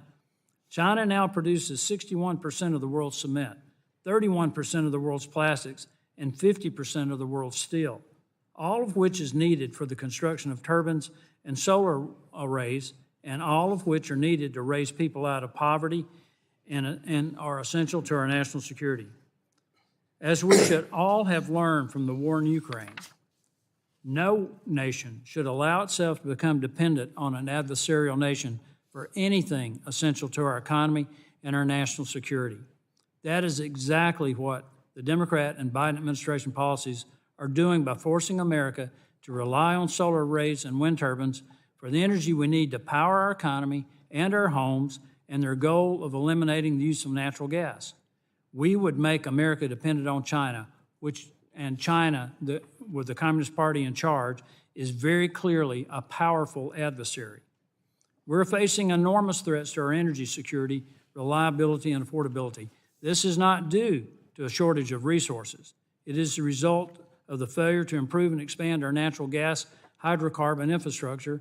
It is due to policies that undermine investment and that have created disincentives because of excessive regulations. It is due to the reckless closing of hydrocarbon energy generation facilities and attempting to replace them with renewables. This has resulted in a net loss of power output that we are being warned will lead to rolling blackouts, not just in California, but across the nation. As I've already stated, this is no longer just about our economic security. It is a matter of national security that we must take action to address. The North American Reliability Corporation has warned that the greatest threat to the U.S. power grid is changing the resource mix. NERC has also stated that natural gas is a critical, reliable source for power generation. It is the reliability fuel that keeps the lights on and keeps manufacturing plants, offices, grocery stores, retail businesses, and hospitals open. NERC and other energy experts are already warning that whole sections of America will face rolling blackouts. Again, this will not only compromise our economy and hurt American households, but also compromise our national security. The Chinese Communist Party understands what is at stake. They're building a coal-fired power plant every 2 weeks, and reports indicate that the CCP has built 14 outside of China. Taking this into account, along with the fact that we will not reach net zero by 2050, should make it clear that it is pure folly to continue to dismantle our hydrocarbon energy infrastructure, which is exactly the intent of the Big Green Slush Fund. Aside from borrowing money that increases our debt, these funds will be used to continue the Democrat and Biden administration assault on America's hydrocarbon infrastructure. The United States is literally an energy superpower with energy resources that far exceed our needs. Resources that can meet the needs of Europe and Latin America, that can lift billions out of poverty from among the world's poorest regions, that can save millions of lives. By expanding our ability to meet these needs, we can not only generate much needed revenues to reduce our deficit, but create tremendous goodwill and better geopolitical relations. I urge my colleagues to support H.R. 1023. I yield back.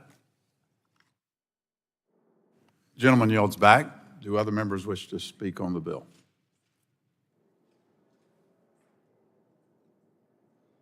Are there any bipartisan amendments? Are there any amendments? For what purpose does the gentlelady from Michigan seek recognition? Mr. Chairman, I have an amendment at the desk. Gentlelady is recognized for 5 minutes to speak on her amendment. Oh, I'm sorry, the clerk will report. Can Ms. Dingell please specify the amendment? Without objection, the reading of the amendment is FC01. Amendment to H.R. 1023, offered by Ms. Dingell, page 2, line 2, strike date of enactment of this act and insert. Without objection, the reading of the amendment is dispensed with. The gentlelady is recognized for 5 minutes in support of her amendment. Thank you, Mr. Chairman. Here's a reality. The climate crisis is an existential threat to our way of life and the planet. And anybody who has seen the wildfires, the hurricanes, the floods in the Midwest knows that something's happening in our lives. In a 2022 report by the United Nations Intergovernmental Panel on Climate Change, it is clear the scientific community expects more extreme conditions over the next 30 years, regardless of what we do. But the experts still believe we have a window of time to collectively act and avert the worst scenarios. That is why Congress passed the Inflation Reduction Act, a historic package that will provide resources and incentives to reduce our greenhouse gas emissions and address climate change. And to my colleague, I want to see that steel, that concrete, and automobiles and about 1,000 other products, how about pharmaceuticals, brought back home and produced here. But it's far more complex than the simplicity of, China is attacking us for many reasons. That's another day. In fact, analysis indicate that as a result of this significant legislation, the United States will reduce its emissions by over 42%. This is a notable decrease in our greenhouse gas emissions, putting us on a path to meet our climate goals. Included in the IRA was the creation of the Greenhouse Gas Reduction Fund. As one of its original authors, this program will provide $27 billion to state, local, and nonprofit entities to accelerate clean energy deployment and reduce greenhouse gas emissions. This fund will leverage private investment, amplifying the impact for communities nationwide, especially those that will be disproportionately burdened by our warming climate. We've seen it work. And that's why I am deeply disappointed that my Republican counterparts are working to repeal this program. And it's not just wind and solar. We should be looking at hydrogen and fuel cells and many other alternative sources of energy. My amendment would ensure that the U.S. government is able to meet its climate goals before repealing sections of the most significant climate law in history. Specifically, before this legislation could go into effect, my amendment would require the EPA administrator to certify that the United States will reduce its emissions by at least 42% below 2005 levels, the expected emission reduction as a result of passing the Inflation Reduction Act. Climate change is real. It's warming, and we must take action to address our greenhouse gas emissions if we have any hope of mitigating the worst impacts of climate on communities across the nation. This bill is aimed at repealing this transformational program without a plan to address climate crisis and robbing communities of a once-in-a-generation opportunity. Instead of working to address the climate crisis, my colleagues want to live in the past. Look, I'm a car girl. I told the industry we had to change, and we're working at it. Continuing down this path comes at the expense of clean air, the health of American families, good-paying clean energy jobs, and frankly, our future. This novel program is meant to strengthen our domestic energy independence and lower greenhouse gas emissions. I urge all my colleagues to support this important amendment. Thank you, Mr. Chairman, and I yield back.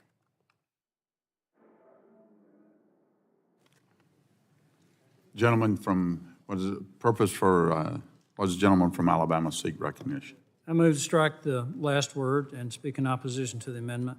Gentleman's recognized for 5 minutes. First of all, one of the things that really disappoints me in regard to my colleagues is that they've been misinformed about particularly what the Intergovernmental Panel on Climate Change has said about extreme weather and floods and things like that. The latest report concludes that there's no consensus that human activity has had any influence. Read the report. Read the report. I'll be happy to read it to you if you can't read it, if you can't understand it.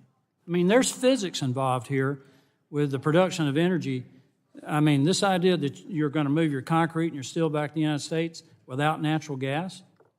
I mean, I work for 2 international engineering companies. I have a really good idea of what it takes to produce energy, to build things.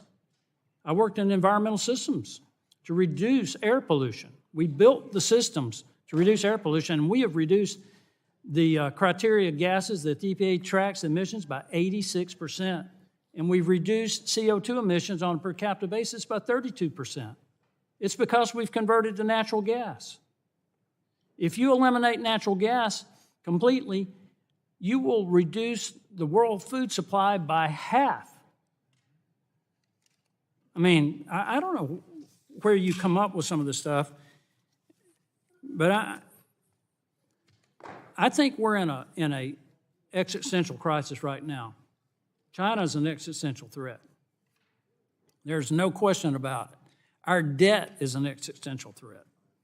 We need to be investing in infrastructure that will allow us not only to meet our own economic needs, to meet our food needs, but also to create a geopolitical alliance with the rest of the world that allows us to provide for them as well. And I just don't get this, Mr. Chairman, where folks are coming from with this. Our objective here is to make sure that American people have the economic security that they need, that senior citizens can afford to adequately heat and cool their homes, that they can afford their food and medicine.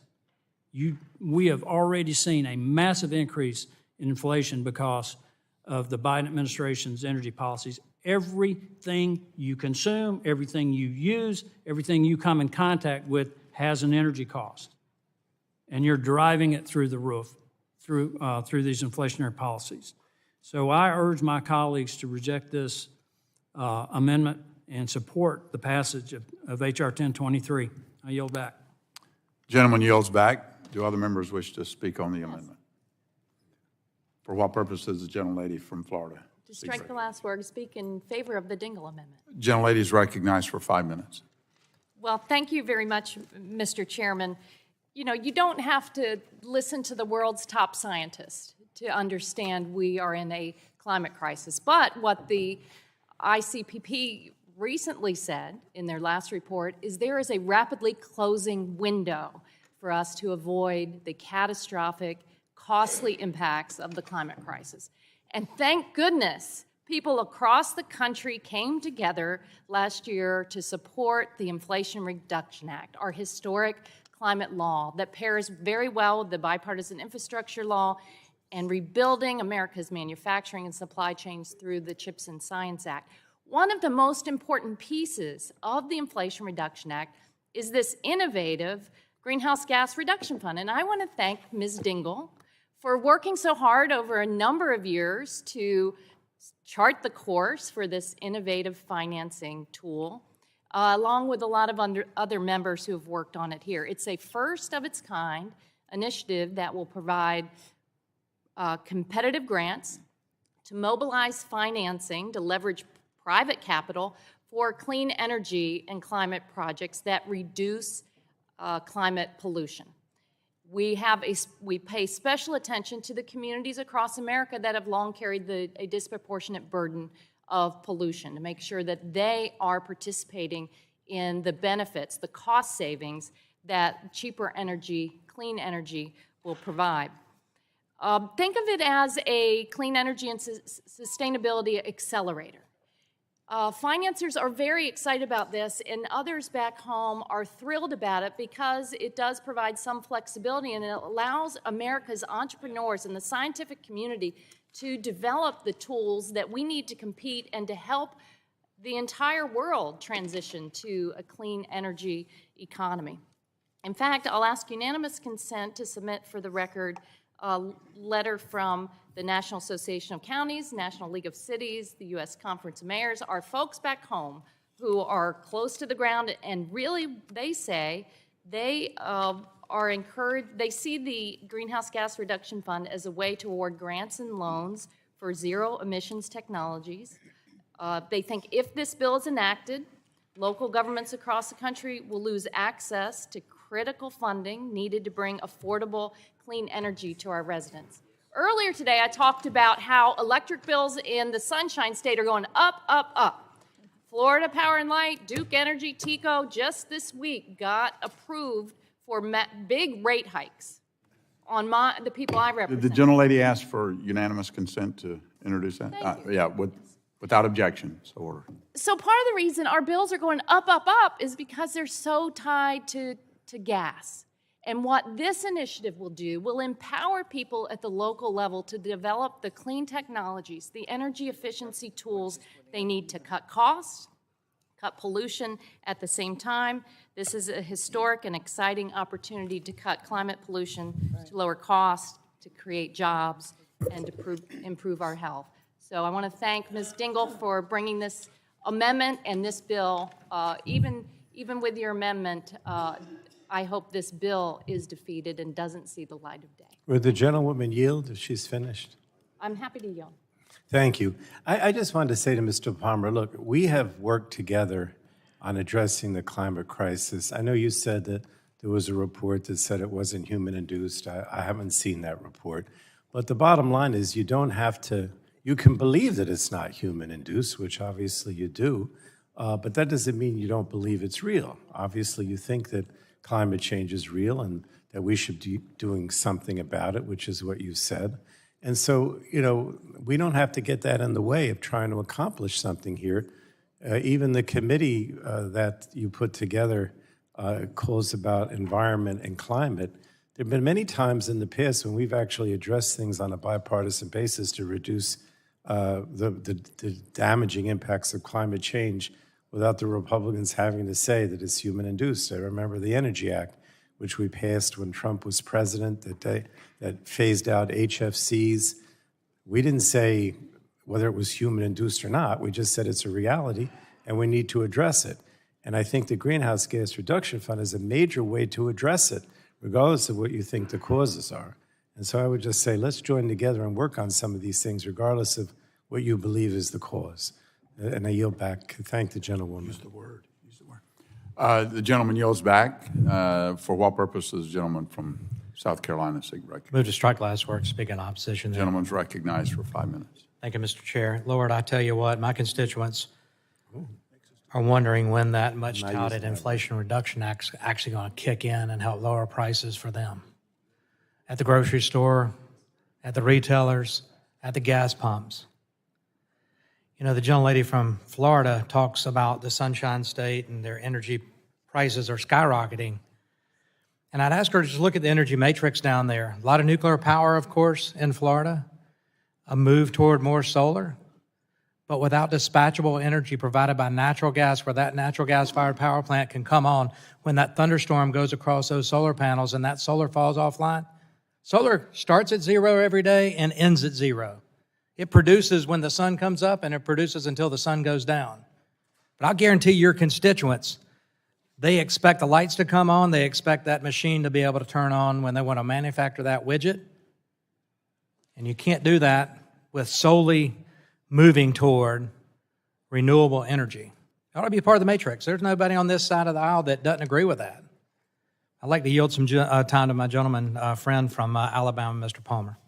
I just want to make it clear that I'm not saying that there's no evidence or no consensus. I will read you what the last Intergovernmental Panel on Climate Change report said.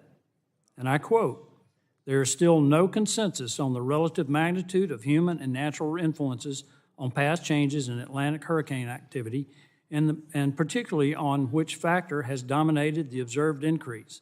And it remains uncertain whether past changes in Atlantic activity are outside the range of natural variability." I'll translate that. There is no consensus on human influence on the number and intensity of hurricanes or tropical cyclones for that matter. What Will the gentleman yield? impacts Will the gentleman yield? activity is the El Nino and El Nina cycles. And that's the science.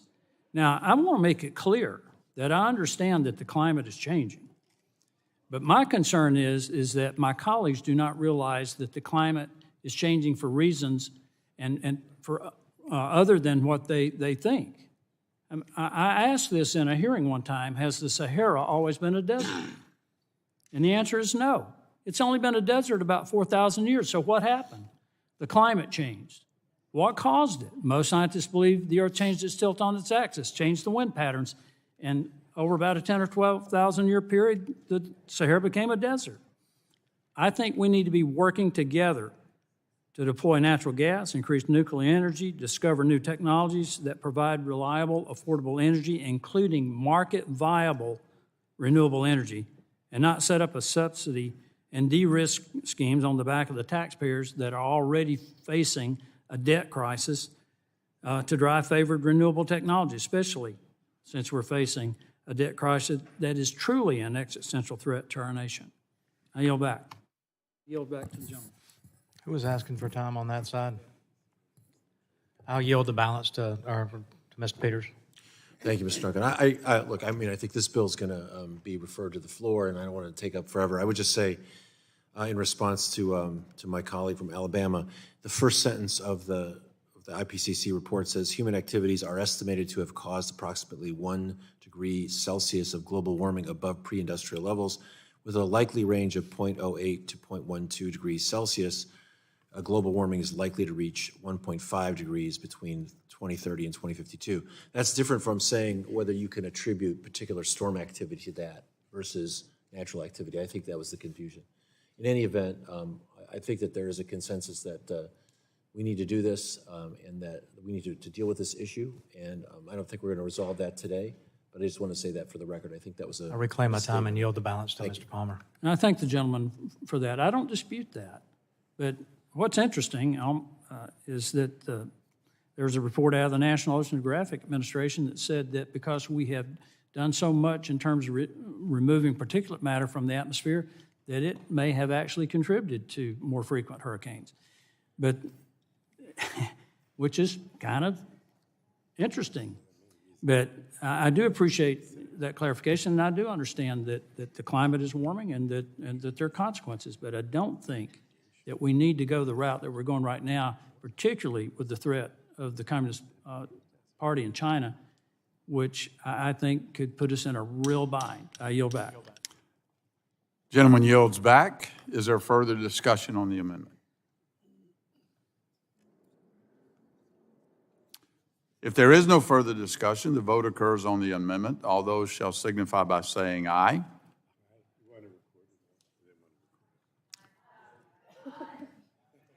All those opposed? No.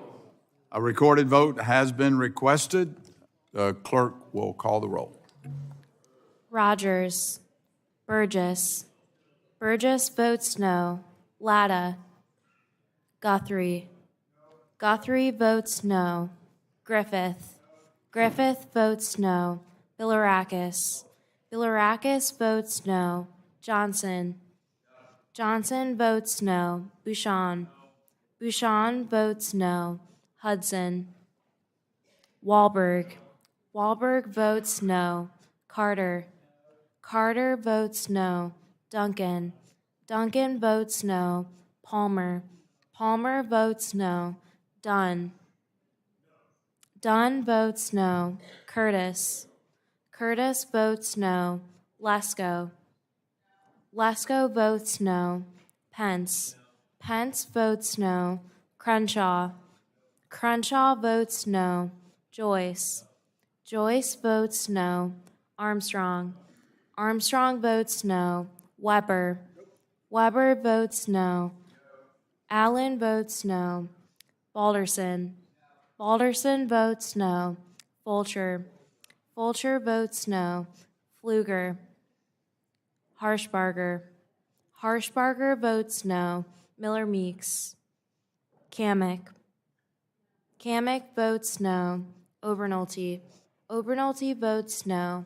Pallone. Pallone votes aye. Eschew. Eschew votes aye. Daggett. Daggett votes aye. Schakowsky. Schakowsky votes aye. Matsui. Matsui votes aye. Castor. Castor votes aye. Sarbanes. Aye. Sarbanes votes aye. Tonko. Aye. Tonko votes aye. Clark. Clark votes aye. Cardenas. Cardenas votes aye. Ruiz. Ruiz votes aye. Peters. Peters votes aye. Dingell. Dingell votes aye. Vesey. Vesey votes aye. Custer. Custer votes aye. Kelly. Kelly votes aye. Barragan. Blunt Rochester. Blunt Rochester votes aye. Soto. Soto votes aye. Craig. Craig votes aye. Schreier. Trahan. Trahan votes aye. Fletcher. Fletcher votes aye. Are there members not recorded? How's Mr. Latta recorded? Mr. Latta is not recorded. No. Latta votes no. How's Chairman Rogers Chair Rogers is not recorded. Rogers votes aye. Rogers is off aye on no. How is Mr. Pfluger recorded? Mr. Pfluger is not recorded. Pfluger votes no. Any other members seek to be recorded? Clerk will report.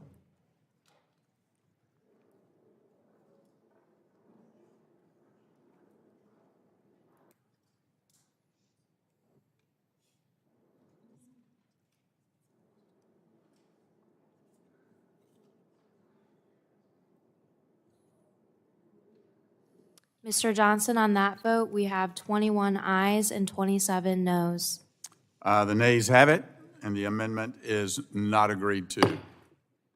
Are there other amendments?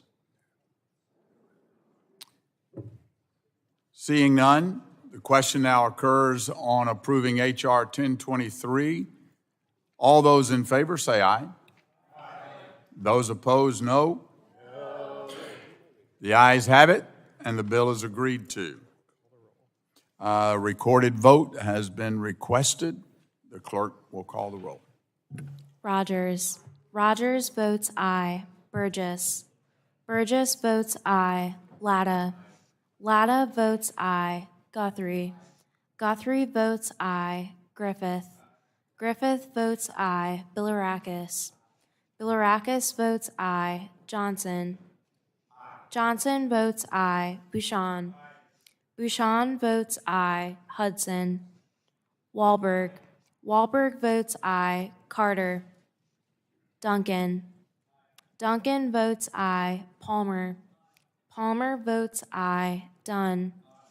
Dunn votes aye. Curtis. Curtis votes aye. Lesko. Lesko votes aye. Pence. Pence votes aye. Crenshaw. Crenshaw votes aye. Joyce. Joyce votes aye. Armstrong. Armstrong votes aye. Weber. Weber votes aye. Allen votes aye. Balderson. Fulcher. Fulcher votes aye. Pfluger. Pfluger votes aye. Harshbarger. Harshbarger votes aye. Miller-Meeks. Kamick. Kamick votes aye. Obernolte. Obernolte votes aye. Pallone. Pallone votes no. Eschew. Eschew votes no. DeGette. DeGette votes no. Schakowsky. Schakowsky votes no. Matsui. Matsui votes no. Castor. Castor votes no. Sarbanes. Sarbanes votes no. Tonko. No. Tonko votes no. Clark. Clark votes no. Cardenas. Cardenas votes no. Ruiz.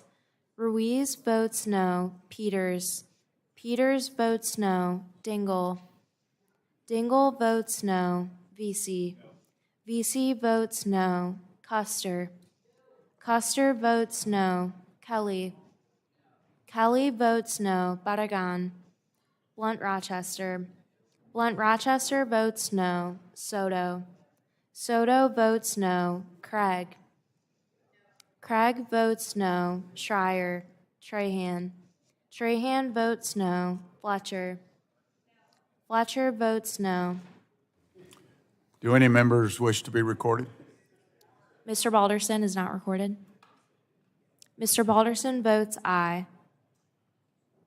Any other members seek to be recorded? The clerk will report.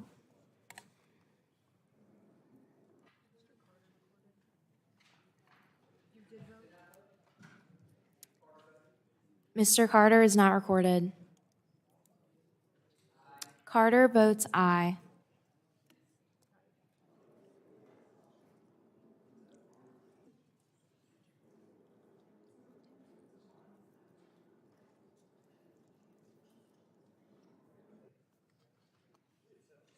Mr. Johnson, on that vote, we have 27 ayes and 21 noes. The ayes have it, and the bill is adopted. The chair now calls up H.R. 1155 and asks the clerk to report. H.R. 1155, to prohibit the phase-out of gasoline and prevent higher prices for consumers and for other purposes. Without objection, the first reading of the bill is dispensed with, and the bill will be open for amendment at any point. So ordered. Does anyone seek to be recognized on the bill? For what purpose does the gentleman from seek recognition? I move to strike the last word. Gentleman's recognized for 5 minutes. Thank you to the chair, and thank you for holding this important markup. And worth noting, just overall, I think we're fighting back against the following logical fallacy, which is that if one regulation is good, then 10 more must be better. And I would ask my colleagues to consider the strong possibility that our environmental regulatory framework has advanced well beyond the confines of common sense. And I think the bills we've put forth today will not hurt the environment. Any reasonable person knows that. They will bring back a modicum of balance to our regulatory framework so that Americans can build and innovate and prosper while also safely protecting the environment. I don't think this is controversial. So this gets to this particular bill, Keeping America's Refineries Act, and my colleagues are looking at me like they want me to, instead of, I'll only spend 45 minutes on this. So everyone just calm down. Look, this just rolls back a misguided EPA rule that seeks to eliminate refineries that use hydrofluoric acid. For some reason, the EPA has decided that hydrofluoric acid is super dangerous and that they have to switch to sulfuric acid, which is not exactly something you would bathe in. Also, you have to use 3 times more sulfuric acid and transport it 3 times more. So if anything, there's 3 times more likely to have a big accident with sulfuric acid. I'm not sure why we'd want to switch to that. Hydrofluoric acid refineries make up about 50% of our capacity nationwide. So if you try to eliminate those, you're going to see a skyrocketing price in gas, and I don't think our public wants that very much. Now, of course, industrial processes have risks, but no industry is more scrutinized by the busybodies at EPA than oil and gas, who have the refining industry at the top of its enforcement list. And some of those regulations are probably good things, but it doesn't mean that 10 more are actually better. We got to dispel a couple of myths, too. Number one, that the EPA rules just wants to require an analysis for safer alternatives. Okay, but we know how policy works here, right? You do that analysis, and then you create a narrative about why you have to actually ban it. And I've noticed that the folks who are for this have literally said they think these refineries should disappear. So I think the cat is out of the bag. I've already addressed the myth number 2 that sulfuric acid is safer. It's not. According to the CDC, it's corrosive, destructive to the skin, eyes, teeth, lungs. Severe exposure can result in death. Again, you wouldn't want to bathe in that either, so I'm not sure why that's a safer alternative. Now, there's two particular incidents that are used to justify this EPA rule, one at Torrance and one in Philadelphia. But at the instance at the Torrance refinery, no hydrofluoric acid was released. It's based on this idea that a piece of debris might have hit a tank of hydrofluoric acid. In Philadelphia, a bunch was released, but the Chemical Safety Board said it was unaware of any off-site impacts from the impacts of the HF release. So I'm not sure what's going on here.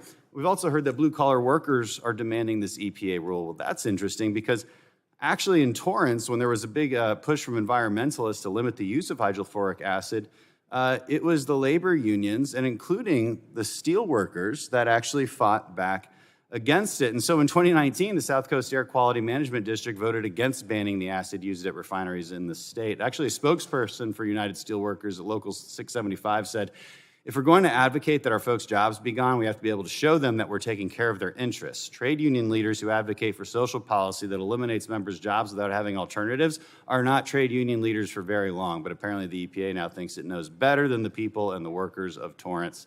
So look, I just don't think we should be nonchalant about proposals that will lead to such devastating consequences.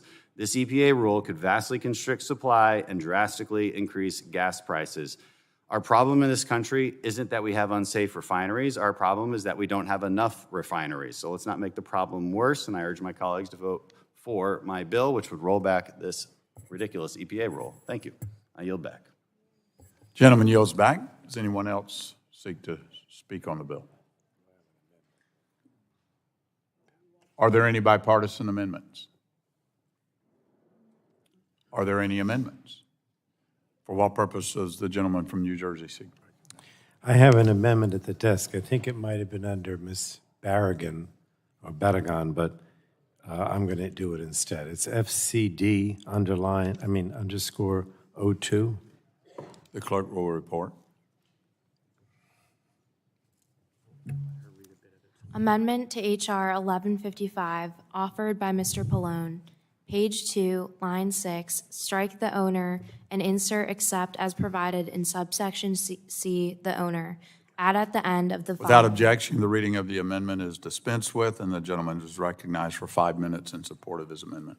Thank you, Mr. Chairman. I have serious concerns with the bill under consideration, the Keeping America's Refineries Act, which would stop refineries from doing common sense hazard assessments or assessments of safer technology options. My amendment limits the impact of this bill by ensuring that refineries with poor safety records must still adhere to all the regulations set forth by the Chemical Disaster Rule currently being undertaken by the Biden administration. Refineries that have had actual or threatened accidental release of a regulated or extremely hazardous substance or have been found in violation of the risk management program in the last 10 years would be covered by this amendment. This would make sure that refineries like the one in Philadelphia that had an explosion would need to explore how it can limit its risk to the community. To really highlight why this amendment is important, I want to share a quote from a conversation I had with Jim Savage, a steel worker who worked at the PES refinery when it had its explosion. And he said, and I quote, "I worked in the South Philly PES refinery for 27 years until its closure in September 2019. On June 21st, 2019, at 4 a.m., I was working in the refinery when it experienced massive explosions at the HF alkylation unit." And this continues, "There are about 30 people on the face of the earth who were closer to the explosions than I was. It was terrifying.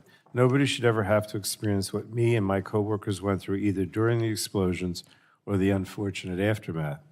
Now, Jim now works for the United Steelworkers as a legislative representative, pushing back against harmful bills like H.R. 1155, and his personal story is so important, I believe, in times like this. When the Chemical Safety Board did their investigation of the PES refinery incident, one of the recommendations was for EPA to require new and existing petroleum refineries with HF alkylation units to conduct a safer technology and alternative analysis and to evaluate the practicability of any inherently safer technology identified. And this bill would block EPA from implementing those critical requirements. Workers at the facilities think this bill is a bad idea. The Chemical Safety Board recommends the opposite of what this bill would mandate. Is this bill really the best course of action? Well, the experts definitely don't think so. I urge my colleagues to support my amendment, trying to make this bill a bit safer by making sure the facilities that can't comply with the regulations for chemical facilities don't get exemptions. Now, Mr. Chairman, if I'd like to enter into the record an article from the April 2021 titled, "Oil Company Begins Major New Use of Ionic Liquids. Chevron Alkylation Unit is a Breakthrough for Commercialization of the Salts." If I could enter that. Without objection, so ordered. Thank you. And I'd also like to enter into the record a statement of opposition on the bill from a steel worker that works at the Marathon refinery in Texas City, Texas, that has successfully made the shift from HF to sulfuric acid. Without objection, so ordered. Thank you. Actually, I think I have time. I could just read this. It says, this is from James Townsend, who says, "I've worked in the Marathon refinery in Texas City, Texas for 16 years. Our refinery uses the HF alkylation process. HF is the most dangerous substance and process utilized in the refining industry. I support requiring refiners to perform periodic STAA to determine if inherently safer technologies are technologically and economically feasible. As an average steelworker, I urge Congress to oppose H.R. 1155. And then the last thing, Mr. Chairman, is a letter to ranking member, to me and Chairwoman Kathy McMorris Rogers from the United Steelworkers opposing the bill. And I won't read it, but if I could enter that, ask unanimous consent. Without objection, so ordered. Thank you, Mr. Chairman, and I yield back. Gentleman yields back. Is there further discussion on the amendment? If there is no further discussion, I'm sorry, for what purpose does the gentlelady seek? To strike the last word, Mr. Chairman. Gentlelady is recognized for 5 minutes. Thank you. I rise to in support of the amendment. When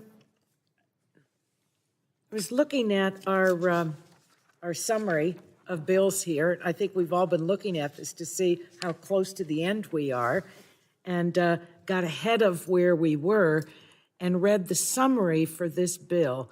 Bans the hazard assessment, so no hazard assessment of hydrofluoric acid at facilities under the Risk Management Plan Program at EPA.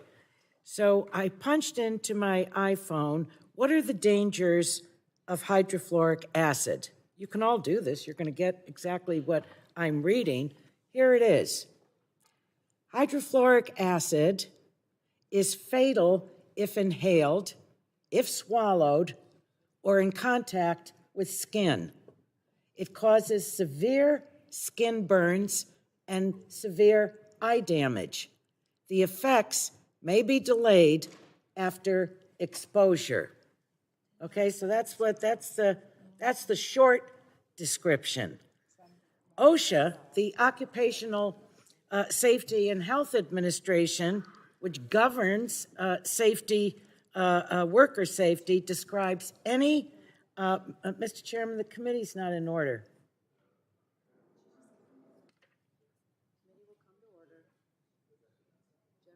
Our gentlewoman deserves to be recognized and listened to. Thank you, Madam Chairwoman.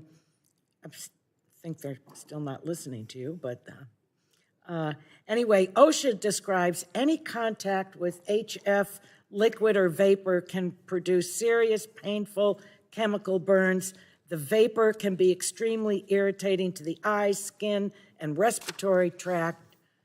The NIH states that HF ingestion, inhalation, and exposure can cause dermal burns, eye injury, acute respiratory systems, systemic fluoride toxicity, including cardiovascular, pulmonary, renal, and neuromuscular symptoms, electrolyte imbalance, and enzyme inhibition, which can lead to cardiac arrhythmias and ultimately death.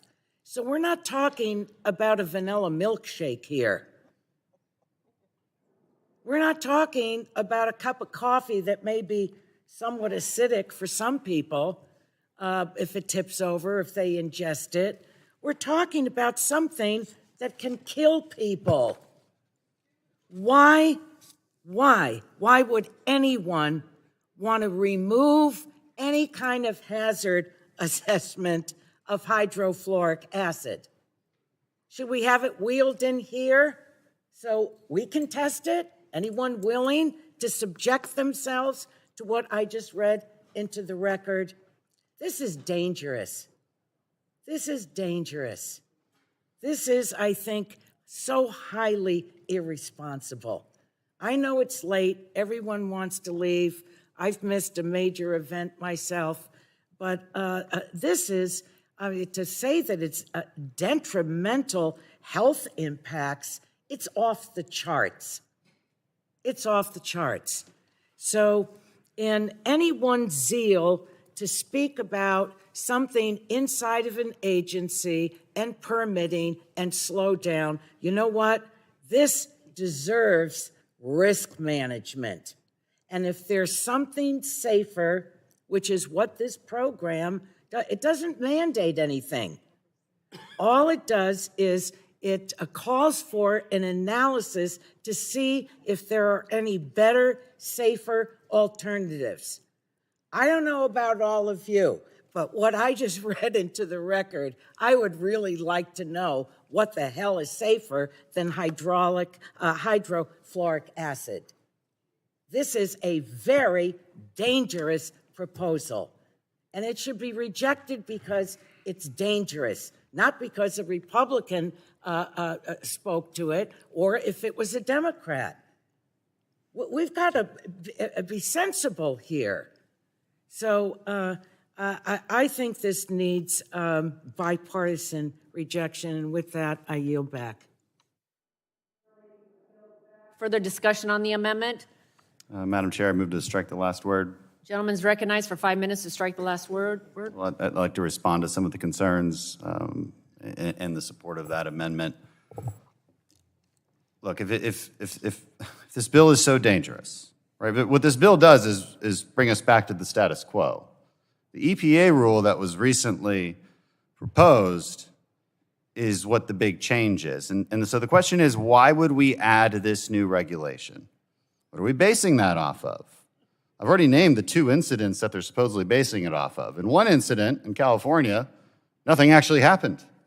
No hydrofluoric acid was released. And yes, I agree that you wouldn't want to put hydrofluoric acid in a milkshake, just like you wouldn't want to put sulfuric acid in a milkshake, which, by the way, is the only other viable alternative if you don't want hydrofluoric acid refineries. Sulfuric acid, by the way, has all of the same exact attributes as hydrofluoric acid. It can kill you. It stings your eyes and skin. By the way, so does bleach. Nobody recommends that we just drink bleach either, okay? But you can buy it at Walmart. Are we going to ban it from Walmart? All right, did that trigger some fun times from COVID? I gotcha. All right. Okay, committee will come to order. Gentlemen will be recognized. All right. I mean, anyway. This is kind of a ridiculous conversation. Like, there's no way to describe my bill as dangerous because all it does is bring us back to a perfectly normal status quo where no one was actually getting hurt. The only other time that hydrofluoric acid was released was in Philadelphia, and the chemical board said no one was hurt by it. No, you shouldn't drink it. No, you shouldn't use it in your makeup. Like, obviously. But by the way, only 2% of the demand for hydrofluoric acid actually comes from refineries. The rest of the things you like and use, hydrofluoric acid is a part of that. Should we ban it all? How many things in this room would just disappear if we didn't have this particular chemical? Most of these chemicals are dangerous. It turns out, though, that we have 6 different agencies overseeing the use of hydrofluoric acid. We have industry standards overseeing the use of it. This amendment pretends that no actions are ever taken to mitigate these risks, and that's just not true. And so I am against the amendment for that reason. Thank you. Gentleman yields back. Further discussion on the amendment?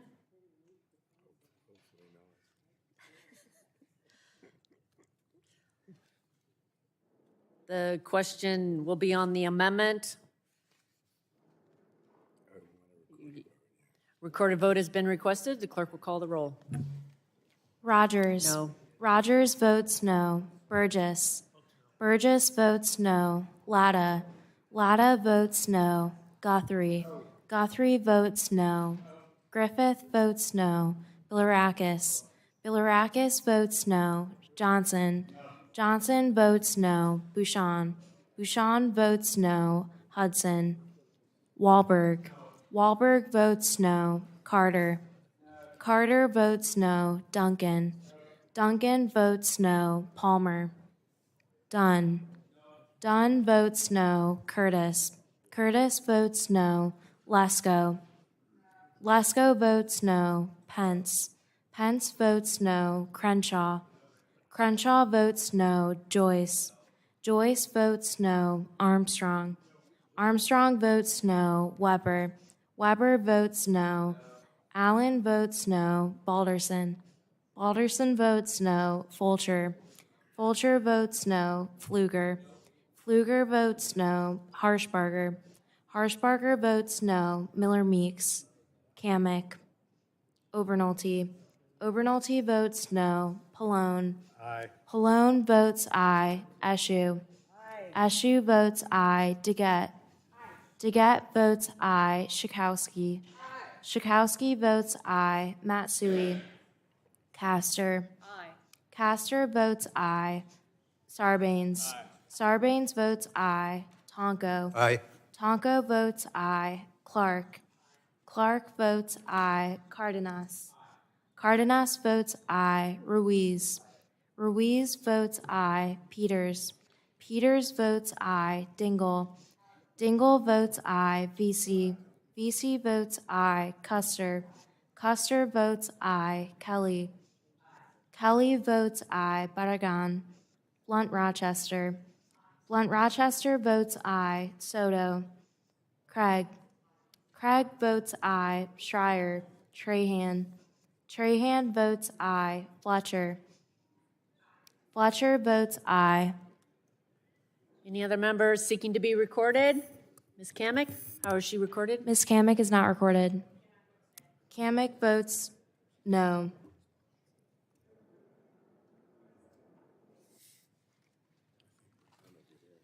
Great.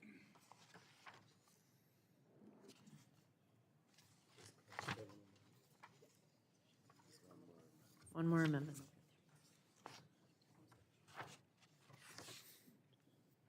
Clerk will report.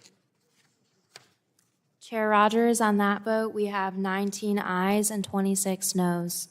The nays have it, and the amendment is not adopted. Are there further amendments? For what purpose does Ms. Clark seek recognition? Madam Chair, I have an amendment at the desk titled FCD_03. Clerk will report the amendment.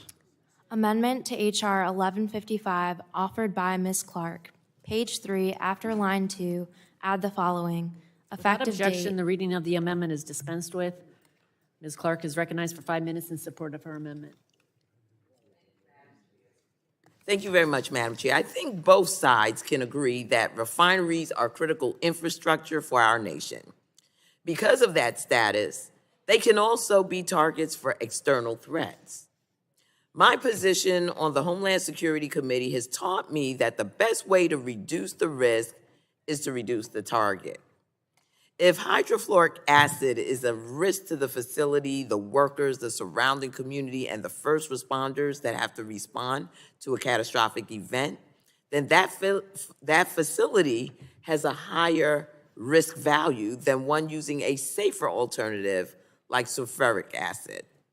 The national security community has long outlined the potential threat posed by facilities using high-risk chemicals, as leaks and explosions have the potential to kill and injure thousands. It is obvious to me that to protect a critical facility, we should be promoting safer technology analysis so businesses know the full scope of options available for safety and risk management. I would much rather these facilities look ahead at their options and plan for the worst-case scenarios than allowing another tragic chemical disaster to happen. We should not allow chemical infrastructure to continue operating as usual without considering future safety and risk mitigation. It is short-sighted and dangerous. With recent attacks on other critical infrastructure like those in North Carolina and Washington on substations, it's vital that we secure potential targets like refineries rather than making them more hazardous. So my amendment is simple. It would delay the effective date of the bill until the EPA administrator and any relevant agency heads confirm that none of the provisions within this bill would increase the vulnerability of these facilities to external security threats. I see no reason why my colleagues can't agree to this amendment, and I recommend we all vote yes on this amendment. Madam Chairwoman, I yield back. Lady yields back. Further discussion on the amendment? Hearing none, the vote is called on the amendment. All those in favor say aye. Those opposed, no. The noes have it. A recorded vote has been requested. The clerk will call the roll. Rogers. No. Rogers votes no. Burgess. Burgess votes no. Latta. Latta votes no. Guthrie. Guthrie votes no. Griffith votes no. Bilirakis. Bilirakis votes no. Johnson. Johnson votes no. Bouchon. Bouchon votes no. Hudson. Wahlberg. Wahlberg votes no. Carter. Carter votes no. Duncan. Duncan votes no. Palmer. Dunn. Dunn votes no. Curtis. Curtis votes no. Lesko. Lesko votes no. Pence. Pence votes no. Crenshaw. Crenshaw votes no. Joyce. Joyce votes no. Armstrong. Armstrong votes no. Weber. Weber votes no. Allen. Allen votes no. Balderson. Balderson votes no. Fulcher. Fulcher votes no. Pfluger. Pfluger votes no. Harshbarger. Harshbarger votes no. Miller Meeks. Kamick. Kamick votes no. Obernolte. Obernolte votes no. Pallone. Pallone votes aye. Eschew. Eschew votes aye. Deget.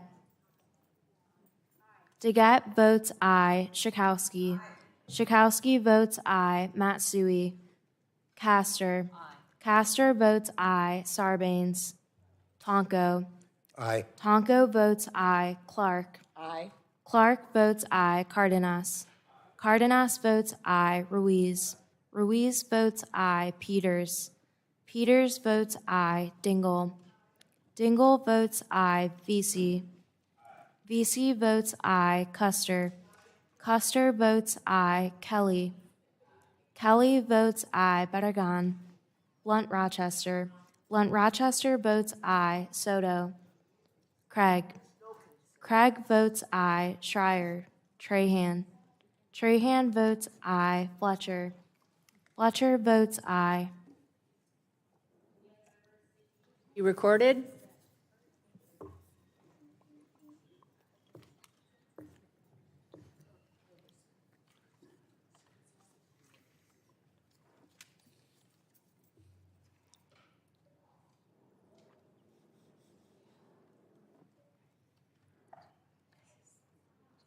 Clerk will report. Chair Rogers, on that vote, we have 18 ayes and 26 noes. The noes have it. The amendment is not agreed to. Are there further amendments? That's it. Question now occurs on approving H.R. 1155 as amended. All those in favor, well, clerk will call the roll. Rogers. Aye. Rogers votes aye. Burgess. Burgess votes aye. Latta. Latta votes aye. Guthrie.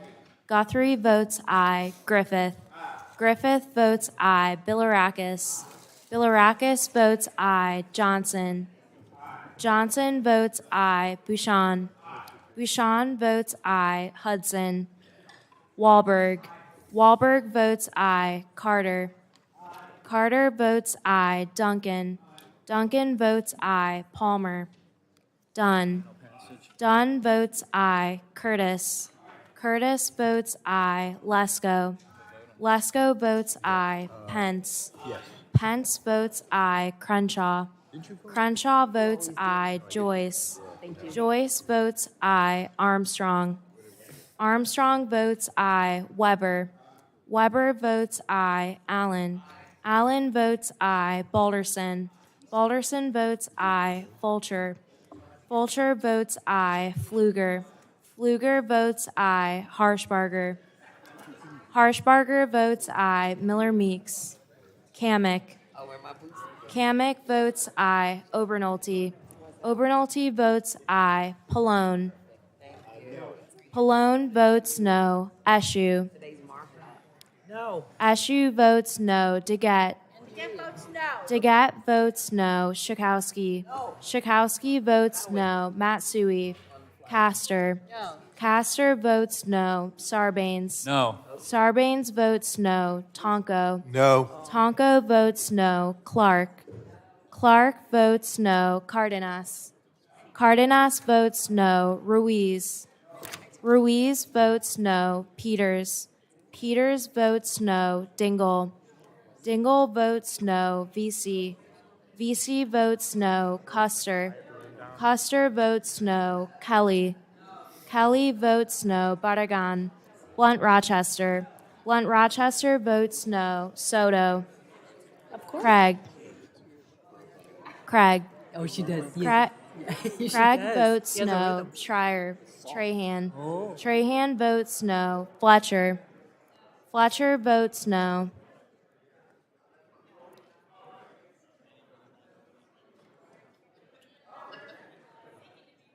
Any other members seeking to be recorded?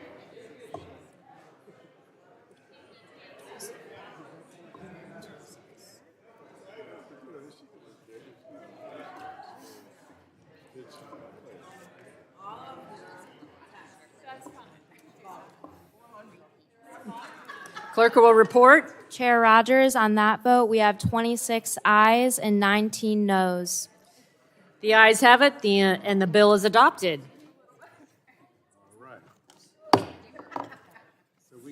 Three cheers for Clerk Jolie. Yes, woohoo, great job. All right. Without objection, staff is authorized to make technical and confirming changes to the legislation approved by the committee today. So ordered. Without objection, the committee stands adjourned.